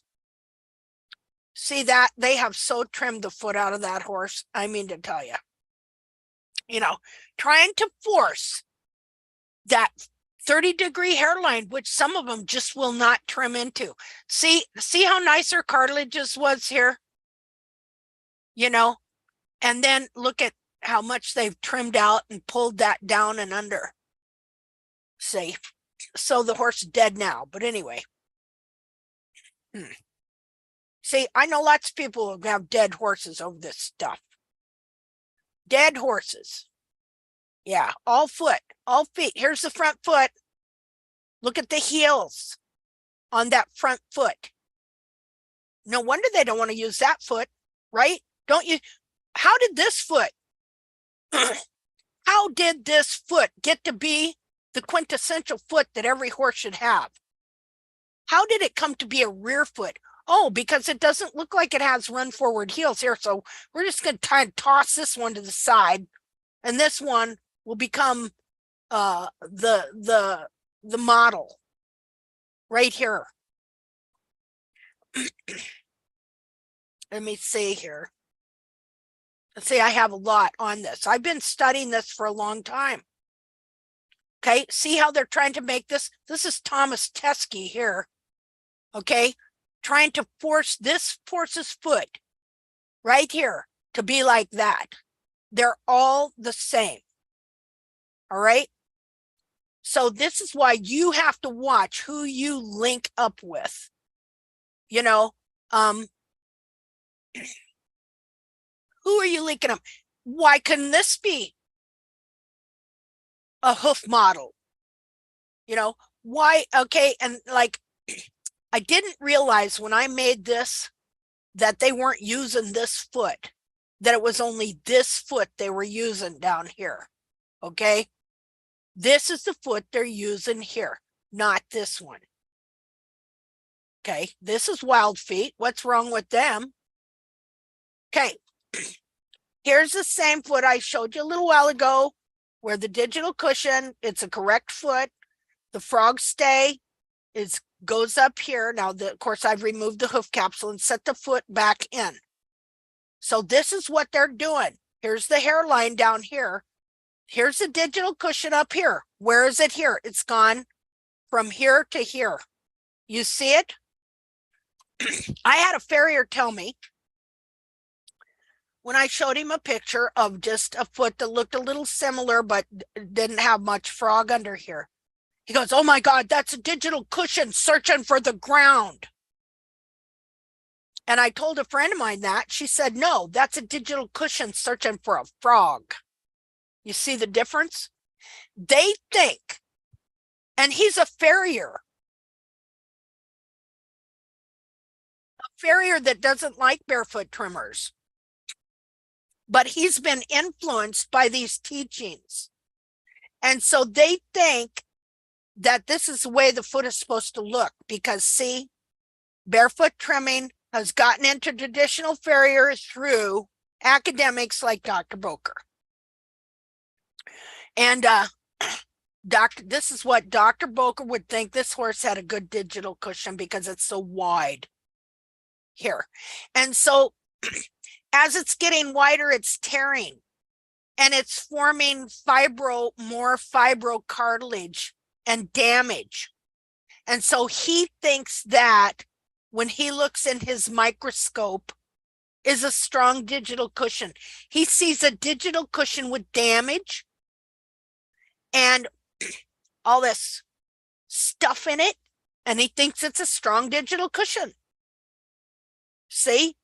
And so another thing that deceives people is this foot could be all put together and this could have periopal skin growing clear down here and a big thick frog, and you would think it had low heels because there was a thick frog. And so this would have a big frog stay up in here, very firm. And so if you put your thumb here and there, boy, it would just seem firm and nice and boy, great digital cushion. No. Okay, it's a good frog stay that you're feeling up in here, because your digital cushion's all over in here. Okay, so I'll finish with reading this. This is Bracy Clark, and he says, the Venerable General Exonophon who was a general of Alexander the Great, wrote several hundred years before the art of nail shoeing had recourse to. And he remarks in his advice respecting the choice of a war horse that the lofty foot is to be preferred, as it is, as in it the frog is raised high above the ground. Okay, now the lofty foot. The lofty foot is a foot that's got some heel and has this frog stay high up here. See what I mean? That's the lofty foot he's talking about. And he wrote, and he further compares those horses whose frogs come to the ground, this one here, to cripples among men who are wont to go on parts nature never designed they should. How about that? Now, the Greeks of Alexander the Great's armies found by their use of the foot in the natural state, they found by experience that if the frog was low, by battering it against the ground, it was subject to become tender. Maybe why your horse goes over the gravel, ow, ow, ow, ow, right? Hence, the preference is given to the highly placed frog. All right. Now remember, we'll go back to here again. Just a minute. Remember what I showed you this said here. Okay. A well-written article by Marilyn Ferrier, Henry Hamilton, titled The Proper Hoof Angle, gives a detailed history of hoof angle theory, because see, this has something to do with heels too. I will take the liberty of paraphrasing. For nearly 2,000 years, it was held that a high-heeled foot. He's talking about the same thing we just seen Bracy Clark talking about, the same thing that Xenophon said. Yet the barefooters will quote all of these people as if they agree with them. But you won't catch them because most of them don't know, because their idea of research is you research something and find something that agrees with what you think already. See, not that even to do it on purpose, but that's the way people research. That's not the way to research. And for nearly 2,000 years, it was held that the high-heeled foot was the ideal. He's talking about Xenophon. It was believed that the frog should not come into contact with hard ground. And then again, here we go. But the guy that did the research, because they didn't know the truth to begin with, in 1754, Lafosse, okay, he come up with a theory that horses had to have frog contact, and man, all them farriers and vets in France started picking that up. It wasn't so much in America. Now it's been revived by the barefoot movement and is spread all over the world and is worse than it has ever been. And so countless numbers of horses being lamed, maimed, and suffering for a long time and then finally put down. I know a lot of people who put down horses. I've told this story before. I know this gal, by the time she got to me, I don't think there's much I could do to help her. I didn't have enough knowledge then. Maybe I could now, maybe not. But she said she had to put down 2 horses over these barefoot trims. And she said to me, when I think of what I did to my horses, I want to slip my wrists. Do you think it's possible that somebody could commit suicide over something like this? Anybody have an opinion on that? I do. Well, yeah. Yeah. Yeah. Yeah. So anyway, this doctrine, killing people and horses all over the world. It was killing people and horses all over the world 200 years ago. And now it's been revived, and it's worse than it's ever been, because there's nothing worse than a bunch of women that think they know something they don't, because it's the whole thing. I know I'll make people mad when I say this, but they used to have this saying, okay, because women are fixers, right? Okay, and they're well-meaning, and these are their babies and stuff like that. And so if they think they have an answer, they're going to tell their neighbor. That's why Tupperware and Mary Kay was so successful. See what I mean? And so you have a lot of well-meaning women who thought they were doing the best for their horses, like me. And in fact, what I was taught to do was worse than the farrier that I had. And he leaves heels in horses, by the way. I seen a horse he shod just the other day, had great heels. You know, he wasn't great trimmer, but he was great shoer. He's still shoeing horses around here, you know. So women have been taught that this is the right thing to do. And instead of fixing their horses, they're harming their horses. That's pretty evil. Not that anybody did it on purpose. I'm not saying anybody did this on purpose. No. I'm just saying this is how screwed up things can get. This is like a wreck. This is a train wreck, you know? So anyway, that's all. What can we say? What we can say is, well, we'll just keep plugging along and work on getting things together and helping as many people as we can. That's what we can say. Okay. Any comments? Like, no. Thank you so much, Linda, for all your time and all the explaining. Oh, wait. I got to show you something. Okay. Sorry to hold on to you there. Got to show you something. Just a second. Of course. Let's see. Under C. Okay.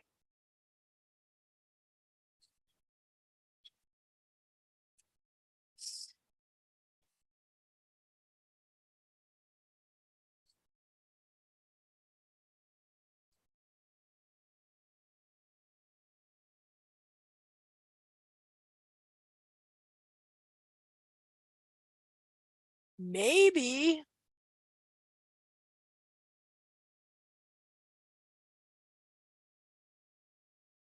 I'm going to have to go to what, you know, those pictures I sent you? You know, those pictures I sent Which one you mean, Linda? where I was asking you to tell you what's wrong with that one statement Ah, yeah. that gal made? Yeah. Okay. Do you want to read that? You I want to already find it? read that. Okay, but do you want to read, Um, you know, the part I underlined in yellow? Yeah, I understand that. I Okay. also give you an answer. Sabine should Okay. send you my answer. Okay, but all I want you to do, I want you to find that on your phone and read. This is an equine body worker. Now, this is an example of what I'm talking about. If you are intact, you just, so this is a person, this person told me she follows tack, blah, blah, blah. She's a professional trimmer. Nice gal, well-meaning. But then she's on the site of an equine body worker. Okay. And this gal writes an article, shows a picture of a horse with a wedge pad and a shoe on. And her little article post is about how this isn't right, basically. And she makes some statements in there. And I just want you to read what I underlined in yellow. Can you find that? Yeah, hind feet by definition are flatter in their palmar angle than the front feet, and most horses will have a slight negative palmar angle in the hinds naturally, and that is, big letters, normal, form and function. Hind feet don't move like front feet, hence angles would be different. Okay, you see that she's saying the exact thing that I'm telling you these people have been teaching people, that the palmar angle should be flat and almost negative in the hind feet. Did you see that? That's Yep. what she's saying. And this is a body worker. And she's got one heck of a business, you know? And so now she's teaching this, that it's okay to have a negative palmar angle, that it's okay to have a ground parallel flat. See, she was flat coffin bone. And if you were to look at her page, I mean, my gosh, she's got all kinds of stuff in the rest of the anatomy. And I mean, you know, very professional, everything. And yet she's stating this, and this TAC member is saying how great this is. So you see why you have to be careful?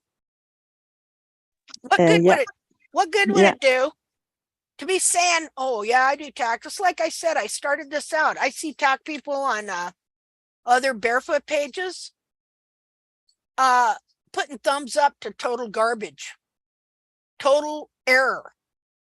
Oh, great. You know, so you got to decide, is that what I'm going to do? Or am I going to take a stand or just not say anything? See? And stuff. Okay. Well, anyway, I just thought that was interesting. Yeah, that's interesting. Yeah. Okay. Now, do you realize what she's saying? Yeah, I realize what she's saying because I realized that last time that she pumped it in the Hoof chat. Oh, okay. Well, see, I didn't even know that. Yeah, 'Cause- she the text that Sabine sent you is my answer to that question. Oh, okay. What you sent- Okay. I what haven't you read sent it us. yet. Okay, I no haven't problem. read it yet, dear. And Sorry she about that. no problem. She jumped in with that assumption, and I guess all of us are curious about that. So that particular person was here? But I didn't know the name of her in the Hoof chat. Huh. But I know she told us she's a body worker. Oh, And no, she said, that's a different body worker, though. oh, I see. Okay. Yeah, Okay. that's a totally different person. No, we have several body workers, and they're awesome. This is a yeah, okay. totally different person that I don't even know who it is. Yeah, because she said exactly the same as in the text. So Okay, so that could be a thing that's going around among body workers. yeah, okay. You know what I mean? Yeah, I know. Yeah. That Well, could be. that's what they all believe. You know, that's what the whole barefoot move. So see how it's transferred onto them? Yeah. Okay. Well, now you know why we need so many body workers, right? Yeah. I mean, that's pretty much a new profession, isn't it? Yeah. Who is that? Sam? No, my husband. Oh, okay. He's I see watching there's TV somebody with- here named Sam Lloyd. I was like, it sounded like a man. Such a deep voice. Yeah, he So has a very deep voice. the barefooters transfer it onto the body workers. See? And until a body worker comes here and learns the truth that horses have to have heels, okay, and of course there's more to it than that, as we know, okay, and so you see how the lie is just perpetuated. See, because an error is a what? It is a lie. Did the person lying on purpose? No. Do they even know they're lying? No. You know, I thought I had money in the bank. I wrote a check. It bounced. Well, that was a lie. I didn't have any money in the bank. I might not have known it, but the check still bounced, right? So, you know, call a spade, as they say. What's right is right and what's wrong is right. Anyway, okay. Well, I will let you go. And because I just love to just go on and on and on and on and do whatever. But you see, there's just a lot to say. Yeah, that's a lot to say. You know, and we just hit a couple subjects here, and I just a few examples. So I want you to know that what I think and believe is not just based on the little bit I've shown you here. This is a touch of information, not the full meal deal. Okay? Yeah. Okay, well, everybody have a great day. Well, happy Thanks, 4th of Amy. July. Thanks Well, for taking your time today, Thank you. Linda. Thank you. Thank you for being here. Thank you, Appreciate Linda. it. You're all great. Our pleasure. Okay, guys. Have a good day. Okay, bye-bye. Bye. Bye. Bye.